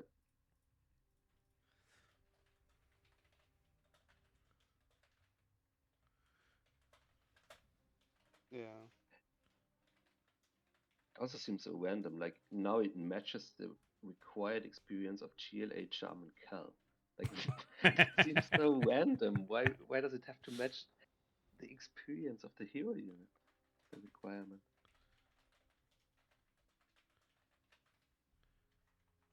You know, if it was like that for like every other unit, and say, oh, okay, but why does it have to specifically match that one? I think I know why. It's because it's got the same amount of letters: Jarman and Combat, and Kel and Bike. Has to be uniform. Yeah. Okay, removes USA pilot ability to promote GLA Combat Bike. Why do they want to remove stuff, man? Why? USA pilot can no longer promote a GLA bike. No way, man. I want to do that. Who complained about that even? Like, I get so triggered every time a USA pilot promotes a GLA bike, guys. Disagree. Why remove features? It's very similar to the hijacker and bike run. Yeah. Strongly disagree or just disagree? Disagree. Disagree. Yeah. Spalding? Yeah, I guess strongly disagree. I just don't see a reason to change it, really. Like, what's Just the rationale behind it? Might be very niche, but like I don't get why we're removing abilities, to be honest. Yeah. Yeah. Okay, GLA Marauder will now always reload when idle. This makes the unit a little bit better in scenarios where it is managed to only fire one of its barrels on its target. And The strange thing about this change is it only applies when it has like 2 barrels, right? And then you are usually already happy to have one. Then you usually don't. So it makes them a bit better in the scenario where they're already strong, I think. True, but I imagine it's kind of weird. The double-ended they Marauder. want to do it for all of them. We made it for like autoloaders, or like we agreed for the autoloaders. So I guess it's fine to like fix it, and if it becomes too strong, you rather like nerf the rate of fire or something.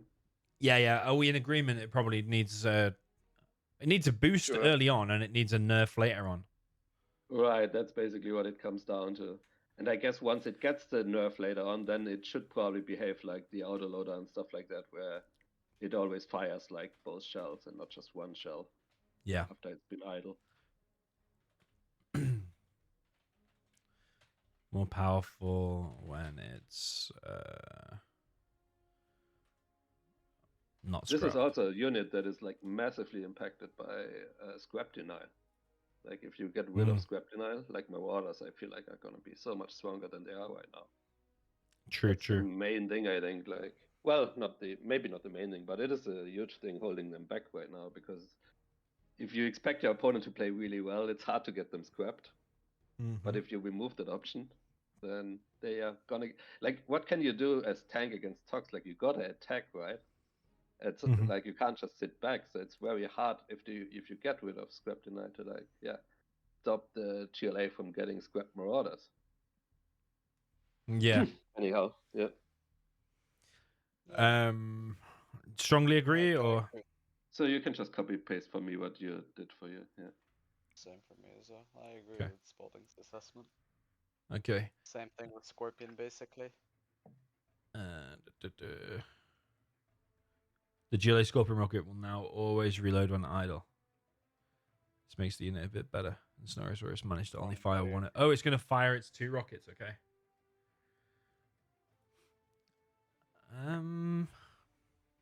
So it's Yeah. gonna, so that the one with 2 rockets is like gonna reload one of them if it only fired one. Right? Yeah. Yeah, I guess we can just be uniform with that. Even though I think, yeah, okay. I kind of like the mechanic though of like where you fired a rocket and then you like picked up a scrap to like refill that as well. Yeah, I was thinking the same. Kind of cute micro. It might make it a bit more OP against like Nuke now when you pop in Scorpions, kill a Battlemaster, go in, pop somewhere else, kill a Battlemaster, but yeah, or against tank. And it only applies to like the ones with 2 rockets, which I guess aren't that many. Yeah, true. Like stops. Yep. Okay, the GLA RPG on a bike now shoots a rocket every 533 milliseconds instead of 1,000. They really want to see the GLA bike channel. They buff all the bikes. I mean, RPG on a bike, is that ever used? Is. Like, ever? It is pretty useless right now. I guess Google it could use it in like 1-2v2, but he did it for like a meme. Giggles. I mean, it does. It's kind of a cool unit because it's like really fast, and you could like, if it was a bit better, you could harass with it. But I wonder if, I mean, sure, it can use a small buff, I guess. Yeah. It's still not going to get used realistically because it's still going to get one shot by a tank and probably. I mean, I wonder how quickly it's going to kill doses. Like shooting faster, because on some maps, like say you go for the oils anyway, you might just like start with a rebel, like start with a bike to get the rebel. You put an RPG on it and you try to dose on. I'm just thinking if that could ever be an issue. That is something to consider. Like, do we want more options to like hunt China? I think we need a new tab already for new metas after the patch. No, because like if that was not an issue, of course I wouldn't care. You could just like buff them a little bit, sure. But I would have to see what it feels like. How, if you kill a doser twice as fast, and maybe previously it took say 8 seconds and now it only takes 4 seconds.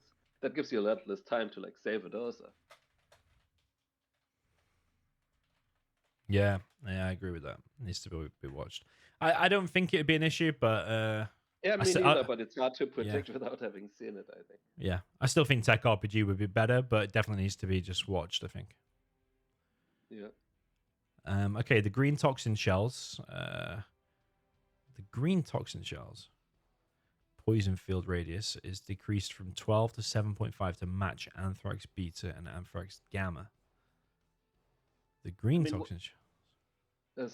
Sorry, just slowly or shortly coming back to the previous point. Like one thing I remember we also considered back then, I'm not sure if we implemented it in one of the patches. used to work on a bit was like making doses a bit more resistance to rockets. Like, I'm not sure how we feel about that right now. Like, because if we did that down the line, then again, like the RPG bike getting a small buff would probably just mean it would be the same as it is now. Yeah. But yeah, I guess we can talk about that like further down the line at some point. If dosers maybe should get like a slight buff to like rockets so they don't die as quickly. Yeah. Excal's not going to like that. So Yeah, he's not. I actually don't like that either, because that's gonna make those drop away better too. yeah. That's a good point. Yeah. Anyhow. Okay. What about this one then? What's this mean? Green toxin shells. The Anthrax Alpha. This is like the unupgraded toxin that like vanilla GLA fires. If you get toxin shell. I guess, sure, to make it like match the other ones, why not? Okay, so it's now going to match Anthrax Beta. Is that what Toxin General starts with? Yes. Beta is the blue one, Gamma is the pink one, Alpha is the green one. Okay. Green toxin shells object radius is decreased from 6 to 4 to match. Okay. Sounds good, yeah. Strongly agree? Strongly agree. I'm just going to agree. Yeah, I'm just going to agree. Spalding? So after you use the sprinkler, the puddle gets nerfed a little bit, right? Is that what it is? Toxin shells. So it's just from the Scorpion. Oh, it's from the Scorps. Okay, okay. From GLA Vanilla when it upgrades it at the Palace only. Oh, okay. To be in line with Gamma. Yeah, sure. Yeah, I'm going to strongly agree, actually. You want to strongly agree or agree? I'm gonna strongly agree.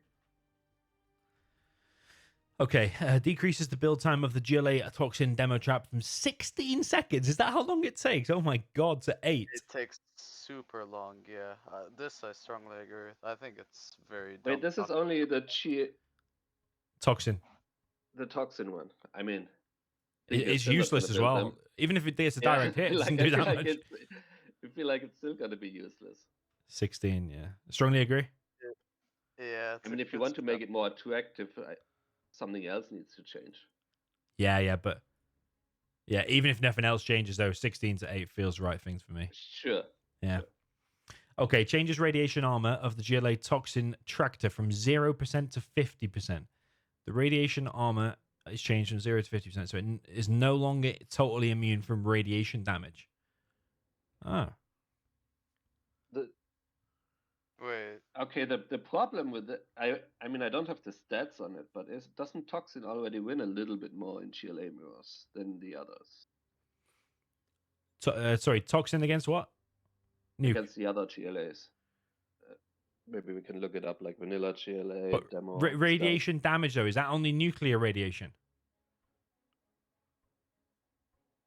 Oh, it's only. Yeah, sorry, my bad. I thought it would apply against Tox tunnels. I read it wrong. Changes. Yeah, this is like the radiation you'd find from like a power plant dying. Yeah, or a nuke dying. Okay, well, in that case, I think it's really whatever. How often do you have a Toxin Tractor die on that? Yeah, I mean, I know they die pretty quick on those, but like, yeah, I mean, who cares? Yeah, it's not very realistic though. If it can withstand anthrax, I'm pretty sure it can withstand a nuclear winter, no? Yeah, I guess. Should it die to a nuke radiation? So right now it is immune, right? Totally immune, apparently, yeah. No, it says 0%. That yeah, means it has 0 resistance. No? No, it says no longer immune. The armor works the other way, I think. It's confusing the way it's written. 0% armor means you just take no damage from it, I think. Whereas now it's 50%. I know it's weird, but I'm pretty sure that's the way it works. And then the next sentence would back that up because it says it is no longer immune. Yeah, the part I was looking at for the most part. Yeah, lower the number is better in terms of armor. I don't know why. No, because on the left on the issue it says it changes from 0 to 50. Yeah, it says it here too. Yeah. Oh yeah. Yeah, but the lower the number is better. So by increasing it, you're making the tractor worse. Oh yeah, that's weird.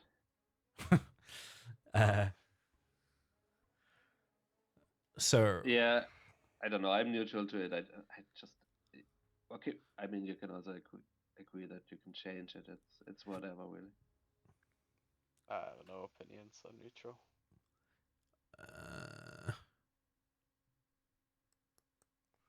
I'm gonna disagree. Not realistic.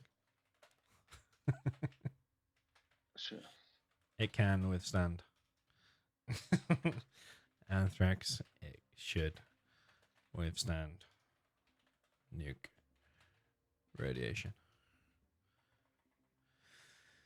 Okay, Marakar. Hmm. You don't care. Yeah. Yeah, that's how I feel. I just To be thought honest, that was. I don't really Yeah, you can care. put neutral as well. So I'm not gonna be the one to be blamed for the toxin tractor change. Increases movement speed of injured Okay. Gile angry mob members to stop them falling behind. They no longer Yes, lag behind and die off. This is a huge buff to them, by the way.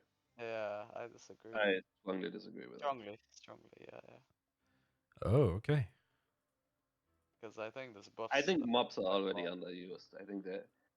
Do you know they only give off like 6 XP a mob? Wow. Okay. One, no? 6. I thought It's it was- ridiculous. Oh. That's crazy. Like they're already like really underused cannon fodder for a lot of like army compositions. I think, yeah, I think if that's a huge buff to them. I do think it's kind of silly how the laggy members do fall off and die just for like no reason. I Would it do be agree with that part. Like, so? Would it be better if we fixed that, but then decrease the amount of damage they do or something? Or is it too iconic?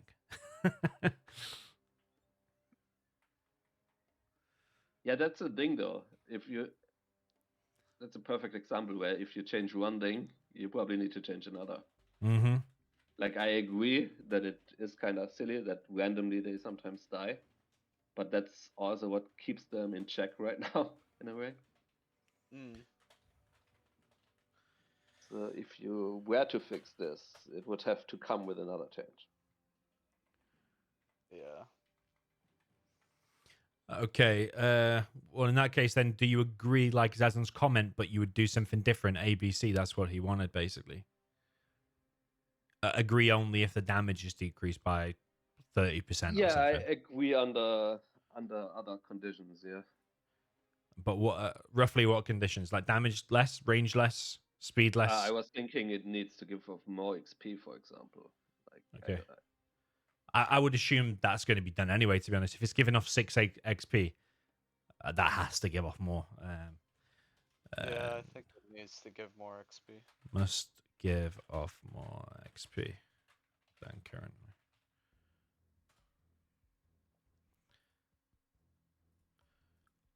All right, Marika, you want to stay strongly disagree or?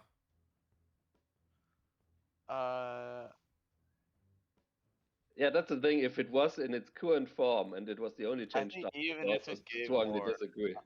I still would disagree with this. I'll have the Spalding comment, but I still strongly disagree with this. Okay. Yeah, fair enough. Okay, the GLA Saboteur can now steal 1,200 instead of 1,000. Didn't we already have this? The maximum cash gain. Oh yeah, but like it was bundled with some other stuff. I remember. Oh my god, Saboteur's mentioned a lot. Hmm. Can Oh yeah, here it steal. is. Oh, it's from the internet. Can steal the amount of 1,000 to 1,200. Internet sabotage. Yeah, So this is just Internet Sender.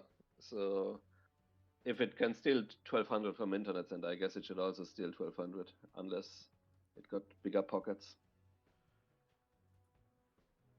The maximum cash gain factor against supply center increases from 2.5 to 3.0. I like that comment. As if that's like the goal, you know? Like it has to be 3.0, guys. Mm-hmm. I No don't rational behind it, but it increases from 2.5 to 3. I don't get it though. What is 3? I don't think there's a rational behind it. This is just a new factor. What do you mean factor? I don't get it. Because the Saboteur costs 800 or something, yeah?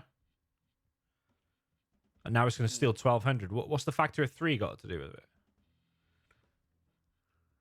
We may never know. Well, I don't know. Yeah, it is kind of weird. Like I it don't- gains 400 cash at 1200. Previously, it gained 200. I don't cash, like right? this line. We've already approved 1200. I don't like that line. Doesn't make sense. Just delete it. Well, some of them might be duplicates because I think Nickname copied every comment. So, yeah. Okay, increases in center the sabotage duration. Oh, we already had this as well. I think these were duplicates. The average cash gain factor. We already said yes to this. Increases the It factory also makes sabotage. it so unnecessarily complicated. Like when you mention these new factors, and there's no meaning behind them. Yeah. We already mentioned that as well. Sabotage in production. We already covered that. Decreases the damage radius of destroyed GLA demo units. Did we already cover this? This matches the damage radius of other and stronger demolition suicide weapons. The damage of destroyed GLA demo units is very weak. Decreases damage radius. Okay. So the suicide ability, when you press the I key and it detonates, is going to detonate in terms of a radius from 70 to 50. Smaller than before, yeah. Yeah. So it's a nerf to demo suicide stuff. Yeah, so like a 30% less, isn't it? But isn't it Yeah. mostly the bikes that people complain about? Is it, or is it like all? Because I feel like if you, for example, blow up a technical manually, that's kind of cool sometimes. Yeah. I mean, bikes are in a way a little bit overpowered because they make like ground armies so obsolete. So I feel like Only affect the bike. Yeah, all the other units, I think, are okay. yeah, like you blow up a worker because someone tries to run it over. I think that sort of stuff is kind of cool. Yeah. So I disagree. The interesting part though is, I guess in terms of overall balance, we're gonna make demo bikes a bit weaker, and I think demo might already be. Is it already the weakest GLA in terms of win rate? I think so, because they have the weakest early game. So we would. Okay, I guess vanilla GLA was even weaker. Okay. Yeah. Like one thing I was thinking of just briefly, I haven't really considered it. It just crossed my mind. Is like, what if we made like bomb trucks a bit cheaper for demo? I don't think it'll make a big difference. But Okay. like it's a change I wouldn't like be opposed to. Yeah, I was just thinking if we make their best unit weaker, maybe down the line demo needs some compensation for it. But okay. I do think bikes are a bit of an issue. It feels kind of bad how you have to switch to like full air armies as Nuke or whatever against demo in the late game, or like other Chinas. I don't know how you. And it's also a unit that is like complained about a lot by casual players. Yeah, it gets banned in like pro rules and stuff. Right. So I wouldn't mind it too. But I would really hate to see the proposed change where you decrease the radius because I think that's like the cool and skillful part is if you manually detonate stuff. Yeah, like a Jarman or Marakar's World exactly. Series game where he detonates some quads and killed a strat center or something. White also like detonating sometimes to deny XP from your opponent is kind of cool, even if it Mm. does. So I think that part is cool, but I wouldn't mind maybe seeing a slight nerf to bikes. Yeah. Whether that it should be exactly from 70 to 50, it's hard for me to judge. I wouldn't mind a slight nerf to bikes though. Yeah. Okay, so are we doing same comment for all then? We disagree, but we're proposing to only affect bikes. Yeah. Yeah, I'm going to put strongly disagree, actually, because I don't think any of the other units need touching at all. Yeah. You can put me for Yeah. strongly as Marakar, you want to stay as disagree? Yeah. Okay. Fixes money crates being removed by scaffolds. So you can't scaffold like. Oh yeah, some that's good. money. That is silly how on some maps when you Yeah. have a USA you can just scan and Strong remove it. agree. Yeah. Okay, fixes the issue that prevents evacuating a different vehicle in a group selection. The evacuate So buttons, like if you have like for example ambos and V's selected, you can't evac. You have them both selected, for example. I think that's what it's talking about. Okay, so it makes it easier to evac then. Yeah, when you Yeah. got multiple different units. Okay, strongly. Specifically if they're only like evac vehicles selected. Yeah, I think I strongly agree. It's the quality of life thing, yeah? It is a quality of life thing. It is. How is it right now if you have, silly question, I should probably know that. How is it right now if you have a attack troop, qualan, and outpost in the same control group and you press evac? Can you do that right now? You can't. You cannot. You So cannot. this is definitely a buff to infantry, right? Because people are like, Easier. Yeah. Yeah. it's like, And Inf is winning a lot, but I don't think you can say let's balance I it would. by it can't Yeah, evac its units. yeah. I agree. But it is a change. Like if you only made that change right now, like infantry's win rate would go up, I'm sure. So, but Yeah. that doesn't mean we shouldn't make the change. It means like infantry probably needs to be looked at elsewhere. I agree. Like this is the sort of quality of life change I think we all want, right? When we're playing Zero Hour, we don't want to basically battle the UI. We want to like battle our opponent. Mm-hmm. Mm. All right. Add delay to the suicide ability. I don't like it. Makes it feel clunky, you know. Like you press this and Yeah, suddenly there's a delay. Like especially if there's I all don't like like that. lag as well. I feel like this might frustrate people more, if anything. Yeah, that's how I would feel. You feel like you timed it well and then it doesn't blow up until like a second later or whatever the delay they want it to be. Yeah, I suppose the counter argument will be: is Makes it the good and ambush is it weaker, I fun guess. that the ambush just deletes your army and you've got no chance at all?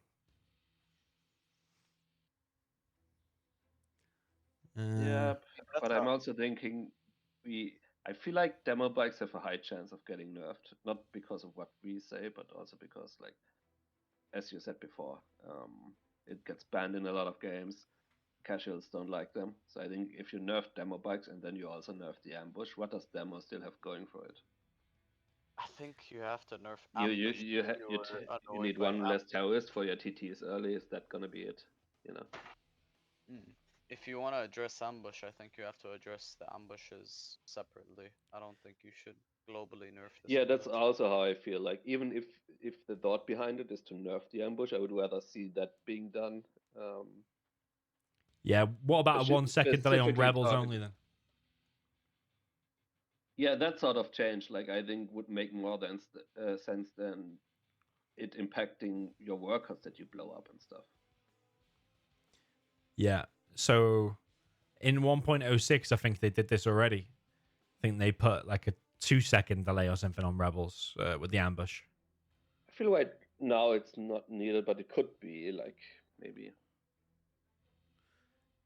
This is the Okay. sort of thing I would wait for. I would strongly disagree for now, and then if like demo somehow turns up to be too strong after all of the balance changes or like if the bug fixes are done, maybe we could look at what makes demo too strong, and probably the ambush would be like one of the main reasons. But for now, I don't think we need to change it. Yeah, it would indicate that there's not that much wrong with demo. It's nearly 50%. Yeah, and you also got to consider that right now it's almost 50%, and what will probably end up happening is some of the weaker armies are going to get slight buffs, like Vanilla China is probably going to get a slight buff, meaning demo is going to like go closer to 50% even than it is right now. Yeah. Yeah. Demo's only getting wrecked by air and nuke. Everything else is doing kind of okay against. I suppose Tox is a bit low as well.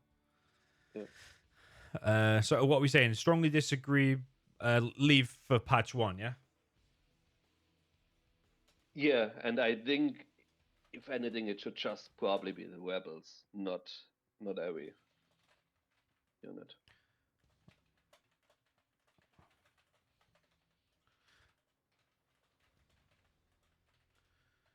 All right. I also wonder how it would work, because can you really just add 1 second delay to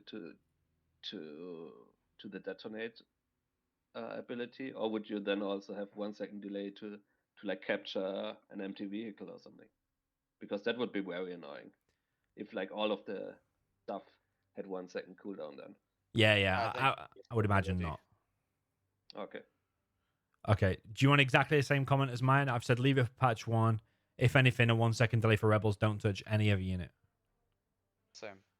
Yeah. That's how I feel about it. Okay. All right. Increases the China Frenzy to 30% more firepower. Increases duration from 30 to 40 seconds. And decreases the recharge from 240 to 180. This looks like Frenzy 3, because I know Frenzy 1 gives a 5%, or it's either 5 or 3%. It's a very small number. So it's making Frenzy 1 now Frenzy 3. I don't know. But like this sounds like it's modifying Frenzy 3 if anything. Can you imagine Because China Frenzy Tank 1 now with the new Emperors with Subliminal and the extra speed they're getting with the Emperors, and now you've got. Imagine what Frenzy Level 3 is going to be. It's going to be like 60% more firepower. Could have a bit of a death blob issue there. So one thing to consider is we're gonna remove the ability from Frenzy most likely to scan at the start of the game, right? Correct. So it is gonna be used less frequently. Yeah, I'm going to put egregious for lols. See what happens.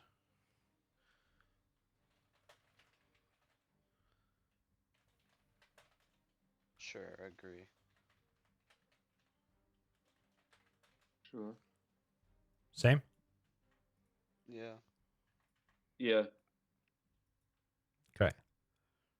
I'm sure there'll be a 2v2 scenario where you've got like where you're China. You all in together and you frenzy your your mate's your got allies gamma units. buses, and you frenzy his gamma buses to 50%. It could You make no be. ecos, you frenzy his zombies, and then you send Oh your my CC. god, yeah. That could be funny. No eco, we make no eco worse. Okay. Damage bonus to infantry in overlord bunkers. That's just garrison bonus basically in overlord bunkers is what it's asking. So it's mainly going to be affecting Nuke. Yeah, v China I guess, but like, I mean, how often do you get OV bunkers? You probably wouldn't make it work as v China either, because the OVs are gonna be quite slow, I imagine. Even with the buffed speeds from earlier. So like maybe Nuke benefits from this the most. Yeah, I'm going to agree with it. I still think it won't be OP. They've not been specific here and said like 10% range extra or something. So I'm assuming it's just the garrison bonus. Garrison bonus, I think it's 10. oh, like, 10%. things Yeah, inside of buildings. Yeah, true. Yeah. Okay, so That's what I think it's going off of. okay, I'm going to strongly agree with that. I'll agree, sure, but like needs to be tested, to be honest. Because it could be abusable potentially. Spalding? Yeah, I'm gonna just do the same as Marakar. I think it's fine. Okay, decreases the super weapon V price from 850 to 800. Quite a big one. Yes, please, please, absolutely necessary. I think the super weapon V is way too punishing to lose early on. I think it does warrant a cost decrease, honestly. If anything, do you think the Air V should cost 850? No, I don't think any of the V should be 850. 850 is just such an awkward price range Yeah, okay. for how US collects money as well. That's the thing. So Okay, if we look at win percentages, super weapon, what is it wrecking at the minute? Not a lot, apart from Nuke. It's the anti-Nuke, apparently. It does feel that way when you're playing it too, yeah. It's the anti-Nuke. Okay. Well, that would back it up, really, that the V's are too expensive. It's losing against everything, basically. Yeah. All right, so... Yeah, strongly agree. Yeah. Spalding? Probably strongly agree, yeah. Because I also think like the other change, 131, like might be okay as well. And if both of them go together, I guess it could be interesting. I mean, it does seem like super weapon needs some sort of buff, but one thing to always keep in mind is like if we buff the early game too much, it can get broken really quickly. I don't think this is too much of a buff, though. Okay, Firestorm not giving XP to vehicles. Oh yeah, like I think if you kill something in a firestorm, it doesn't give you XP, which is weird. When it says 2 vehicles, does that mean like tier Infernos? Yeah, because firestorm is basically its own separate kill entity. Like a flame It's wall? not like. Yeah, it's kind of similar to like how flamers don't get XP from flame wall sometimes. Same idea. Okay, strongly agree. Yeah, strongly agree. Spalding? So I guess this is for Mix and Infernos mostly, right? Yeah. And yeah. Dragon Tanks. Yeah, Mix, Infernos, and Dragon Tanks. Funnily enough, I think for Infernos sometimes it's even nerf, because if you do a Firestorm with Infernos, it usually does plenty of damage anyway. Yeah. If they die because like you get flanked by say a bus or whatever, then they usually die when they are promoted as well, just giving off more XP. So it's a sort of thing where it looks like a buff, but I think in some scenarios, in quite a few with Inferno cans in particular, it might not even be a buff. Because of the reasons I said. But yeah, I think in general it feels weird that it doesn't give XP. So I would generally agree, yeah. Yeah, you can strongly agree with it as well. I'm just saying sometimes these things are a bit tricky.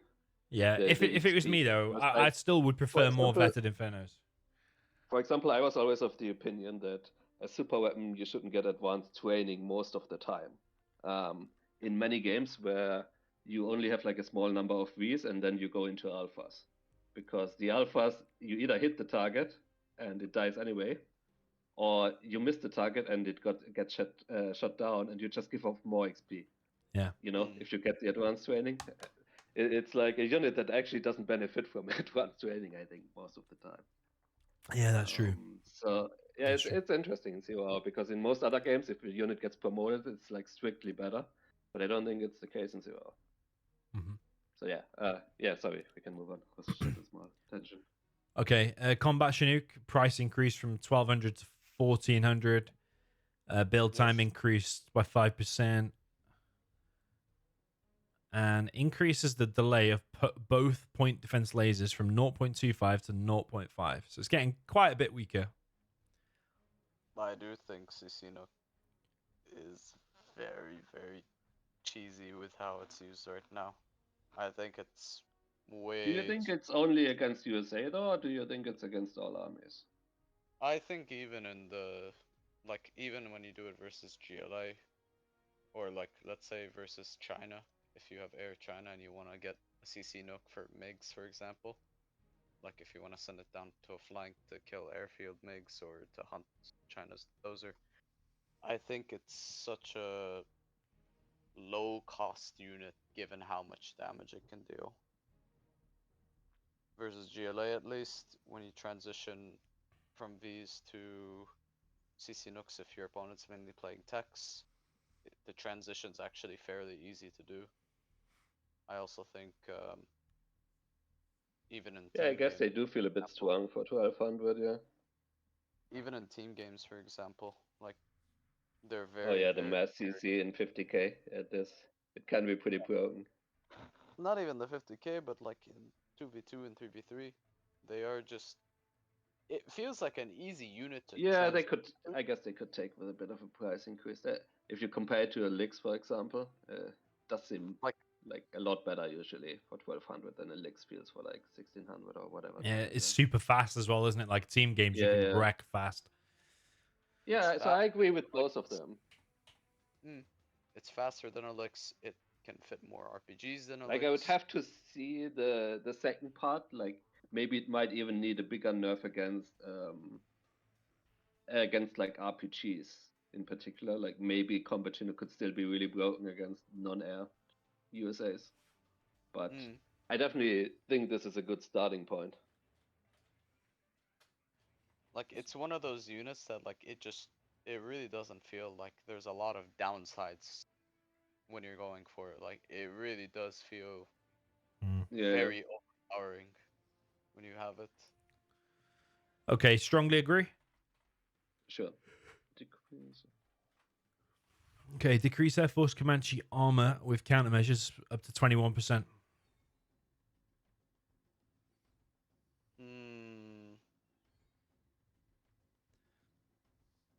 Something Wait, has to be done so about this because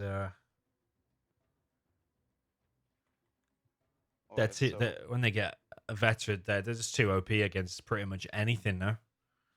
Yeah, but I was thinking the same as you. Like it becomes really unbalanced when it gets promoted, but maybe it could also just do with some XP changes where it's harder to promote I'd Comanches. rather change XP rather than the armor.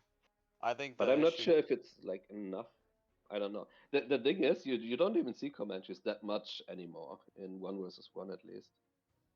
Like you I see it think sometimes, but it can still be strong. But if you nerf it by 21%, do you ever see it anymore?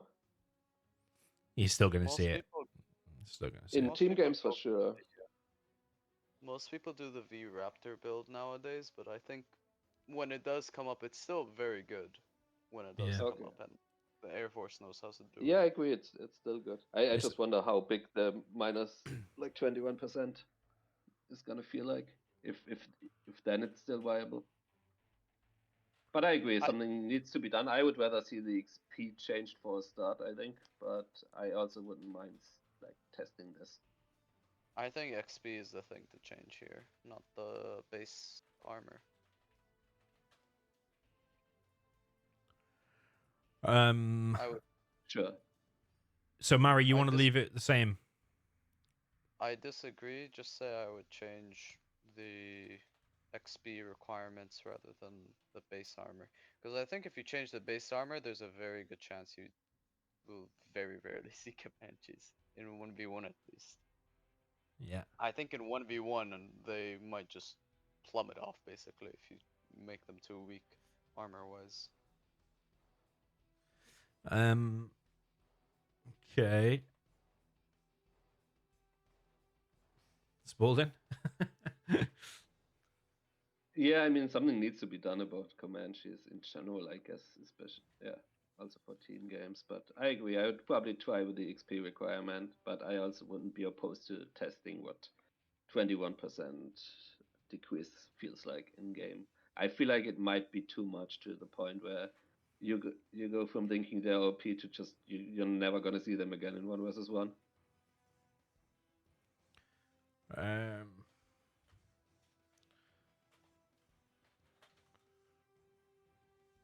Which would also be a bit sad, I feel like, if you never saw them again.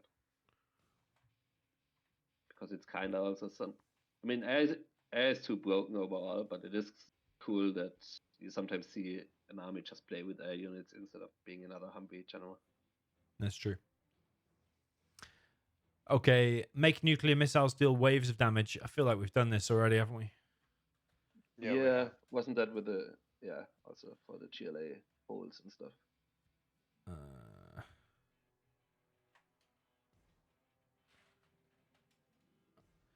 Can now destroy. Okay, so that's not specific there. But isn't this how the previous one works? That it's suddenly 2 explosions or 2 attacks? Man, the nuke is mentioned a lot here. Make nuclear missiles deal waves. I don't know if to delete it or not. Do we all agree with this? I mean, if it's specifically for the GLA hole issue, then I guess I'm fine with it. I'm not sure what other effects the waves of damage would have. Like, if you hit an overlord head on with a nuclear missile, is the second wave so delayed that you can now like run away with it or something? Or is this like specifically for holes? It's so hard because it's like not specific. It's just says waves of damage. I imagine it's gonna be like very few frames where there's distance between the 2 damage instances, so I don't think it'll make a difference. So it kind of seems like the same change as the previous one, where I guess we agree that it should kill holes. Is that where we are at? Yeah. Yeah. So I guess if it's the same one, I agree with that as well. Welcome, Tumstep, by the way. Yeah, hello. Hello. Sorry for being late. That's okay. You need to sort your priorities out. Tutoring or some balance changes. Okay, you haven't missed too much. Maybe like 30 rows. We were just discussing an interesting one, actually, Tumstep. There's a change proposed here about the Air Force Comanches and the countermeasure armor being decreased by 21%. We had a bit of mixed feelings here. Marakar wanted to keep it the same, but he wanted them to vet up less. I said we can test it because they are too OP in pretty much all game modes. Spalding kind of agreed with me, but also said the XP requirements could be reviewed too. Yeah, well, I agree about it that maybe we can check how it will look like, and some XP requirements is also a good idea to change, because I think it's very easy to make veterancy for them. Yeah, okay. And do you also agree about the nuclear missile? Whatever happens to it, it should deal waves of damage rather than one big blast. It'll deal waves, so it'll kill GLA buildings easier. Well, yeah, as like it was before, I think, so I think it is just the same thing. Okay. Super weapon power will go from 8 plus 12. 8 without and 12 with, instead of 5 plus 15. Yeah, I think this basically means you can go 2 supplies, war factory barracks, and build an EMP without going low power. Okay. Yeah. It's actually fairly significant. I'm just worried because we already approved the change up here about the V price. That's what I meant earlier. Like these two together are definitely would definitely help super weapon a lot in the early game. Yeah, you start as GLA against this now. You run into an EMP from the start, you might be dead straight away. So I think you can build only one EMP because 2 supplies and war factory requires 3 power, and EMP requires, I think, also 3 power. So you will have 6 power and 2 like for extra. I think that was the rationale. I think behind the changes. We can look it up. I'm not 100%, but I think that was the rationale behind the changes, that you can do that now. It would be interesting to know, like, yeah, because that would obviously be the biggest impact if you could go 2 supplies, war factory barracks, and still get an EMP down. That would make you suggesting. These 2 changes for me are too much, I think. I wouldn't mind it if the V price stayed the same, but it got a boost in other ways, like this for example. I mean, I wouldn't mind a small shift in balance for super weapon. I feel like right now it seems too weak in the early game and like too strong later. Mm. Like I wouldn't mind like buffing the early game slightly and then also probably have to nerf the late game slightly. Yeah. Tumstep, what do you think about the V change from 850 to 800? Yeah, I agree about it. I think it's good. Okay, so I should mean, we Tommy, agree the question is like, if that's the only change you make to super weapon, 50% V price, it's not gonna go from like Yeah, it's not going to go Yeah. too OP.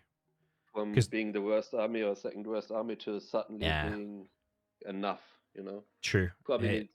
It's getting owned against everything basically. Yeah, so I do think it makes some sense to like buff the early game a bit and then maybe nerf Aurora slightly or something, you know, or like Yeah. Okay, so do you want to agree or strongly agree? I think I strongly agree because what else can you even buff for super weapon anymore? It only has Humvees and MDs in the early game now. You could like give it cheaper ranges, cheaper firebase. You could make it more of a camp general, like better powers, cheaper firebases. The problem with making it like too campy is I'm not sure how well it really like works in practice on some of on maps with a lot of eco. Like yes, you can camp in your base, but if all you do is like camp on a small part of your base, then it's hard to prevent your opponent from just taking the whole map. Mm-hmm. Yeah, I was thinking that could be its niche though. Like you could leave its alphas like still OP because I really think the alphas Well, are I like think kind of you can leave iconic. them OP, but it means you could still make them like you could nerf them while they are still OP. I think Mm. you know. I just worry There's it. definitely wiggle room. Yeah. I just wonder if it's going to become like strong campy and then still the V general and still have alphas. I don't know. I suppose it is getting wrecked in most matchups though. Okay, I mean, it's and an interesting thought with like reducing the price of infantry and making it like a USA camp infantry channel, but yeah, because that's like a niche. There isn't really. Well, I mean, But you then could you camp. might break US mirrors a little bit with that is the issue. Yeah. But is it? It's losing against laser. It's losing heavily against USA. It's getting wrecked by air, of course. I just part of me wonders if that's a road it could go down as the camp general, cheaper infantry, cheaper fire bases, better powers, leave the V's the same. I don't know. Okay, are we all in agreement with this then? That at least the powers should change, so you get 3 extra power at the start of the game, basically. Yeah. Everybody strongly agree? I probably just agree, not strongly. Just agree as well. yeah, let me go with agree. But the thing is, if we don't change that, I still believe super weapon then needs another change, like Dummy suggested. Either you give it cheaper infantry or something, but just making the V like $50 cheaper is not gonna move it from 34% or whatever it has right now to close to 50. Yeah. But I also feel like super weapons kind of one of the armies where playing well matters the most. You know, I feel like, for example, in team games, I believe when there's no air force around, super weapon is already very very strong. Yet most people are not going to utilize it in the way that it's meant to be played. Okay, nerfing Demo Rebel Ambush by adding the delay. We already had that. Oh, really? I don't remember this one. Yeah, you missed it. That's why I'm going to delete that one. I'm going to go back so you can answer it yourself then. Because the proposed change was add a delay to all units, all suicide abilities. But all of us disagreed and we said leave it for patch 1 as it is completely. But if anything, consider a 1-second delay on rebels only for the rebel ambush. Okay, I disagree at all. About Rebel Ambush.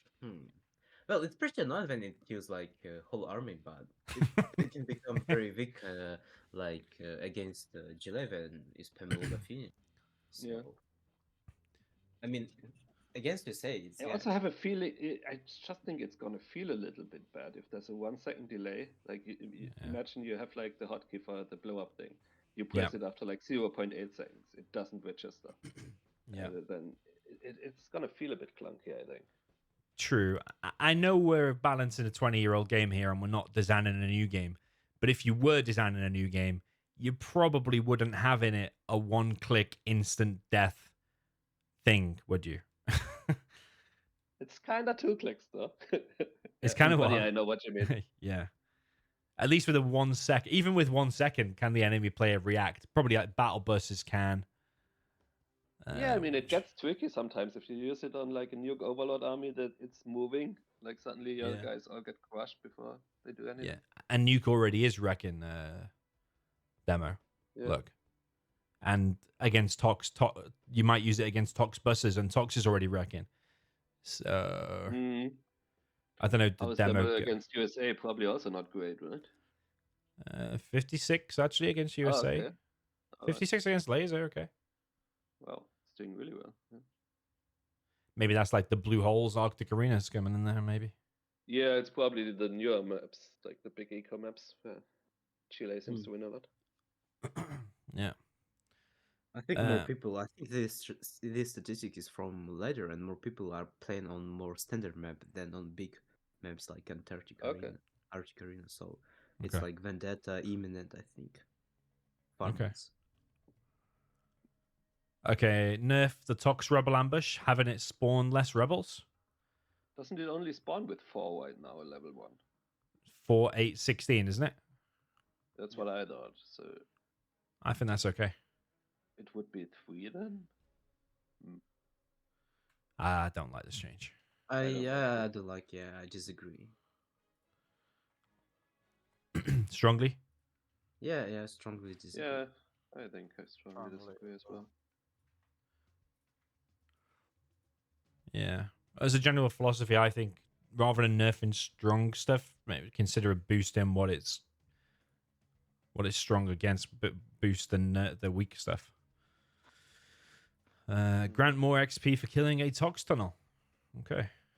That's weird if it's just Tox tunnel. I disagree if it's just Tox tunnel. Yeah, tunnels give 100 XP when you kill them. I think they actually give enough as is. I think this is similar to the previous change.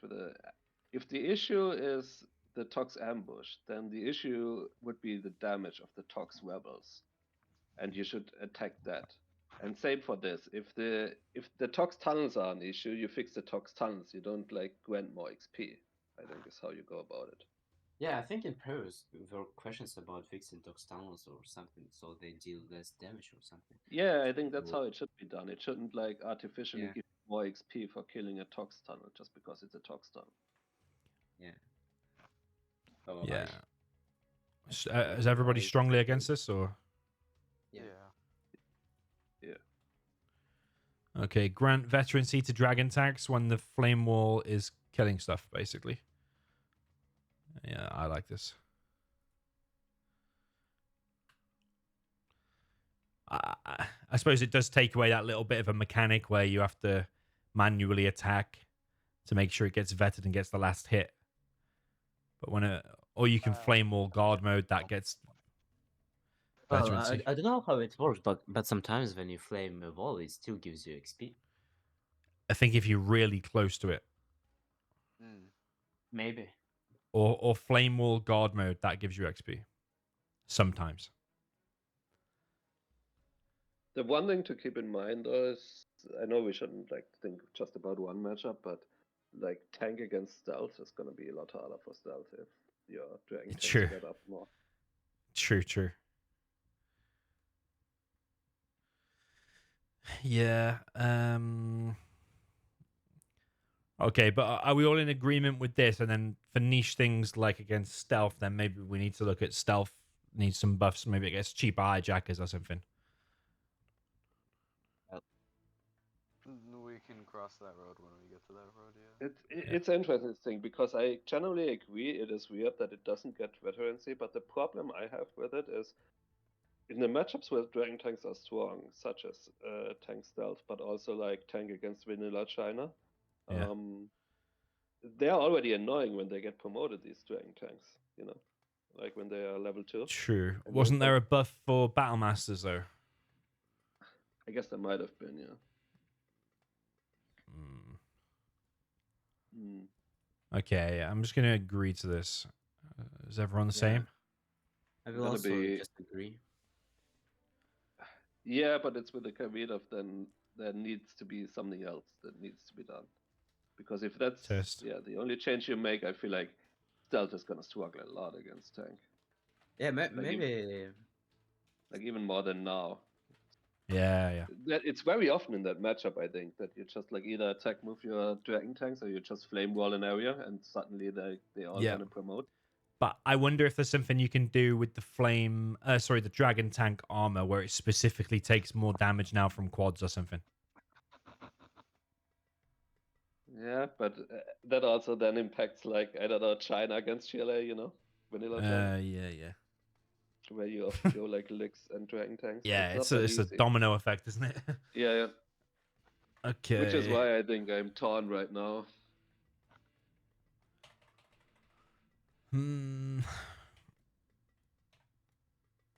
No, I Alright, think you can change XP for like needs to promote Yeah, dragon. maybe tank, we could like, make it so it's harder to get like yeah. well, that it basically ends up getting promoted at roughly the same rate as now, but it would get promoted via flame wall, but you would increase like the XP requirement or something. Maybe that's a way Yeah. to go. Yeah, I like that actually. Increase XP requirement. Are we all saying the same now? Well, it's just a thought. I think the XP requirement to route is probably the best one I can think of.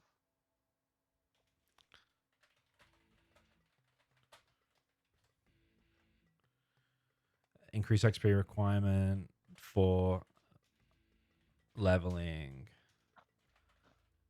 up. Okay, I put that. If you feel different or if I wrote anything wrong, just tell me. Yeah. Have Comanches vet up less quick. We already talked about this. I agree with the principle.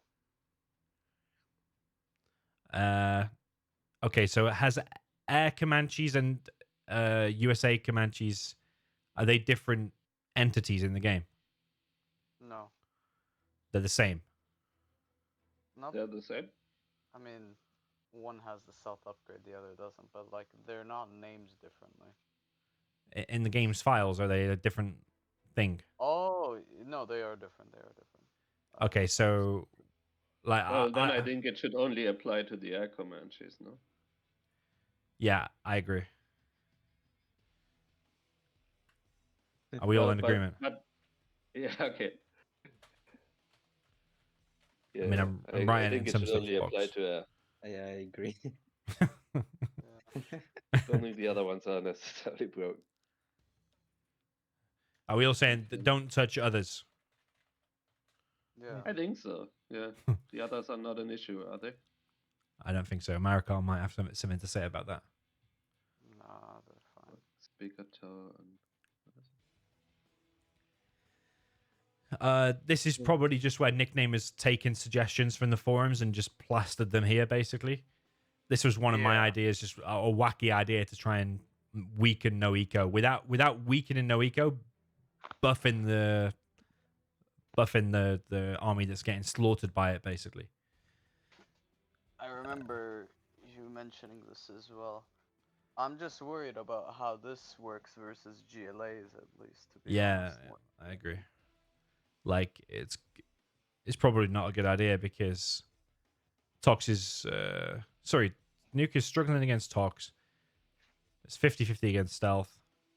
But it's owning Demo and GLA. And it's just going to make it even stronger. But I suppose if we solve no eco another way, then this doesn't need looking at. I think I disagree with my own suggestion here. It's just throwing an idea out there.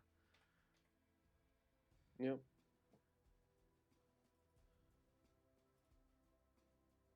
Yeah. Everyone disagree, Yeah. or is there anyone that thinks Yeah. different? Yeah, I disagree. Okay, add Maybe. in. It's mostly the GLA thing I'm worried about as well, where you go like two supplies to war factories and suddenly like your war factories make your defensive gets and trucks stronger, like harder to kill for GLA. Yeah. I don't think there's going to be a change here countering no eco. Oh, maybe. Go on. Hmm? Was someone going to say something? No, sorry, I had Oh. a video open. I wouldn't mind a small nerf probably to no eco, but one thing to also keep in mind if you look at the army win percentage, funnily enough, I know we might not like it, like some of us here in the call, the no eco, but if you look at the army win percentage, the tank against USA, for example, tank laser, it's like almost 50%. So if you do change, like it has to be a really good and specific change because you are risking basically screwing up Tank a matchup that right now seems on paper at least pretty balanced. That's true. Mm. Yeah, you could be right. Maybe it doesn't need solving then. It might, but it might also be something that maybe we shouldn't even like touch for the first patch if there's going to be one, or like it's not one of like the big problems. I think big problems are like air winning like 60%, vanilla China winning like 35%, that sort of Yeah, thing. that's true. And the other thing is it's actually really delicate to like touch Humvees because air and super weapon, for example, rely only on Humvees. So if you make if say for example right now you nerfed Humvees in a way that nerfs no eco, it probably also makes super weapon a bit weaker. Most of those changes in the early game, which Yeah. already struggles a lot. Super weapon, for example. So I think down the line maybe there's like something that can be done, but also maybe we as a community or like competitive community should just like agree to play to like design maps and play on maps for 1 versus 1 where it's like not that big of an issue anyway. Because no echoing on Blue Hole, for example, is probably doesn't have the same success rate as it does on Vendetta. Or That's what I was going to say. Like Vendetta. Can we realistically sit here and say, let's say tank v laser on Vendetta, and the laser does a no eco with almost perfect micro? Is that balanced? I would say no. no, I agree with perfect micro. No echo is not very balanced, but I also even if you it is ignore your hard Chinooks. to balance it. Yeah. Like because you're not balancing it just for Vendetta. And it's going to get worse, by the way, because you're no longer able to waypoint scout. So it's Yeah, going to and there get was also way a thing worse. that, like, I think Tumstep mentioned it, or I also had a similar thought where, for example, Nuke, I think, could kind of have the same mix as the others pre-upgrade, pre-nuclear nuke mic upgrade, and then you could like have the regular Firestorm. You could research Black Napalm, and it would actually do something for Nuke. And Yeah. I'm not saying like that's the counter to no eco. It's like washing Black Napalm mix, but it's gonna help like Nuke against USA a bit. Yeah, or you could just make the nuke mic do more damage to a V, actually. Maybe that would be the counter to it. Yeah. All right, this was another one of my suggestions where I said, like, USA has supply lines, GLA has worker shoes. They both get plus 10%. Supply lines gets 10% from oils as well. China doesn't have anything like that.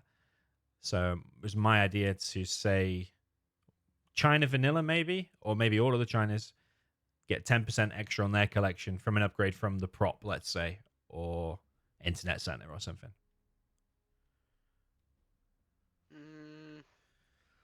I mean, for China vanilla, who's currently winning 34.5%, could use some love. Yeah. could use something, but at the same time, you don't want to make nuke and tank too OP, especially nuke against GLAs. I But think if you're China, gonna do something like this, it should be like limited to V China. I wouldn't give it to the other three. yeah. Yeah, probably agree. Would you actually agree with it then, Marakar, to give it to China and try it? China only. To China Yeah, only. China only. Trial run it. Spalding? Yeah, I kind of like this change. There's going to be some haters that are going to I say, also "Oh, this is wouldn't a mind mod." the one below. Like, it's probably not bad either. I haven't read the one below yet, but hopefully it's one of my ideas again. New upgrade, yeah, it is. Okay, 10% faster production from the prop as well for China Vanilla. This is where I think like you're making China Vanilla deviate a bit from the other one. You're making it into its true self, which is supposed to be the horde, the spammy. I kind of like that idea of China. It's And I like when swear I that used to there's a work on a mod. patch, I think I tried to go down that line as well. It's like make China more spammy. Yeah. Like don't make it necessarily more powerful, but you just have the advantage of numbers, you know. There's a mod, isn't there, or 1.06 or something where it has this. I'm sure it does. This is where I stole the idea from. Yeah. Shockwave has this. There's one upgrade. I think you're thinking of this upgrade. Yeah. It basically makes the battle masters they produce faster and their Yeah. cost changes from 700 to 500, so they become very spammable. And it's called And like industrial something. It's automobilization, I think, something like that. Okay. And I also like the idea Mass of like mobilization, locking that's it behind the prop center. I think that's also smart because if you make it like too early for an upgrade, I think China's just gonna use it to like have stronger all-ins. Or if you make all units build 10% faster from the get-go, I think that might like just lead to stronger rushes from China. But I kind of like that idea. I wonder how much it should cost actually. Like it's not like a massive buff, 10% faster. How much would you actually pay for that? I think it costs 2.5k, the one Domi's talking about, and it's very worth it to be honest, because the I mean, build in normal 1 versus 1, like and massive. unless it's a high eco map, you're not paying 2.5k to build 10% quicker.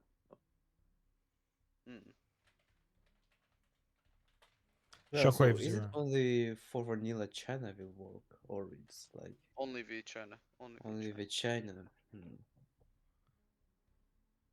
It basically emphasizes the theme of spamming with V China.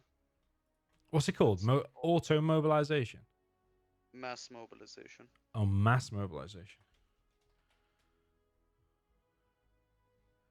There's no wiki page for it. Wait. That might be because Shockwave wiki is fairly outdated. Let me see if I can find. Is it 10% on that? 10%? And do we No, all it would be agree? more than 10%. It's 20, I think. Do we all agree it should be for China Vanilla only and from the prop? Yeah. For both of Strongly. these changes. Yeah. I mean, I'm not sure if like the supply trucks needs to be vanilla China only. Maybe, I guess. But the second one I like. I also think I'm not sure like 10% if it's even enough. Like I would not buy this. Like if it really costs 2.5k for 10%, I would not buy this as vanilla China. Yeah, he said in Shockwave is 20%. Oh, okay. But he also said it reduces the price as well of the units. Yeah, I think it does. It's not just faster. It also Only certain units, though. Okay. What is it, Mara? Do you know? What the upgrade is for? Yeah. It's only for Battle Masters and Shockwave. But keep in mind, in Shockwave, autoloaders is available for China Vanilla as well. So it becomes fairly worth it in that sense. I wouldn't make this for other units though. Like I would not want to make Gats and Flamers more spammable, for example. I think limiting it to Battle Masters, if you just made the Battle Master. But then it does nothing currently. No one's building vanilla China Battle Masters. No, but if you make them like dirt cheap, I think there is. But they still suck. Like even if they're cheaper, I don't see. You're just gonna have 100 sucky units. Yeah, that's how I feel. I don't know. So how else would you want to buff vanilla China than Mao? Because or are you of the opinion it's fine currently? What's your stance on it? I think if you wanted to improve the spam, one way you could also make it more spammy is you can actually make this upgrade affect its infantry as well. Like, what I'm thinking in particular is either make this affect all the barracks infantry specifically, so Red Guard and Tank Hunter, you could like half their cost. So Red Guard is currently 300. You make the cost of purchasing Red Guard 150. The alternative is you make this also affect crawlers and outposts, but I wouldn't go that route. I would just limit this to the barracks specifically. So what you could do theoretically is you just drop down a ton of Raxes, and then you just spam out like super dirt cheap units. I do I feel don't like mind it right now overall, impacting all units really for vanilla China, but yeah. I do feel like overall this is a good idea. I think it just needs tweaking about exactly what it does. Yeah, the exact numbers. I Is it agree. 10% speed, 10% cost reduction, and is it like do you limit it just to war factory units? I'm thinking about war factory units only. If you did it on infantry, it's not going to affect the Red Guard. No one's going to make more Red Guard, but they are going to make more Helixes Gonna probably. impact the helix spam, yeah. And the Helix spam is already quite prominent.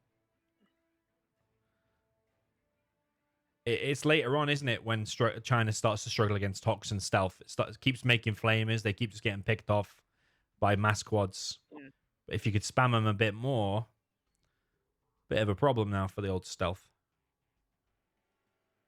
The alternative of how you can approach this as well, and this is what another mod does, is you can actually make it to where you basically dual produce war factory units, certain war factory units.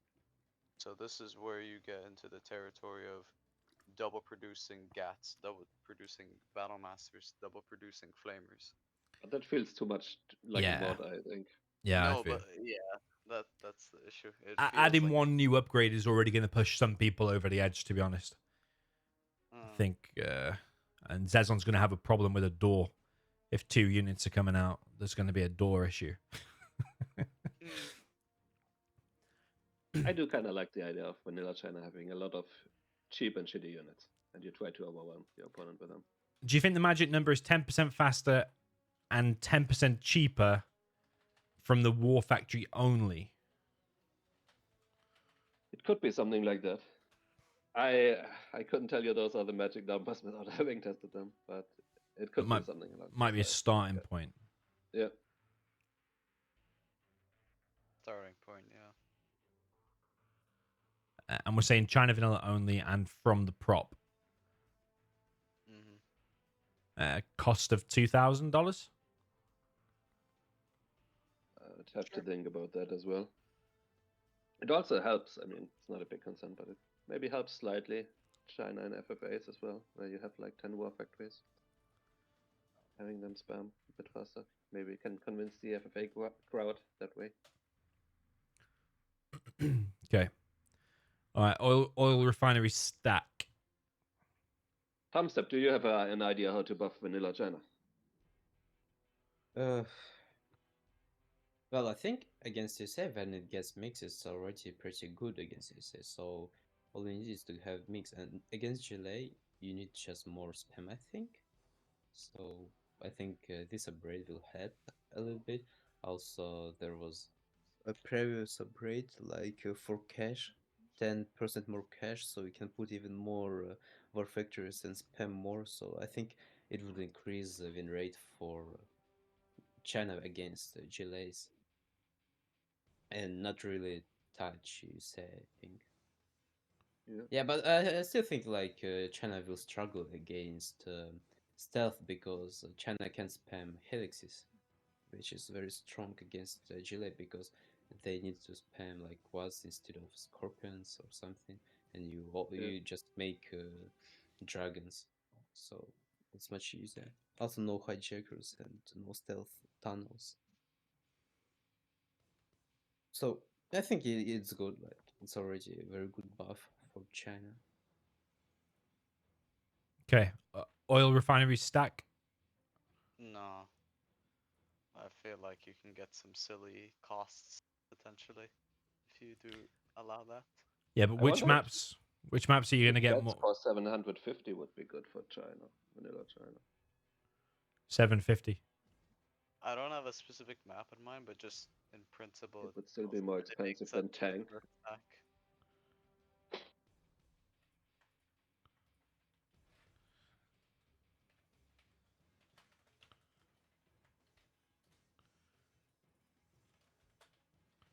It would still be more expensive and worse than the tank ones, but Yeah. it might help against stealth a little bit, where you probably need some Gatlings sometimes, right? Because it's hard to just go elixirs. Might also help. Yeah. Everybody agree with that? Strongly agree? I strongly agree. Mara? For the refinery point? No, the 750 GAT cost for China V. Oh, yeah, absolutely. Yeah, I'm going to say that. I think that happened in patch 1.06 as well. Okay, so Marakar, you don't like refineries stacking. Can you tell me an example, though, when you're going to have a ridiculous cost? Which map? Trying to think at the top of my head. Snowy I drought. know- Sometimes you get the enemy's refinery and yours. Yeah. You're probably in a good spot when that happens. US mirror, that's a possibility of when that can happen. Imagine you have 20% cost reduction, even if it's additive or multiplicative. Like they're both gonna give you like dirt cheap Vs in that scenario, for example. Yeah. So Oil what? Rampage, US mirror, this is another situation where you might have that happen, for example. It's just like, it's a scenario that I would want to avoid entirely. Is the So thing. if you were laser and you got 2 refineries, your Vs would now cost 5, 6, 7. Yeah, which is like ridiculous. Yeah. Like I think just avoiding this problem entirely is how I would address it, basically. I suppose, yeah, it's one of the I things, don't again, mind if it. it's not broke, don't fix it. But it's also kind of like, I want to be rewarded for getting another refinery. I feel like Yeah, it's a bit strange that you get another one. maybe when like it an doesn't extra work. 1% or something. I don't know. Okay, well, Marakar, you strongly disagree regardless, yeah? Yeah. Spalding, you same? No, I don't mind it. Mm, Maybe not 10%, like, maybe you have one refinery, it gives you 10%, then it gives you 5%, something like this. I think I did like this idea. So the second one gives you less a bit. And then if you get a third one, what, 2.5% or something? Well, third one, is there even maps with third one? Yeah, 2.5, I think it's fine. And Especially then, like they're usually in the base, so you can easily like capture them and not let to do it to your opponent. so Even let's if say, just like on your rampage, if he captures your refinery for like 1 minute, you are coming just with 2-3 Vs, and you At just least bomb make the turrets last one and 1.25. capture. Like, this looks too weird. yeah, but I was thinking, You you it's can't not half it everywhere and then don't half it But I was there. thinking there's going to be some random map where people get 10. And I was thinking like every subsequent one should be 1% or something. If you get 100. But if you play on a wonky map with 10 of them, then you can't complain that suddenly, oh no, they stack and they make stuff cheaper. Yeah. Like, you chose to play on a map with 10 oil refineries. True, yeah, but there needs to be a Also, you have to number. look at it that way. Like, it might have just been another oil you captured anyway. Like, isn't getting another oil oftentimes just as good or like better than even then getting another refinery? But there needs to be a number. If you collect 10 or 100 or whatever, there needs to be a number, doesn't there? So 1% or it drops to 0 after 4.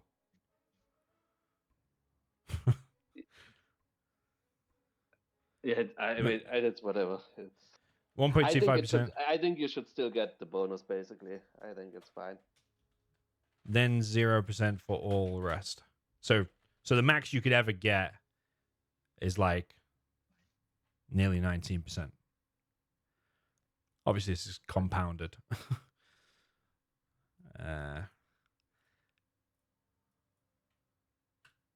I mean, yeah, Tumstep, I wrote that in your box. Do you agree? Yeah, I do agree.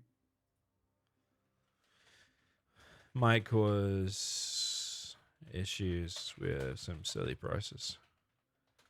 Yeah, because there's going to be some 3v3 or 4v4 maps where someone goes for MTV spam, gets all the refineries, and he's producing $500 Vs. That's going to cause more mayhem. To be honest, I don't think so. Like there are even maps where are like that much refineries on the base. I remember like Yeah, I feel like there are not that many right now. some two maps were like refineries in the middle, like There's that Tournament Gulf A. map. There's a 4v4 map called Gulf something. Conflict in the Gulf or Oh, something like that. Giant map. yeah, I know what you're It's got talking loads of about. refineries on that, I think. Mm. Okay, oil refinery decreases production time. Nah, surely No, not. no, no, absolutely not. Do we all disagree with that? And you make that stack as well, so suddenly you produce them for free and they spawn instantly. And you China vanilla, which you're getting 10% cheaper and 10% faster. No need. This is why Not we needed broken. to fix the opening time, because that's like gonna be 20 of them spawning instantly. Okay, I'm putting everyone to strongly disagree, but if you Yeah. disagree with Yeah. that, tell me. Okay, unlock the speaker tower from the barracks instead of the propaganda. This was another idea to stop no eco. I'm worried just how this can be abused from like Nuke at least, and also tank versus GLA mainly. This is the main issue, because Yeah. even if it's like a good defensive tool versus US, I think versus GLA this could be very, Yeah. very annoying to deal with. Tech RPG is going to get a lot less done.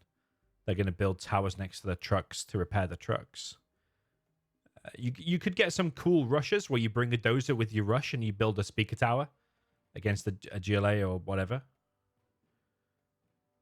Yeah. I Also in probably team game, this could be very OP. I think in team games is actually where this is gonna be most OP. yeah. Mm,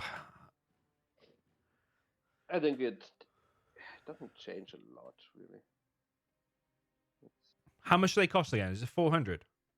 500. 500. I don't think just because you can build it, like, I don't think that's stopping them from being built all that often, really. Yeah, if you're The playing Nuke against requirement. GLA, would you make one in your base? Probably is. Yeah, Quite. you might not even make one anyway. Like, it Yeah, might just at be better to 500. like mine your building or like get a bunker there. But if you know a no eco was coming, would you build one near your war factory after you've got a few units out? Still gonna be tricky because you like expose your dozer to do it. It dies pretty quickly, probably, right? Yeah. Like, I'm not sure how much you can even use it against the no eco if you implemented it. Plus, Noeko tends to move you around a lot. So, Could just avoid let's it. say you have a static. Yeah, that's what I was Yeah. gonna say. You could literally just avoid it because it's I static. Yeah. I think a tank can become very OP against no eco because I think right now it's like pretty good tank against others, you say. And if like you let speaker tower, he just builds speaker tower near our factories, and 1v can do nothing. So even 2vs, like you just camp your base near our factories and you go for propaganda, and it's much more easier to defend. And after propaganda, no eco is just like GG. Yeah, but laser versus tank on like Vendetta, then you think that's balanced as it currently is? Well, it is because we are humans, and it's like really impossible to have control like robots. And also, you can spam some outposts, which really help you a lot because you are getting like 2 RPGs from each one. Yeah, it costs a lot, but I think you have money for it, and you can just like try to get propaganda. And after like 2 ECMs, it becomes Okay. much more easier against no eco, and you usually win. Okay, so you strongly disagree? I just disagree, not strongly, but I probably just disagree. Okay. Anyone else? Yeah, I guess I also disagree for now. Like, if after all the changes, no eco is still a problem, then it does seem like kind of a clever solution because it's mostly used defensively.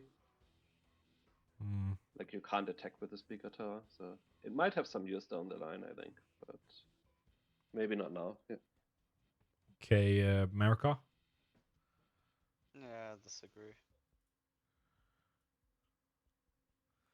Okay, I'm going to go neutral because I still think no eco is overpowered, especially against Nuke and Tank.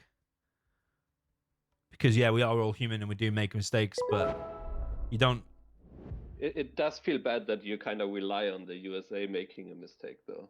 I Yeah. don't like that part where it's like it's more so in the USA hand than in the China hand. It often Yeah. feels like. Yeah, he walks too close to one gat or into some tank hunters or something. Yeah, you But if can he make plays it harder, perfect. of course, for the USA by like microing your gets, pairing, spinning them up and stuff. But at the end of the day, it feels like it's mostly in the USA's hands. But I'm not even sure there's a way to like fix that. I think conceptually, no, I don't think so. I think the most you can do is just how much can you sort of give China a bit of a buffer chance versus no eco. This was the change. The spin out time. It was leaving the gat spinning for an extra second, which we all disagreed to. Yeah, because I felt like this didn't just address no eco, and it also wasn't Affects like everything else. particularly great against it. Yeah. Mm. Anyhow. Okay, we'll continue. If anyone has any ideas about no eco, let us know. Yeah. Okay, My making main worry hackers right now is that it's not great to watch. It doesn't feel necessarily great, but there seems to be like much bigger unbalanced stuff just looking mostly at the win rate right now. Yeah.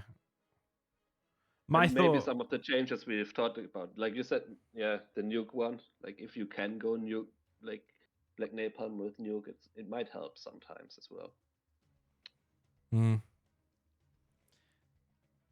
Yeah.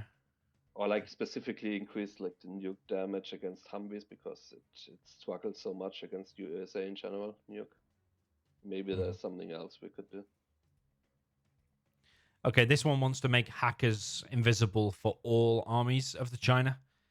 Absolutely Not strongly disagree. Yeah. Yeah, absolutely not. No way.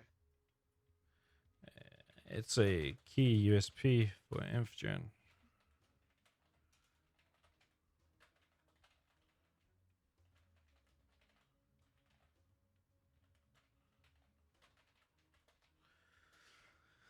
Okay.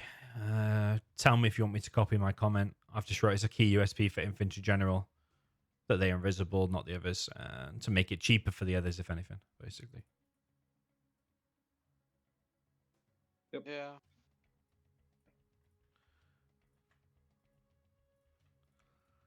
Okay. No scrap deny possible. Nerf scrapped up techs. Those and trucks won't leave scrap behind when destroyed. This is a whole game redesign. This part. This is a big one. We can't talk about for patch 1. This is something you have to visit down the line. Are we all in agreement? We'd like scrap deny to stay for patch 1. Yeah. So are we saying leave? It's hard to say. Yeah, it's really hard to say. Because if the consensus is that like all bugs will be fixed no matter what, if that's the consensus, then you might as well, I guess, get started balance testing with that in place. But I'm not sure that's what the consensus is going to be. I just think this is going to change the whole. You have to redesign everything. A You massive have to, like, domino balance effect. everything around that change, basically. Yeah, a huge domino effect will happen from that, where everything's going to have to change. Yeah, I think murders will be like very. Yeah, we talked about that earlier as well, because there's also the bug with Marauders where after an idle time they only fire like once, even if they are scrapped up, similar to Autolada Battlemasters, and that is gonna get fixed. So suddenly you cannot scrap deny, and I think Marauders could be very strong suddenly. Yeah. I mean, also your technicals are gonna get promoted easier. It's interesting. Yeah. I mean, I understand it from if you take solely the game designer perspective, where it's like that probably wasn't intended to be removed by scaffolds. Mm-hmm. So if you go down that road, yeah, I could see why you would argue you want all of the bugs to be removed. Which, I mean, it's a defensible position, but it also means you have to change everything. Every single matchup with technicals and stuff is going to change.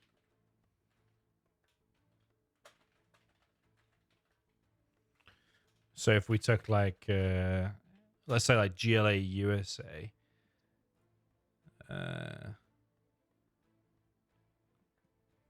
okay.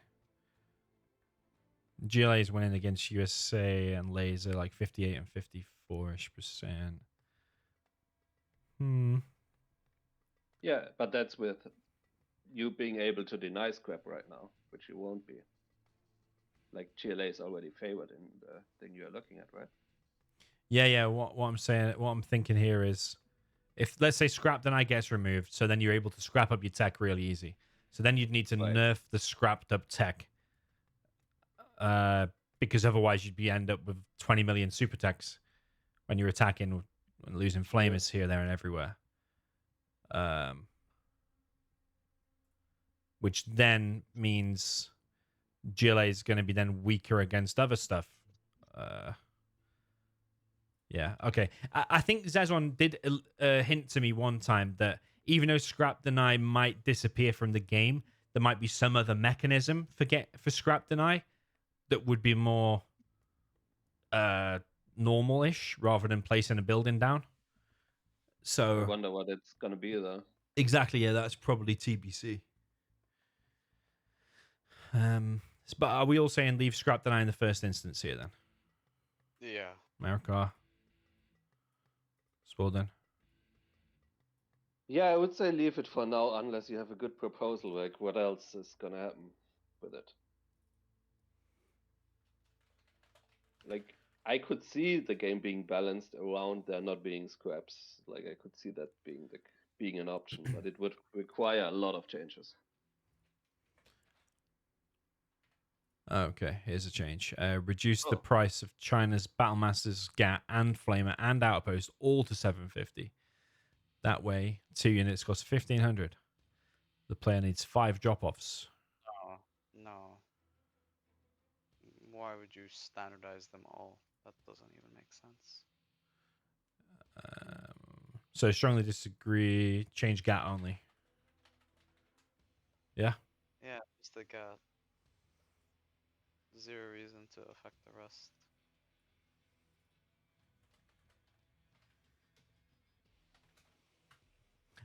There might be if you're looking at this, I suppose. Even with that, I feel like Outposts especially should not get a price decrease. What about I Battlemaster? think Battlemaster and GAT, sure. I wouldn't touch Flamer and Outpost though. Yeah. Does everybody want to see cheaper GATs and Battlemasters? Yeah. I suppose the only thing is, will Tank now be able to rush China Vanilla at all? With cheap Battlemasters running around stopping flamers all over the place? Or is Tank wrecking China anyway? Yes, it is. Already Okay. wrecking China. It's already wrecking China. Okay. Okay, so does everybody want to see cheaper GATs and Battlemasters for China? Yeah, for sure, those two. I wonder, like, if the others would be fine too. Tumstep, I think you said yes as well, yeah? Yeah. Okay. Remove the power requirement for laser tanks. No. Laser against tank apparently is 50%. I think it's I kind of would- cool that you shut it off. Yeah. Yeah. Disables think- you on me.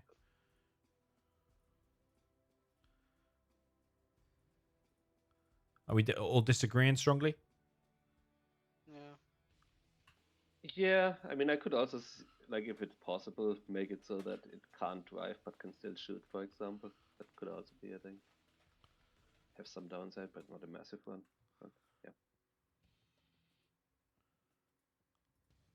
yeah.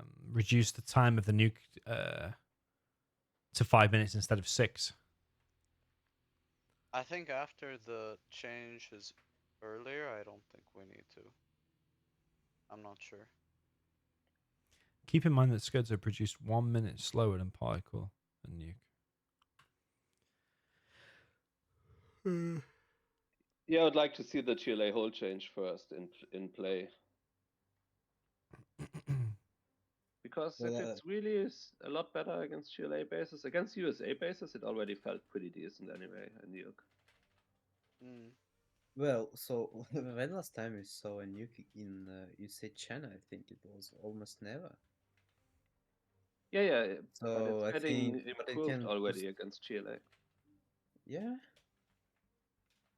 but still like 2-3 markers for 6 minutes is like, well, you have also promotions, so yeah. I mean, I truly wonder after the change if like one nuke, for example, one-shots a black market.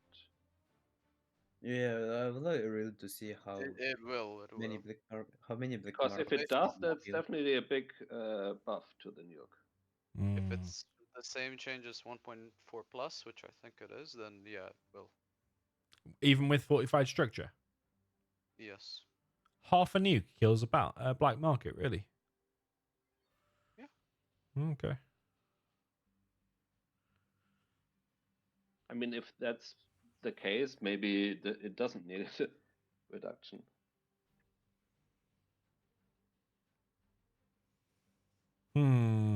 Like I agree with right now how because of how bad the nukes are, it could do with that change, but maybe that's just because of how bad the nukes currently are against GLA.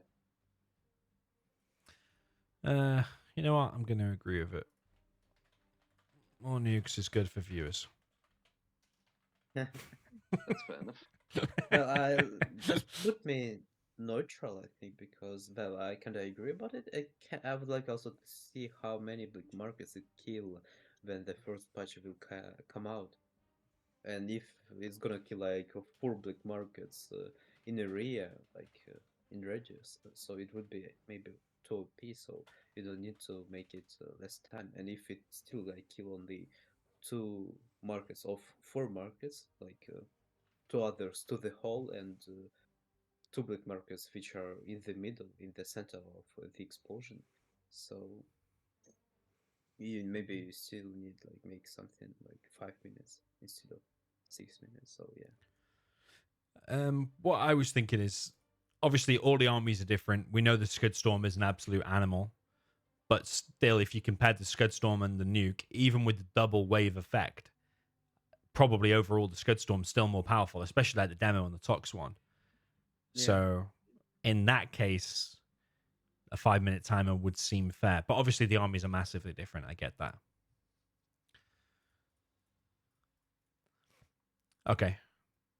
Yeah, there's also the thing Mauer talked about last time where it's like maybe not all armies like should play the exact same way, where they all just spam secondary eco and get super weapons to like end the game. Maybe the China nuke is like sometimes used on buildings and sometimes used on structures as well, you know. Where it's yeah. I mean, I agree that in isolation it doesn't make a lot of sense that a weaker nuke takes longer than a stronger Scud. Yeah. But I wonder if the nuke is still going to be weaker after the change. It's probably still going to be weaker, but it might be fine that not all super weapons need to be equally strong as well. Okay, tank carpet at level 3 instead of 5. I disagree.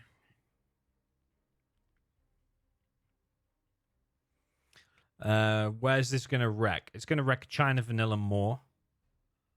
It will also wreck GLA.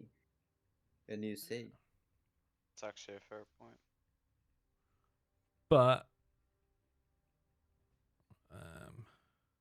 it's losing against Stealth and Demo. Winning against GLA, though.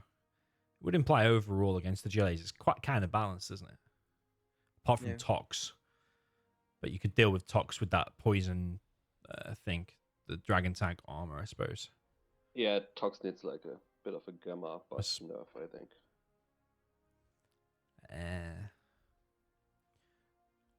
Okay, so strongly disagree, Tumstep? Yeah. Anybody else? Yeah, I I'm gonna be disagree. neutral towards it.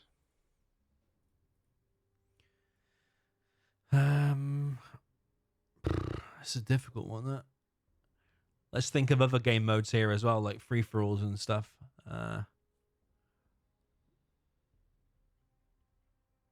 Still disagree. Completely disagree, or sorry, strongly disagree, or right, just disagree. Disagree. Just disagree.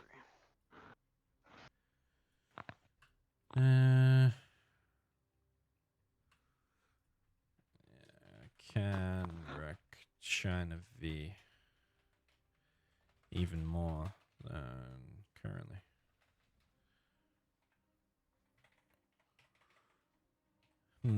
Okay. Increase the price of Chinooks for Air Force, both the normal Chinook and the combat version. Well, we've already changed the combat version. Oh, no, hang on. Both the normal. Yeah, as well as. Increase the price of Chinooks from $9.50.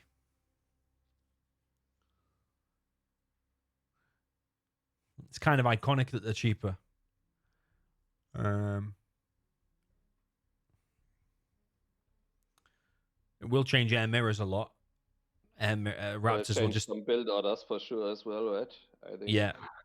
If you go like 2 supplies War Factory Airfield, I'm not sure if you can do that anymore.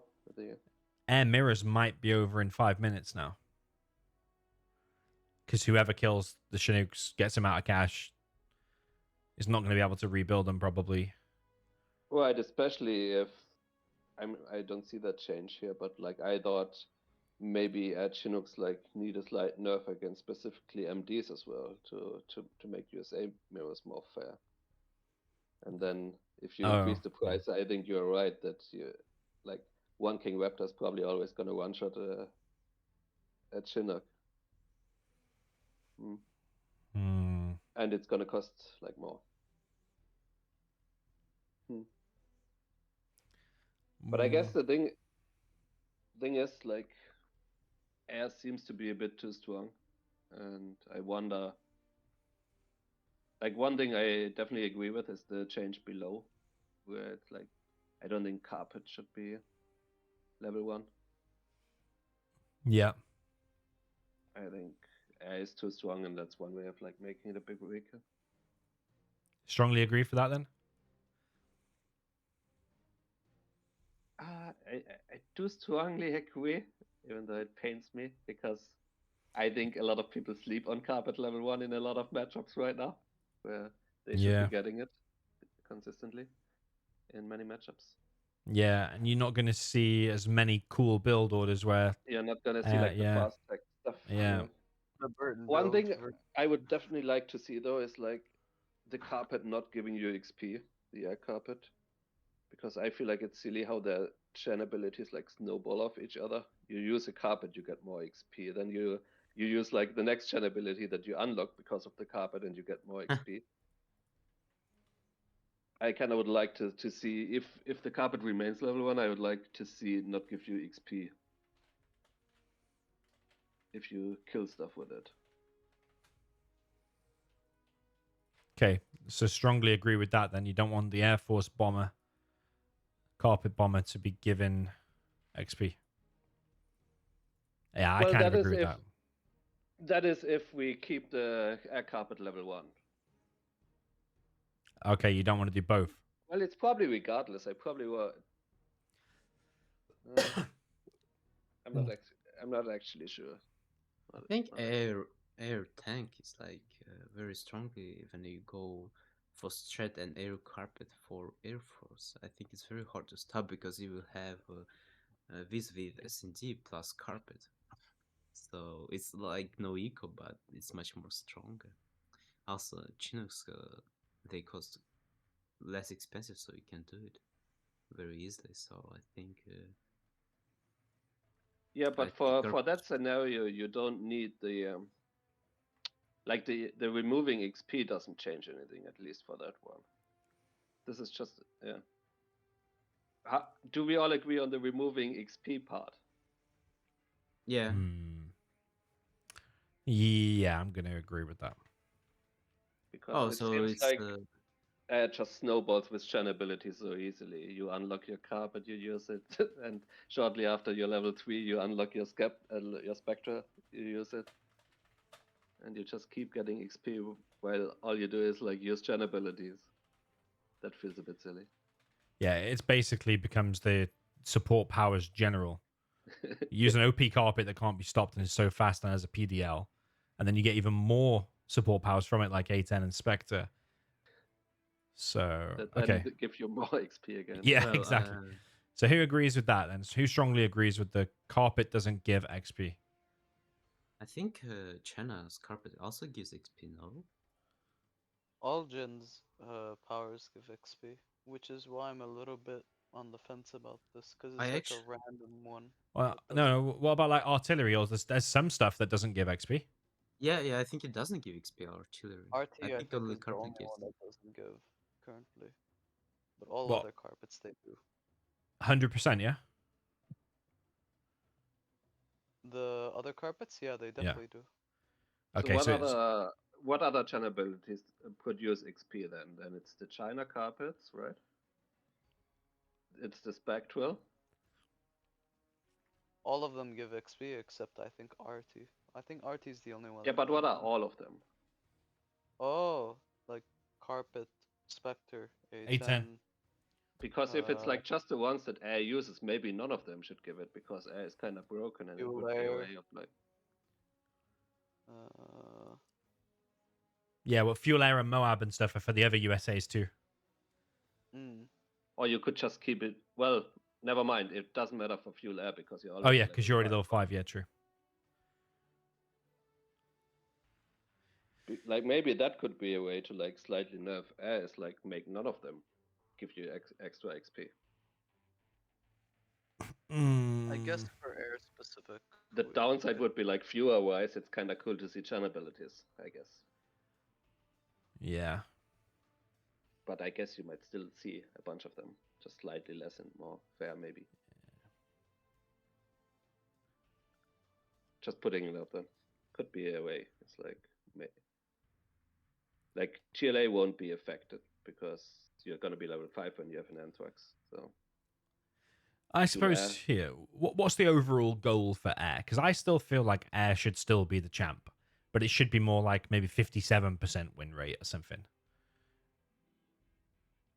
Do you still feel like there should still be a strong army? Or should they all be 50%? I don't think it should necessarily be like 57 or whatever. Like it shouldn't be in like a specific number. What I would like for Air to see is that it can still use Air units. For example, if you play Twilight Flame, like people still want to build their King Raptors there. Like both Air and ground should still be viable, is how I feel about Air. And I do think Air needs a bit of a nerf as well against other USAs, for example. But like just changing Air against other USAs, I'm not sure is enough because that matchup usually gets vetoed anyway nowadays.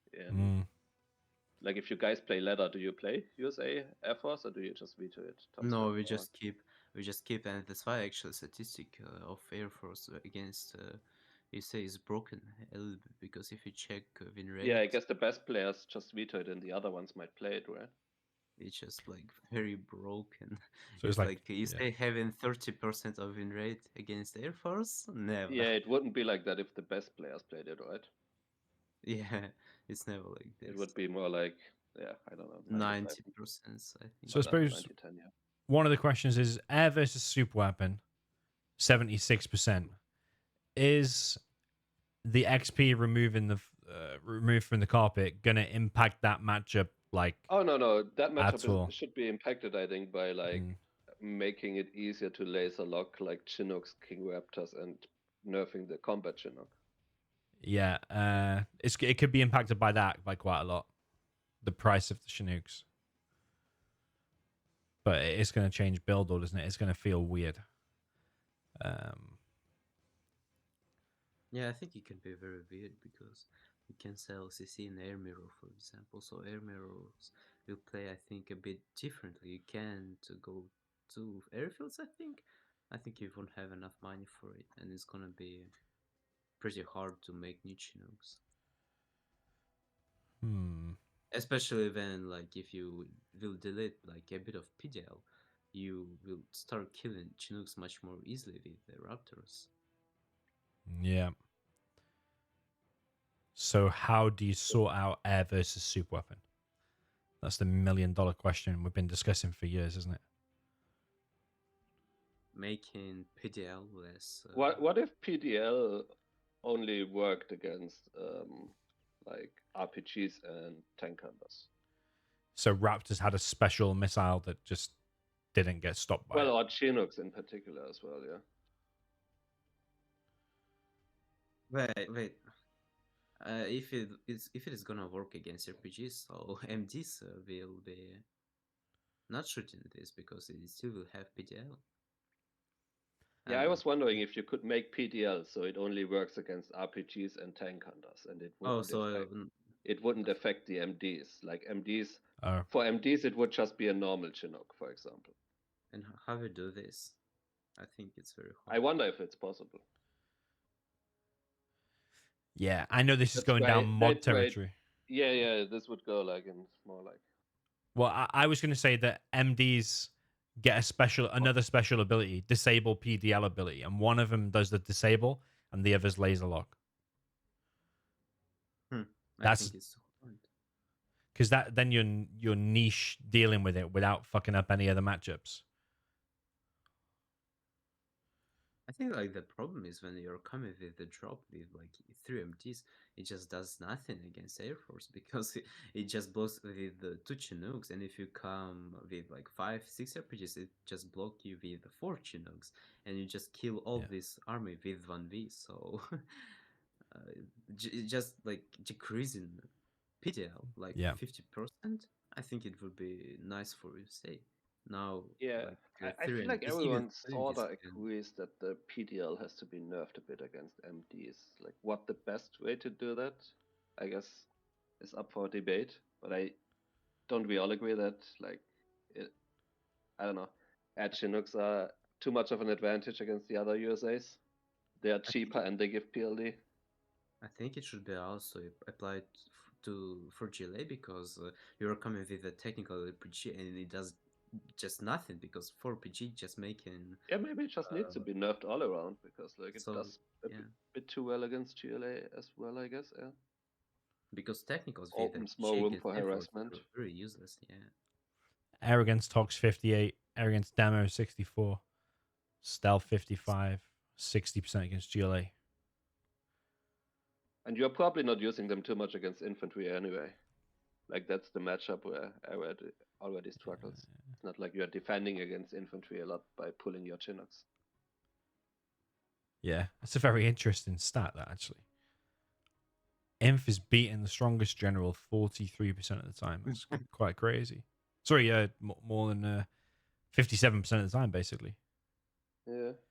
But I do think that win rate would probably go down if you fill that for like just top 5. Of like the air would win more, I think. Yeah. Than 43 if you just fill that for. Might depend on the map. Okay, so we're on quite a difficult part here then.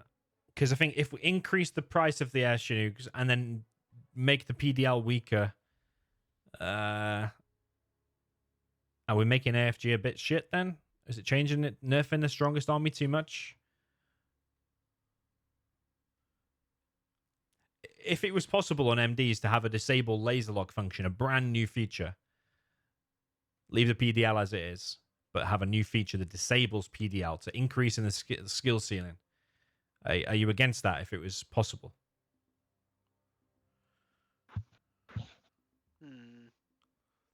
I wouldn't necessarily be against it, but I also see what Tumstep is saying, that like maybe PDL is also not just too strong against MDs, but also against RPGs a bit.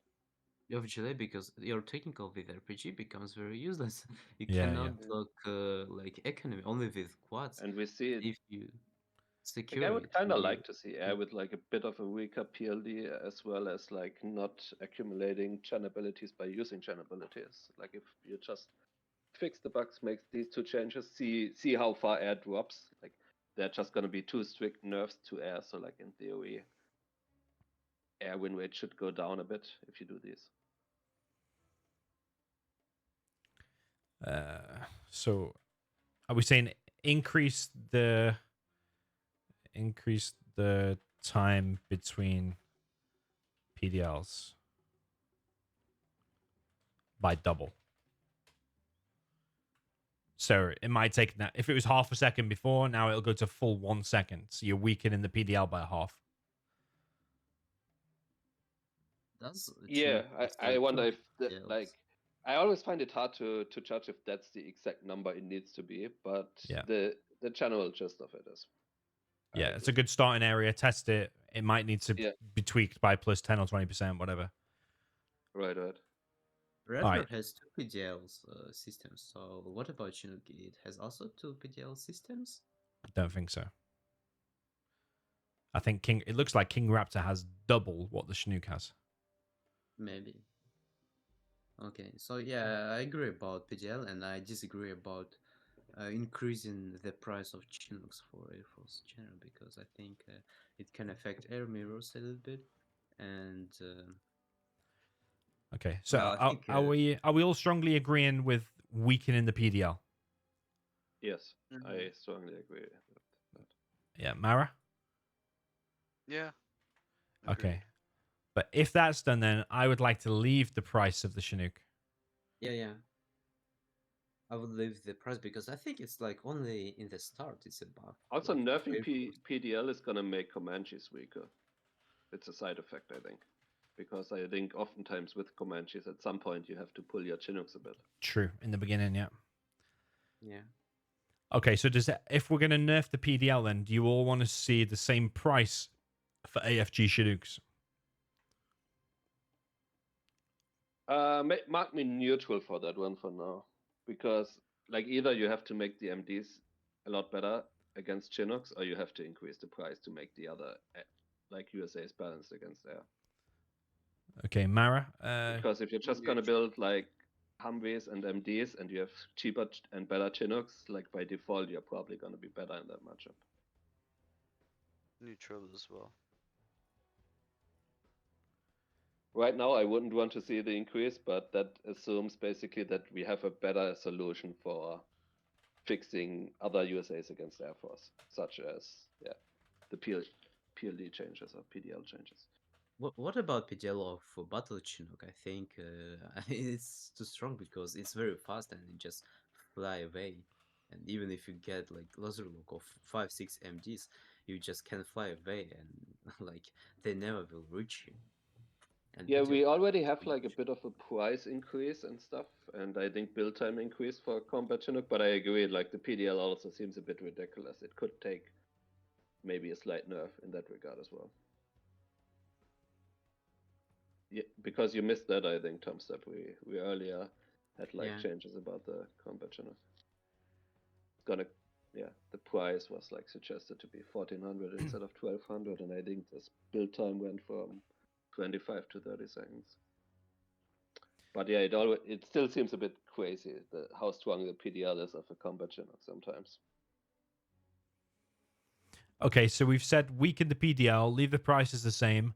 So if those two things happen, Carpet still move to level 3? Yeah. Strongly? Wait. Carpet from air unlocks at level 3 instead of level 1. I agree about it. Yeah. Agree or strongly? Sorry, strongly agree. Yeah. Marakar? Yeah, strongly. Agree. Pains me to do it. Yeah, it pains me too, because it's not going to feel the same as the old Zero Hour, but it is too OP. I'm gonna miss those unique builds. Me Like too, but it's a World Series final. Oh my it god, was he's got a kind of fast broken trap. by default, like if you compare to the other Chen abilities at level 1. Like Yeah, drone some or upgrade the red cards, you get a Red- freaking card. Yeah. Replace Inferno Cannon or Nuke Cannon Vet 1 with Battlemaster Vet 1. Does anybody ever get that? Inferno and Nuke Cannon Vet 1. Very rare situation. I don't think I've seen that being used. It's Like going to feel 1% weird of not the seeing time. it there. Battlemaster Vet 1. Oh, hang on, it can't be affecting Nuke. We can't be affecting Nuke here, can we? Yeah, that would be crazy, like the level 1 Battlemaster Nuke spam. This was a random suggestion on the forums, by the way. Can't remember the name of the person that suggested it. Does seem kind of random, yeah. Because it, like you said, it can't really affect Nuke, I think. Otherwise, like Nuke just storms GLA most likely. It already kind of does. So if it can only impact vanilla China, how often are you even gonna pick like Vet 1 Battlemasters as vanilla China? Maybe versus tank. Yeah. but it's like one matchup or something. It's like Yeah. the only, or in China versus Nuke as well. Those are like the only matchups I would think of it. Yeah. But China versus Nuke, like I don't think Nuke is like a big problem for China. Like sure, it has a small disadvantage maybe against Nuke, but I feel like it's not a big problem. It's Nuke for China. I feel like there's worse matchups for China than Nuke. I do think though what's significant at least for Vet 1 Battlemaster is that it does mean you can position a Battlemaster defensively and you can 1v1 a Nuke Battlemaster. Because right now vanilla China can't 1v1 it with a Vet 0. Mm. But with the Vet you can. What So about it Vet 1 does MiGs instead? uh Or is that too OP like tank, against Inf, maybe? I don't know. you could get tankier MiGs earlier, plus it's kind of OP versus MiGs. I don't like the idea, to be honest. Okay. I mean, I wouldn't mind like thinking of a Chen ability that might have some use because it feels a bit silly that we have a Chen ability that no one ever uses there. What As one about, of keep it simple, make it a Vet 2 Inferno and Nuke Cannon? Then suddenly it's getting serious, isn't it? I think it will be useless. Still. I think it will give like a lot of XP and it's Yeah, crazy. I think that's similar to what I said before. It's like I feel like that's not even always a buff that in level 2 nuke cannon. Like it's either gonna hit and then usually it does a lot of damage when it hits, or it's gonna die and then it gives off even more XP when it dies. Yeah, I suppose with that Inferno change we did earlier with the Firestorm giving XP, you would end up with Vet 3 Infernos very fast. You'd level Yep. buildings in seconds now.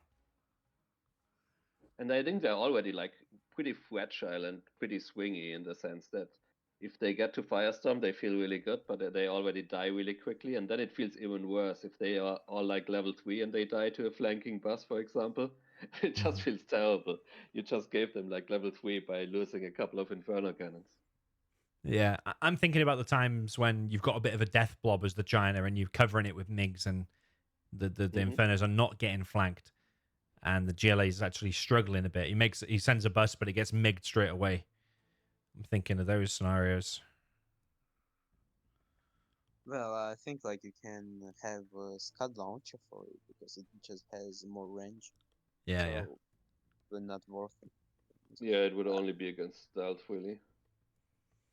Okay, what should we do with this gen power then? It feels like it could change. China is the weakest.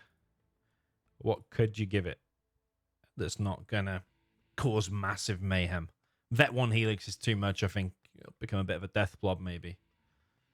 Also improves Helix all in dramatically.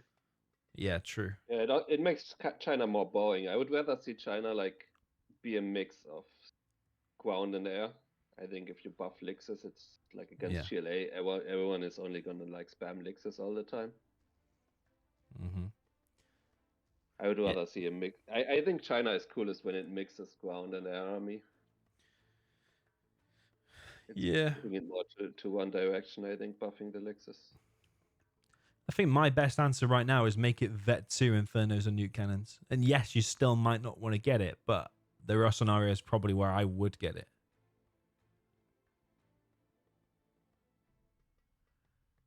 It's a level 1 support power, isn't it? To have Vet 2 Infernos. What about like things that, for example, 10. You're very quiet for me. Is it just me? Yeah, he's gone very quiet. So I guess I okay, can so make you. what about like 10% of extra damage to Catlings or to dragons? So, for example, if you play against USA, you can choose promotion. You will have 10% of damage, or like another number, but just an idea. Or when you play against GLA, you have like 10% of damage for Battle Masters or for Dragon tanks, something like this. So you want it, but you want it for vanilla China only, right? Or do you want this for all? Yeah, only for vanilla China, I think, because I don't think so. There is even like a veterancy for Infernos and new cannons for other generals. I think tank doesn't have it, and infantry it just has only new cannon. Oh, and yeah, probably Inferno too. I'm not really sure. But still, it's gonna be useless. But this thing, when you can choose something, like for example, against Nuke, it can help. Like you choose 10 extra damage against for Gatlings, and you defend like a bit easier for against Noitos. Hmm. You could have Frenzy at level 1 for China Vanilla. What has Frenzy at the minute? It's just infantry, isn't it, at level 1? Yeah, but we also removed the reveal map part of the frenzy, right? And you probably don't keep your CC very often, so it's true. But Vet 1 Frenzy is now becoming like a Vet 3 Frenzy, isn't it? Because did we approve that change? I think we did. What the hell is Frenzy? Tumstep didn't vote on it, but basically it was saying improve the China Frenzy to give it 30% more firepower and it lasts 10 seconds longer and it decreases the cooldown. Well, I think no one keeps CC, so yeah, I don't think it's gonna change much. Yeah, probably in team unless games. You make it like a passive effect, like Tumstep said, where some of the prop changes we have delayed until the prop, you would give it right away. But I'm not sure if that makes like China very strong against USA. Then if you buff like 10% for guts, I don't know. At the start of the game. it's just like a number. It can be like changed. I just gave an example. Yeah. You know, like 5%. Like it's like not that big change, but it can help against USA or against technicals, or 5% of damage for dragon, so it can help against talks. Would be cool if we could think of a China ability, something similar to what you said, that like specifically buffs vanilla China a little bit, because vanilla China needs a bit of. Yeah, I don't think so. Like others need it. Like I think you can make like Ventressy 2 for Infernus for like infantry. I think it has a choice of Mechanic and Ventressy for Infernus, but I think it'd still be useless. Yeah, I feel like it's not, even if you make it Vet 2, I don't think it's gonna change that much. If anything, like tank is gonna struggle even more once China has new cannons, for example, if you make them level 2. Probably one of the because true. it's actually one of the matchups where I think it makes a difference. Doesn't like the Vet 2 Battlemaster like barely survive a non-direct hit from a new cannon? I think it survives with like very little HP. Barely. So if you gave it like Vet 2, I think it would actually one-shot the veteran, like the promoted Battlemaster. So it would make that matchup kind of harder for. And the problem with that is I feel like China owns tank in the late game, but it like is too weak in the early game. So what's gonna happen is like you own tank even more in the late game, but it doesn't do anything for your early game. That's true. 750 battle masters we did say yes to there. Yes, that's a good change. That helps China, I think, against others. But also that spammy thing that we approved, 10% faster and 10% cheaper, that's going to own tank more in the late game too. Yeah. But overall, it is I mean, if we losing. only make it for War Factory units, it could be something like Tumstep also said, where it would be just a Chen point for vanilla China to like buff its early game a bit, make all War Factory, like you pick a Chen ability, or you could pick one at the start of the game. You have the Red One veterancy, and then you also have like, I don't know, 10% production bonus for your War Factory units. That could be like another Chen ability you could pick, maybe that buffs China a bit. Yeah, but then would that become the only gen ability people use? Because 10%, there's no way you're going to select anything else other than that, surely. Then you're eliminating the need for the others, I guess. Yeah, it might be, but like it would only buff China, so maybe it's even fine, you know. Yeah, it's Mm. only for when and I think Nuke and tank I doesn't mean, need it doesn't matter too much whether you put it in a Chen ability or you like make them cheaper from the War Factory, I guess. The end result is going to be very similar. I suppose there's no other gen power at the minute that you click and it gives you like some kind of production benefit. So it is going off on a tangent a bit. Yeah, it would. So it, yeah, I guess it feels more like a mod compared to like just making the China units cheaper and maybe Yeah. build faster or something like that. Yeah. I Okay. mean, I Neutral. just don't think it would change anything. Yeah. Well, Vet this one. one Is it Vet doesn't- is Vet one Battle Master better? Anyway, should we just agree to it? Try that, or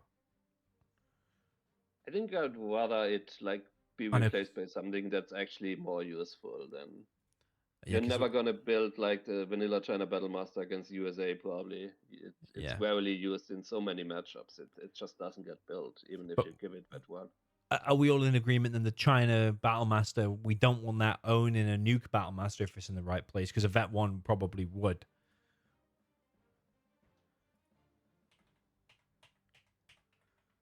Yeah, I'm just gonna disagree with this. Strongly disagree, whatever. Strongly disagree, Myra? I'll be neutral.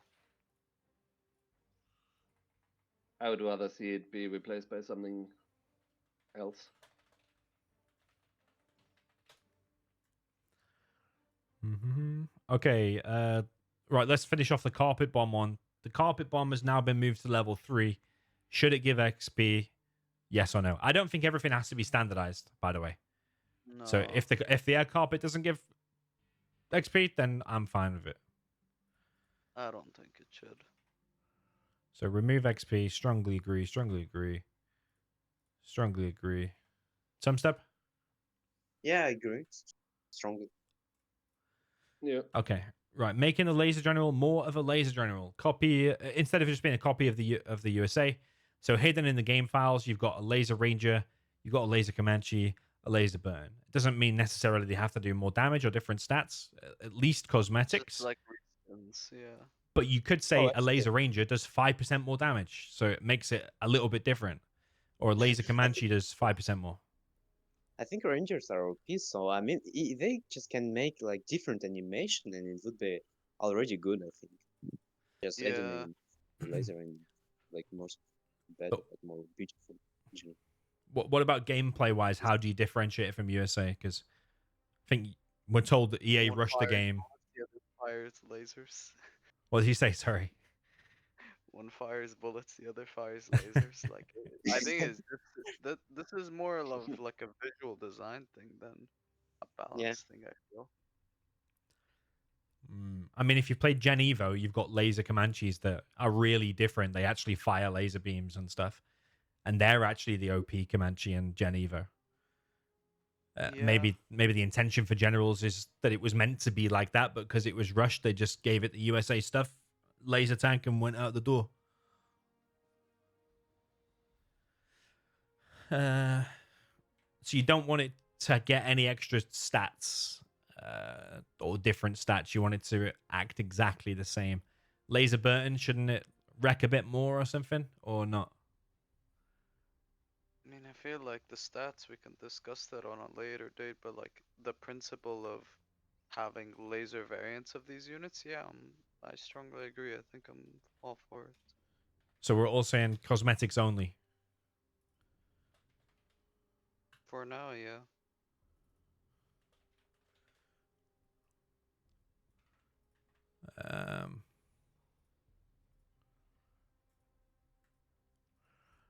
I'm gonna say cosmetics and review stats too, i.e., does a laser ranger do 5%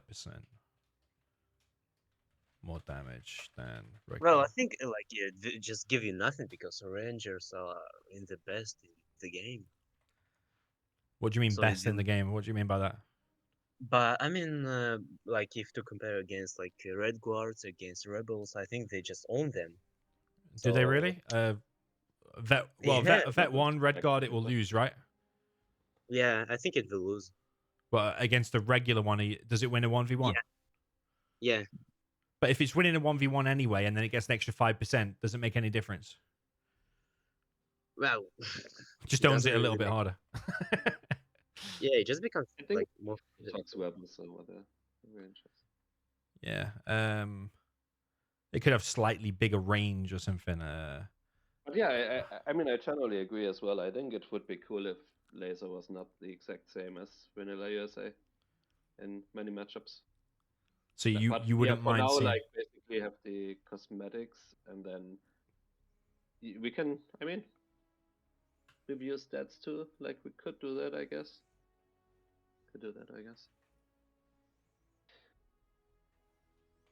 Yeah, because I think like a number like 5% makes it different, but it also doesn't change the game in any real way. I don't think. How's laser doing against like infantry, for example? Like there, the ranger could do probably with a bit of boost, 38% against inf. Maybe most of that is due to a helix rush. I don't know.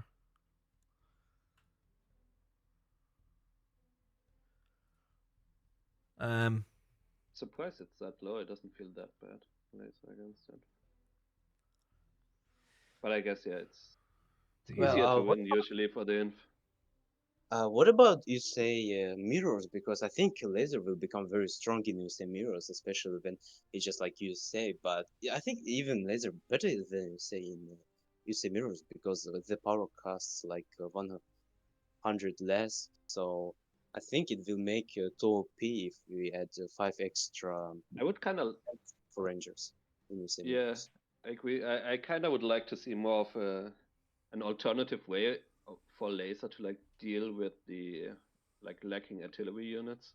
So maybe it is like a laser Comanche or something like that impacts more like the mid or late game than the early game. I'm not sure Yeah. what it would be, but it yeah. I don't know. Maybe laser could have like PLD on their stealth fighters or something to like get rid of static defense. I don't know, anything like that. So I don't want to dwell on Janevo too much because I know it's a completely different engine / game. They've modified it a lot, but in that laser is a proper laser general. Everything fires lasers, and they added this thing called the particle tank, and that is their long range equivalent of like a tomahawk. You can make a lot of them, and they're very strong. Just thought I'd mention that. Yeah, Yeah. I think I agree with Mao. It probably seems like something that could be done down the line. Like, I don't think anyone is necessarily opposed to laser being a bit more different to vanilla USA. Mm. Well, But I think I also don't think it needs to be done right now. Well, I think by adding some like visual stuff, it will already make such a difference. Like, well, I think it will look like much better. So even like That's there gonna will buff its win rate. visual stuff, even though it's gonna be the same, like as you say, or almost the same. So just adding some visual stuff would be nice.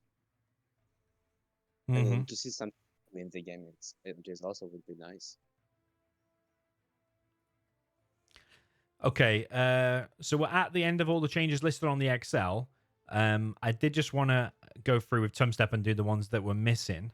But also I thought, have we addressed some of the most imbalanced matchups, like infantry against Nuke, infantry against USA, and laser is reckoning at like 63%, 65%-ish. So I don't know if anyone's got any ideas for that, maybe when I'm discussing this with Tumstep. I know there's been talk before about the outpost of infantry being reduced from how many slots is it? Like 10 or 8? How many is it? Is it 8 or 10? But reducing it down by 1 or 2. And how that could help balance some of these matchups. There isn't a row for that, so we could add it. Realistically, versus Nuke. What are the changes being done to like Tox Gamma bosses, like the RPGs? Have we reduced? Like, is there any reduce in damage or anything? Okay, there's only 2 mentions of bus. What the hell? Is bus mentioned there? Why is it? Why is it finding bus there? What the hell? Oh, here. Okay. The evacuate button. Okay. It's going to be easier to So- evacuate the Tox So bosses. yeah. So gamma buses is not mentioned anywhere. I mean, I feel like I think the tracking part also feels a bit bad, where they always hit. I don't know how Yeah. you guys feel about that, but I think I it think feels that's- kind of silly that you try to counter them sometimes with like mix and all. It's not really a counter because you always lose your mix against the gamma bus. That's actually one of the things that makes them so punishing versus China's, at least. So we already agreed to a change about the Stinger site gaining. Is it 100%? Oh my god, 100% Yeah. on the Stinger to 50%. We already agreed to that, and the air bonus from 66. So it's still getting 50% stronger. Is it really 100%? That's mental. It is a lot. Oh my Plus, they God. have like the perfect tracking as well, right? Yeah. The It Tox doesn't Gamma miss. Yeah, bus once where it's they fired. never miss. Yeah, it's got like a fall off They range melt. of like 6,000 or something, doesn't it? They melt flamers even if you've seen like fully upgraded Tox Stingers. They're insane. Okay, I need 2 to 3 minutes, guys. I'll be back. Okay. Yeah. Okay. Redistributes the Anthrax Gamma bonus. That's not the rockets. So there's nothing, if I'm not mistaken, about Gamma rockets or Gamma buses. So do we want to propose a change to nerf that?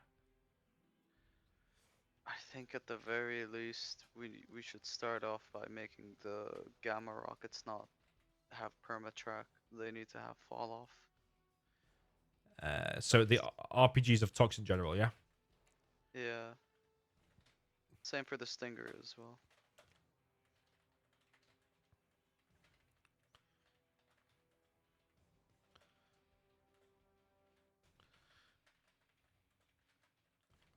So Stinger never misses either. Yeah. Okay. We need to get rid of that. Are we all in agreement that needs to come down? Yeah. I don't know the number. I think it's 6,000 the fall off range, but I don't know what measurement that is. If it's milliseconds or meters or what. That's a job for the coders. So Tumstep, do you agree then that the fall off range should be decreased?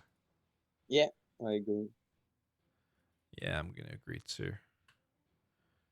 Spalding mentioned it, but I won't fill him in. Okay, Marco, I'll let you think a second while I just go back and Tumstep on this.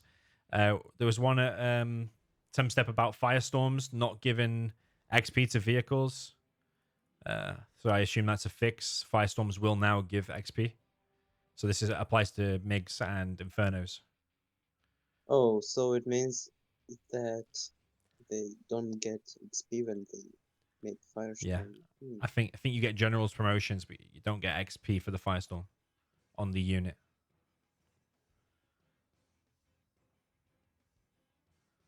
Yeah, okay, I agree. Okay, we also said yes to a change from the combat Chinook from 1200 to 1400 in terms of price, and the build time increased. And also the point defense lasers weakened by half. Well, pretty much the change we already proposed on the normal Chinooks. Yeah, strongly agree then. Okay, we added the range bonus to infantry inside of Overlord bunkers, the 10% that you get from going inside of a normal building. May I look like to others? Oh, okay, they said strongly agree. So they will have more damage. Yeah? The bunkers, yeah. You know, if you put a tank hunter inside of a garrison in 0 hour, you get 10% extra damage. I don't know if you knew that or not. Yeah, I knew. Yeah. Okay, well that will now apply to Overlord bunkers as well. Okay. As well as the range. Oh, range can be like 2 OP, I think. I probably just disagree. I Disagree. don't know. I think be 2 OP because I think it's still like good. Like just no one does it because I think it's too expensive and people just don't remember it. But I think if like they would do this, I think it would be even without bonuses. So you So disagree with that? Yeah, I just disagree. Okay. Do you want to make the frenzy more powerful? So it'll give 30% more firepower now. The duration will increase by 10 seconds. And the recharge will come off cooldown 60 seconds quicker. Will it still like show the base of your opponent? No. Okay. So yeah, I agree. Yeah, you can even put strongly. Okay. Okay, the bug in the game where you can remove crates by placing a scaffold. Basically fix that bug. You'll no longer be able to delete the crates. Yeah, why not? This is fixing a bug. So you know if you've got Vs and Ambos together and you select them both, and they've both got units inside, and you press V to evacuate, the V won't work. You have to just select the V or just select the Ambo. Yeah. This fixes that, so you're now able to evac anything. We did say it'll buff the infantry general a bit because you'll be able to evac outposts and assault troop crawlers together. But we felt it was still like a bug, so we agreed to that. Yeah, I also strongly agree about it. Okay. Okay, so this is the damage radius of the demo upgrade, the suicide ability. The proposed change was to reduce it from 70 to 50 for all units, but we disagreed with it and we said to only affect the bike. So the bike would go from 70 to 50 damage radius. Okay, yeah, I agree about the bike, but not other units. Yeah. Strongly disagree then? Yeah. Okay. Increases the movement speed of the injured angry mob members. So if you've got an injured angry mob, the guys that are weakened will no longer just fall to the back and die. Oh.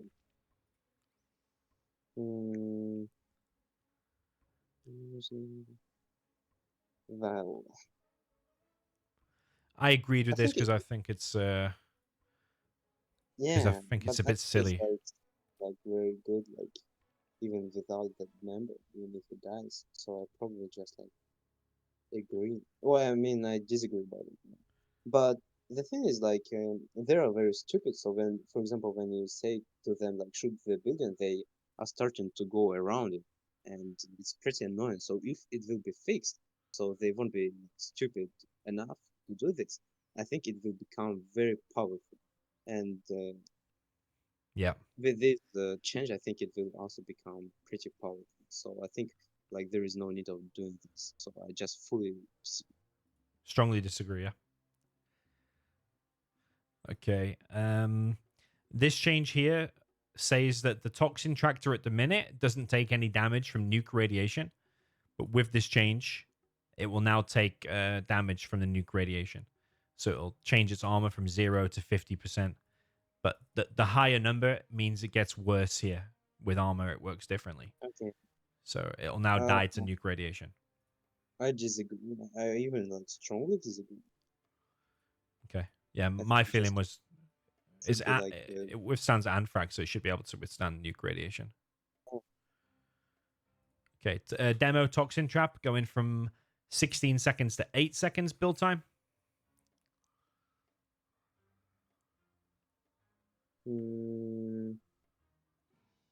Okay, yeah, I agree.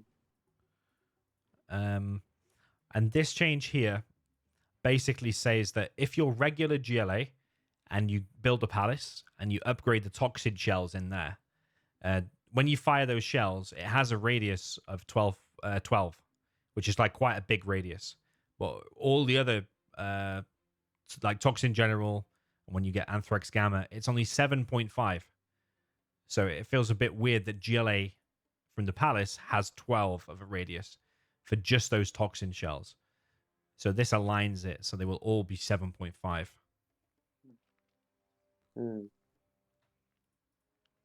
Yeah, strongly agree. Okay. I think one change I would like to see, by the way, is like the vanilla Tule hijackers. They are being stealth when they're moving. Yeah, it would be nice as well. Is that making it too like stealth it still general? requires a Chan ability, right? And level 3. Yeah, okay. It just feels like right now no one is using them because they're not stealth when they are moving as vanilla Chile. Yeah, and it will also increase the rate against Nuke, so it will help against Nuke. Yeah, you could maybe use them a bit against Nuke, where vanilla GLA struggles a bit. So vanilla GLA hijacker to always be stealthed, yeah? I think so, yeah. Even whilst moving. Okay.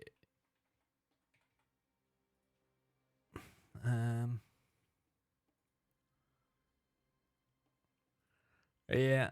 I'm going to disagree just because I think it would be weird. I'm so used to getting hijacked from stealth, but if I got hijacked from GLA vanilla, I suppose you're still never going to see it. But I'd rather just remove it from the game for GLA, maybe.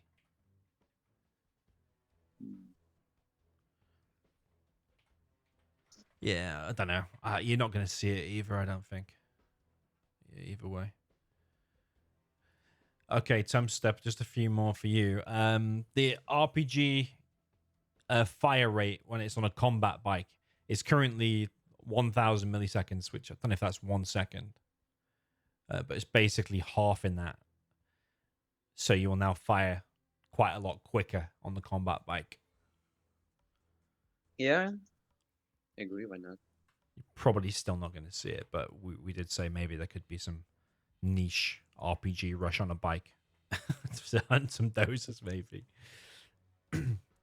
Okay, GLA Scorpion rocket. When you've got a double-ended rocket, when you've got 2 rockets on there, when you fired one rocket, the other one remains, but it won't reload itself, the other one. This one will now let it reload automatically. Okay, yeah, strongly agree because like there are both fixes like this, so why not? Okay, same thing for the GLA Marauder. This is when it has 2 cannons. One of its cannons sometimes doesn't reload if it's fired 1 shell, but now it will both reload.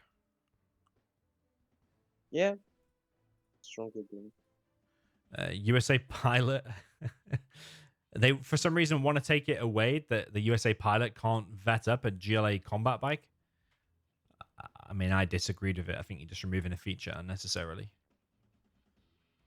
But what do you think? Yeah, disagree.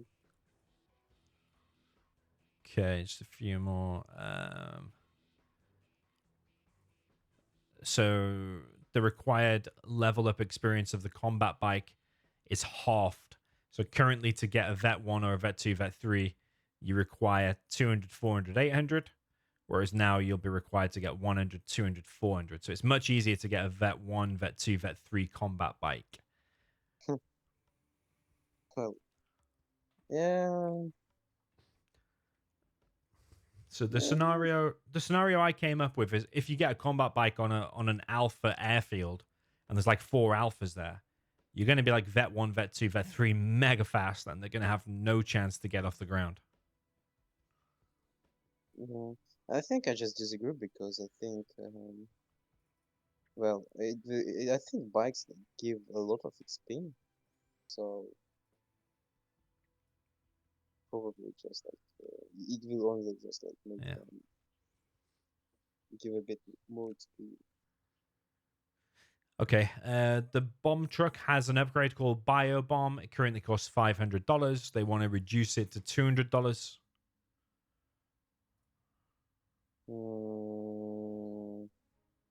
Yeah, just agree. I think it's fine. Okay, and the damage range bonus of the Bio Bomb to be increased by 28%, and the Bio Bomb plus bomb truck, the high explosive to be increased by 16%. So it's basically making the damage more radius for the bomb truck, have more radius.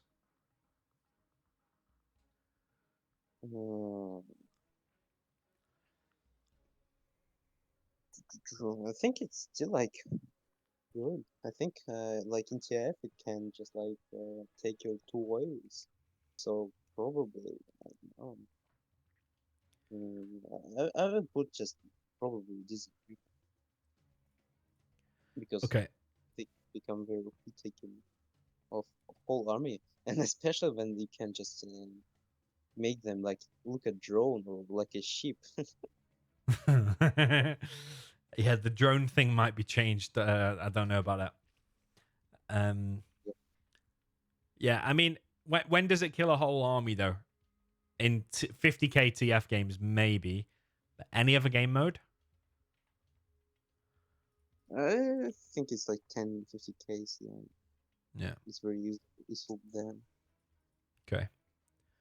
But Okay, so the GLA bomb truck will no longer reveal itself when it moves towards its target. So if you click attack on a unit and it gets like very close, it'll reveal itself in the last moments. Whereas now you can just click it and it'll just go. removes.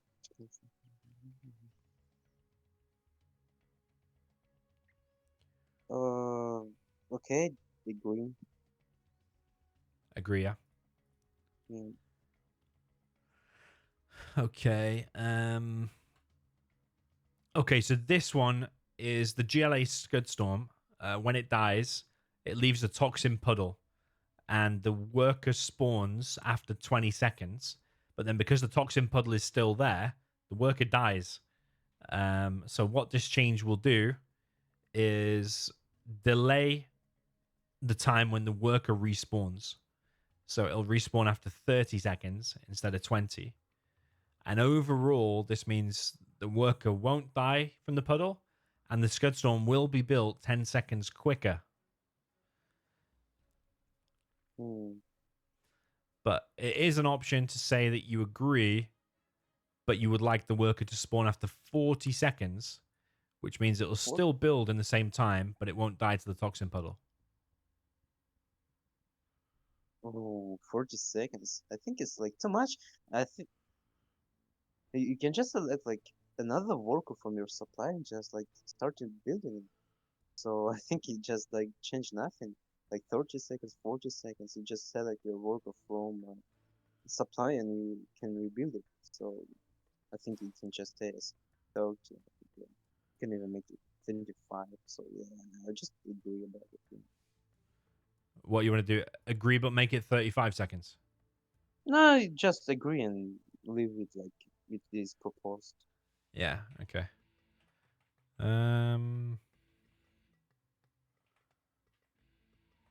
Yeah, I'm gonna agree with that too.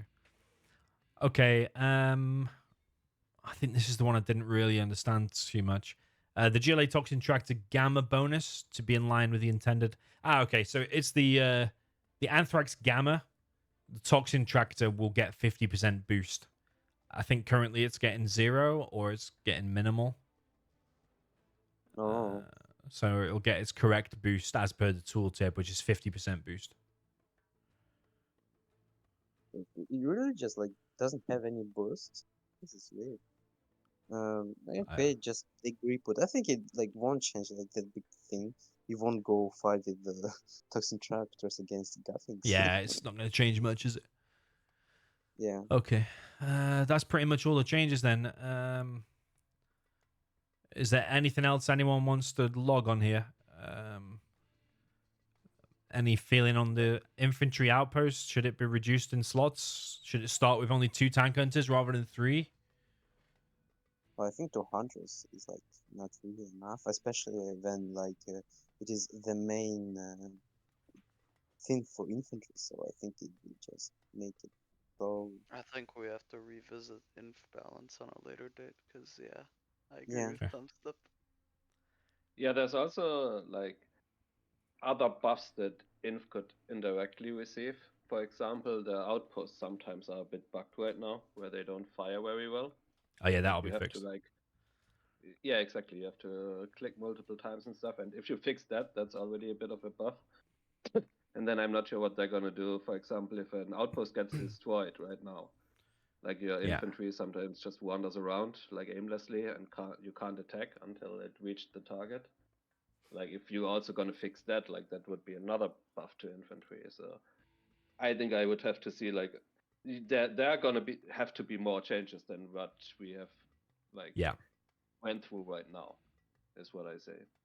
Well, maybe you can delete like the thing that gives you a prop for outpost. So if you like have two posts together, they have prop a prop thing, and they heal each other. So I think if you will just remove it, I think it will make them less powerful for them against Chile or someone else, or even against yourself. It's like just an idea. So the one change I want to put here is unupgraded nuke mix. This is the one that Exile suggested, I think, on the forums. Unupgraded nuke mix. Do do slightly more damage. Well, what about I kind of like giving just nuke like normal mix before they have the nuke upgrade, because it also helps against USA where they struggle a lot to nuke. I think it's kind of iconic that it does have these crappy nuke mix, but just they will reload not in 8 seconds, but it'll now reload in 4 seconds, and they'll just do slightly more damage and leave a larger toxin puddle. And I think just by those couple of changes, you won't fix that matchup there. That one, that's the killer, by the way. It's the worst in the whole game, but it will but help it a tiny bit. But it also doesn't help like nuke against USA at all, no? Unless you made nuke mix also do more damage to V's as well. Maybe you weaken the V armor to specifically to nuke MiG shells, if that's possible. was I also there a don't like how currently like Black Napalm doesn't do anything for your nuke mix. It only does something Yeah. for your like Dragon tanks. An upgraded nuke mix do slightly more damage. Are we saying damage? include into V's? Because currently, how many non-upgraded nuke mix would it take to kill a V? 3? I think it's 2? 3 here. So if that was like if one like heavily damaged it, might help the matchup a bit. I don't know.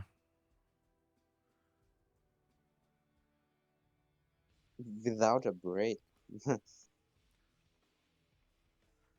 I think it can be. I think it can become like OP because you just do like airfield or factory, and you get one nuke me without upgrades, and it just makes heavy damage to your V, and it just comes with cuttings and just delete this V. So I think it's like there is really no need of doing this. I think just adding like an option. For example, you have one MiG until nuke and until upgrade, it will be Nepal made. And then when you get upgrade for nuke mix, it will be moved to nuke mix, which is making much more damage and stuff. I think you can believe this.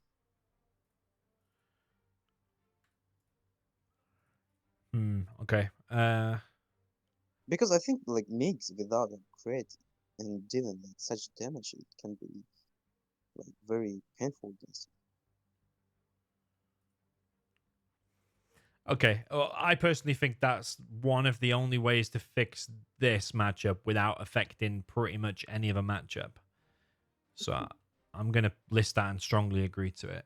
Don't know if anyone else got any comments. you. I Marakar, we think like missed you on this one as they well. have this infantry. They have resistance to nuke shells, Yeah. radiation, and it should be like decreased so infantry can like has less resistance for radiation. China But infantry, still, all China infantry, or you mean all but infantry in general? I think really like no one does like mix. I've seen like many times people do just usual mix with Napalm against infantry, and they just lose Hmm. because still like the infantry spams too much, and if you have nuke mix, I don't think so it will like change a theme because it's gonna be like in the China infantry where you mix from the start, but uh, but they just cost more expensive. So I don't think so. It really, I don't think so. It really help against it. Okay. Spalding, do you want to vote on this one? Yeah, I would rather see Nuke just get normal mix. I think it helps against both infantry and USA. So I don't think it's gonna make like Nuke like it's not gonna change that much against GLA. I don't think you're like you probably still prefer helixes or like the nuke mix after the nuke upgrade against GLA over like regular mix. Yeah, So even if okay. Gillette like has a bus, it can kill the bus with two nuke mix without upgrade. I think like without a Nepal upgrade to Yeah, I kill the actually bus. think the mix as they are right now are sometimes better against GLA because, like you said, you can just bunker a bus with two normal nuke mix right now. Yeah. Does this risk in any way Nuke becoming more OP against the GLAs? Like it's now Black Napalm MiG supporting its Overlord ECM army. So like there's a few things here that might get affected by that now. It'll screw the China matchup a bit more, won't it?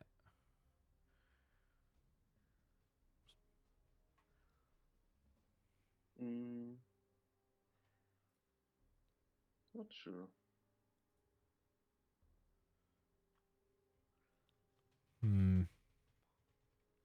Well, I I think mean, like it against can be. tank, for example, I don't think you build them either way.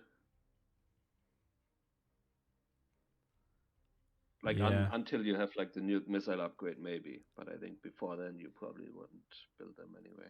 Yeah. And against GLA, I think if it's like unbalanced right now, it's not going to be because of the mix we give Nuke. It would be something else. Like right now, Nuke is not using any mix against GLA most of the time. Yeah, but you're giving it It's another winning too much. option. You're giving it another option.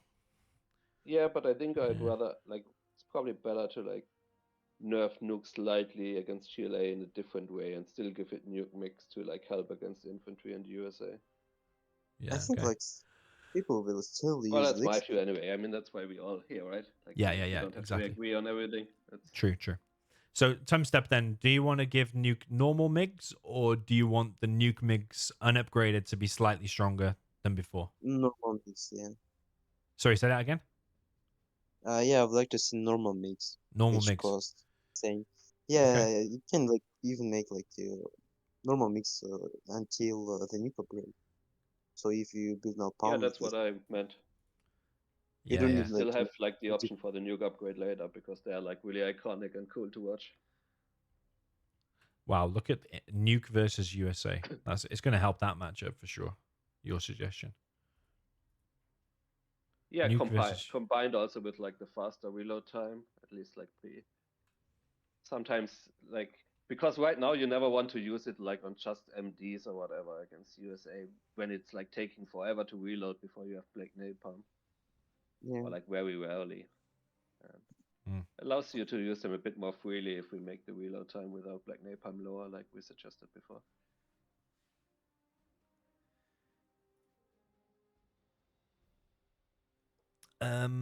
Okay, is Marakar still there? Oh, Bless you. Marakar, Oh, thank you. yeah, I'm still here. Sorry, I was muted. Okay, do you want a GLA hijacker when you've taken it from the Generals promotions for regular GLA? Do you want it to be stealthed all the time, even whilst moving? Yeah, I agree with that. I Okay. mean, it's a 3-star promotion. If you're taking hijack, you're sacking cash bounty as well. So like, I feel like there should be some reason to use hijackers VGLA. Yeah. Okay, and what's your feeling on unupgraded nuke MiGs? Do you want to see a stronger unupgraded nuke MiG and leave it as it is? Or do you want it to have napalm and black napalm?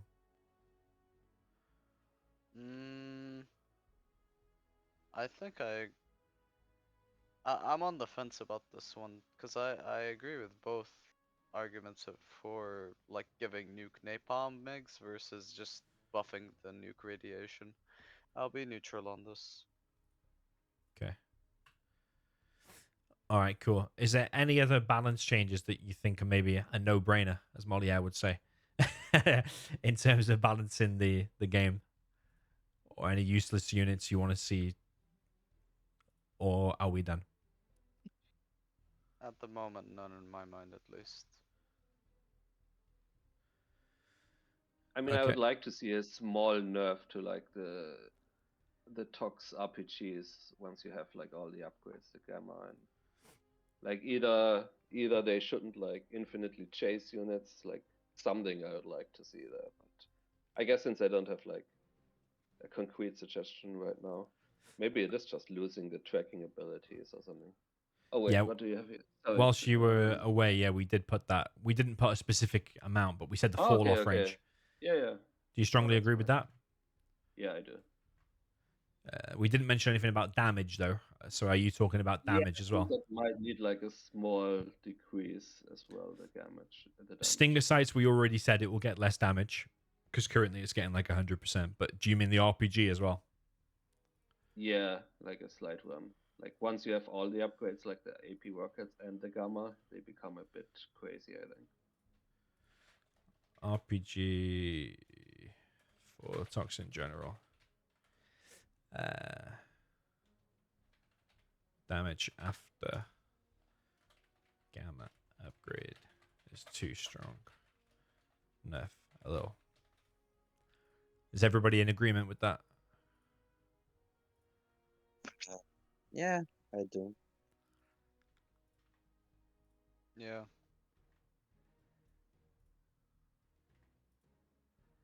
It's also one of the like generals that performs best, right? Toxin. Yeah, true. Like I wouldn't mind also like a slight nerf to tunnels. I don't have anything like concrete in mind, but like just a slight one because I think that's probably another reason why Tox does so well. Yeah. Do you want me to log that? I mean, we did have the one about Dragon Tank poison damage. So this is specifically for but like here one where we've like already noted, for example, that we would rather nerf the Tox tunnels. At least like Tumstep and me had that in there. So like if we only disagree with that, but then don't nerf the Tox tunnels, then I would rather agree with that change, you know. Yeah, but do you want to change your answer? You can change your answer here if you want. I did on the basis that I thought like the Tox tunnels might need a nerf anyway. Yeah, I'm kind of reluctant to touch Tox tunnels. I think it's sometimes a little bit much where like the Tox isn't even looking at the tunnels and like it just shreds through like Yeah, China ground armies, you know. that's You true. don't have to make them useless after that, but like I think a slight nerf would be warranted looking at its win rate and everything. Yeah, I suppose it is winning against near enough everything.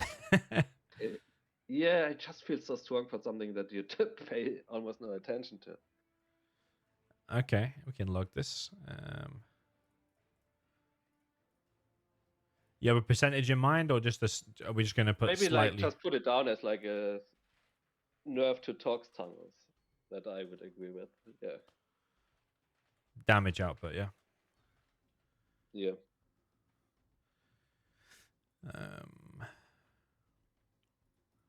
I'm gonna. Maybe it could also just be that it doesn't like completely one-shot infantry, for example. But I'm not sure how that would work because right now it does kind of one-shot infantry. Yeah. But I just feel it does. Yeah, actually, I'm not gonna backpedal. I think they need like a slight decrease. Maybe it's just like, for example, after the gamma upgrade. Maybe it's Yeah. just against like specific units. But they do need like some sort of nerf, I think.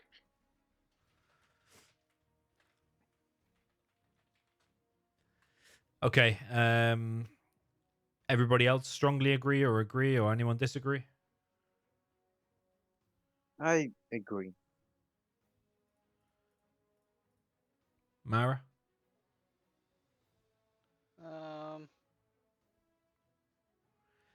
I'm Sweet. neutral on this. I'm worried about the Tox tunnel getting over nerfed, to be honest. I want to see the other changes first. Yeah. That's fair. Yeah.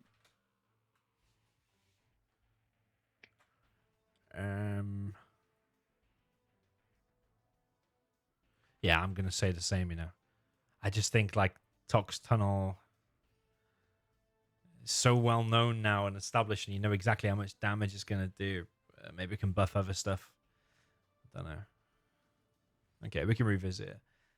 Any other changes? Have we mentioned Internet Center HP? Yeah, I think we did. Increases the armor. Increasing the armor against auroras, particles, and explosions. But that's not like what about Yeah, against MDs? I would like to see its overall HP increase a bit. That's a propaganda. Wait, we just disagree on increasing the armor?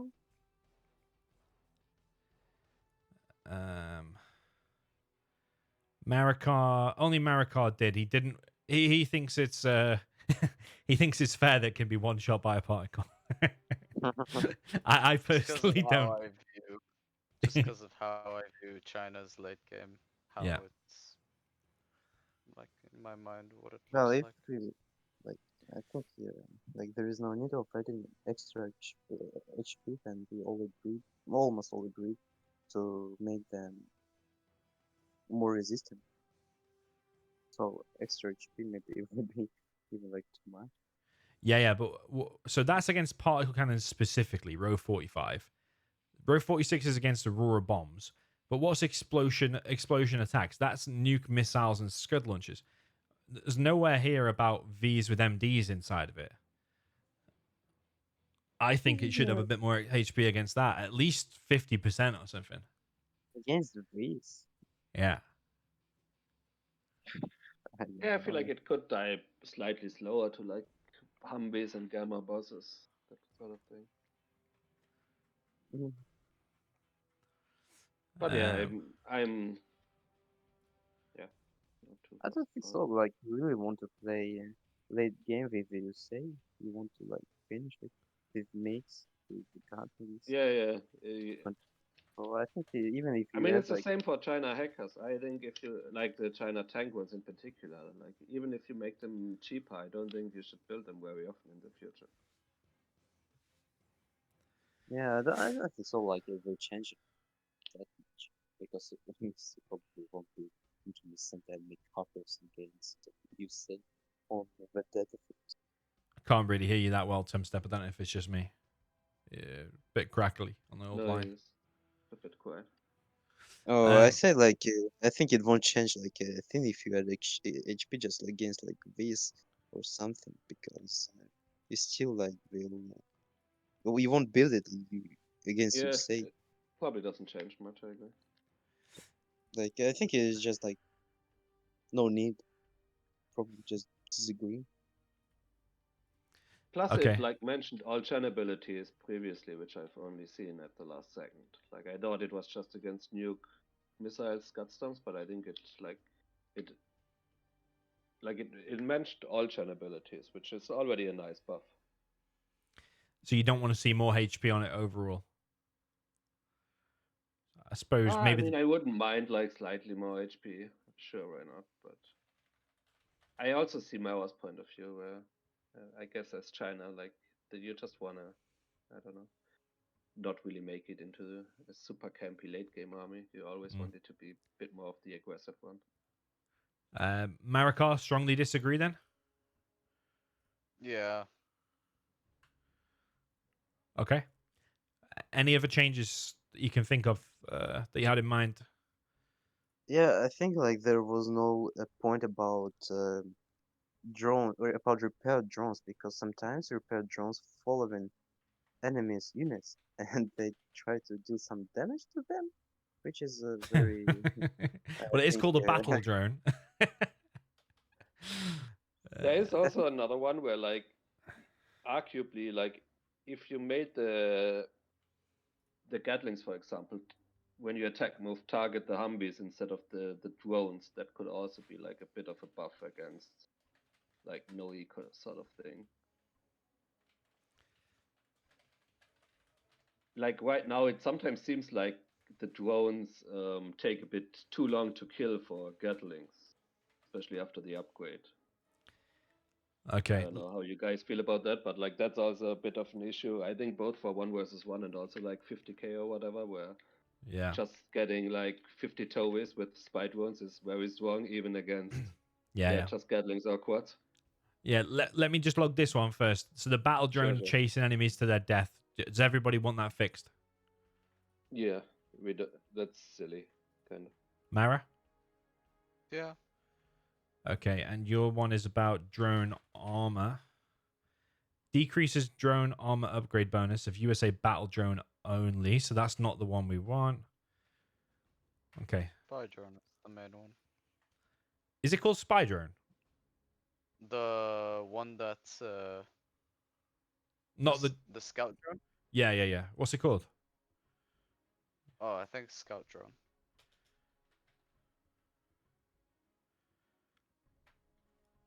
There's nothing here logged for it. I do agree it's got too much HP. I do agree. Yeah, especially I think against like Gatlings and quads. Scout drone. Because against RPGs it dies kind of in a reasonable time, but it feels like Gatlings and quads just shoot forever at them. Too much HP in general or only after the drone armor upgrade? In I would general. say in general against like I'm not sure China. what the exact damage type is called, but the one that's being used by quads and gats. Gatling uses Gatling. Quads, I think, use small arms, but I think they do the same damage percent to the spy to the drones, basically. Okay, so do we all strongly agree the scout drone needs less HP in general, but especially after the drone armor upgrade? Yeah. Everybody? I do. I'm not sure about like less HP in general. Like I just think it needs to take more damage from quads and gats. Because less HP also means it's gonna die like faster to RPGs, which I mean it already Okay. dies, I think, fast enough to RPGs. Okay, that's a fair comment. I think it's like 3 hits, which is and Too much usually at least armor 5. versus quads and gats, which is like light arms or whatever. Yeah. I think there is a damage type that. Okay, it has too much armor against quads and gats, especially after the drone armor upgrade. Decrease it a bit because MTV spam with scout drone just owns too hard. Yeah. I think Zezon has previously talked about making scout drones like they won't be targeted. I think he's mentioned that in the past. Not that I agree with it, but I think he's talked about that. So quads, if you attack a move, will just attack the Vs and not the drone. It'll prioritize the V. Don't know how that will work. Mhm. Yeah, he also won't. Definitely He'll gonna impact like tank versus super weapon sort of matchups quite a bit, because right now like those drones definitely soak up some damage for you. yeah, that's true. Okay, any other changes you can think of? Not Well, right now. Probably what about afterwards there's gonna be a oh, couple. what Yes. about like priorities of shooting by units, for example, in Tech Mirror when you build a army of battle masters and your opponent is doing like a troop and there are like just red guards and your battle masters instead of shooting tanks they shoot the infantry and getting that like shoot the infantry he usually just like shoots the tank and it is like very annoying because your tanks, your battle masters, they shoot infantry, and your Gethings prioritize tanks instead of the infantry, something like this. I don't know, like just like weird, just messy. You Like mean that one, you mean your units are always shooting the closest thing to it, and you want it to prioritize like a tank to prioritize killing a tank instead of like a red guard? Is that what you mean? yeah. For example, when you click attack move, so maybe it should like, prioritize tanks instead of infantry if there is a tank Mm. because Does it well right now prioritize anything? when you take move, it prioritize infantry if it's like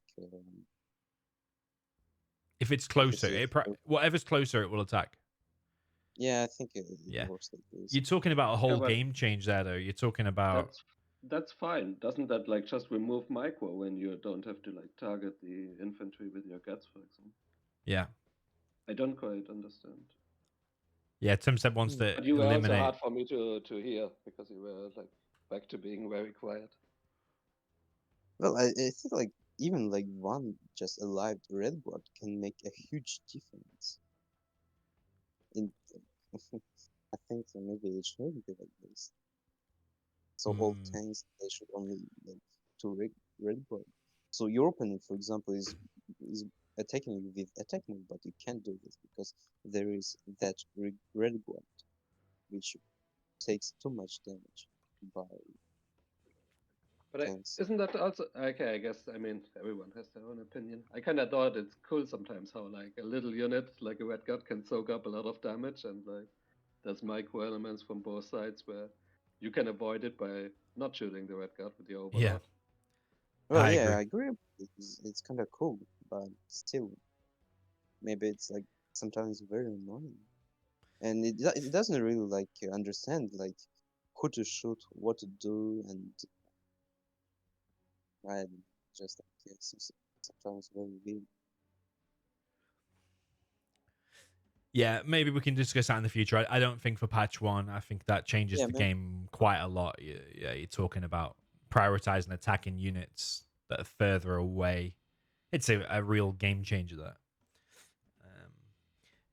Okay, any other balance changes before we wrap this up? I think we've been going 6.5 hours now. It's been very long, yeah.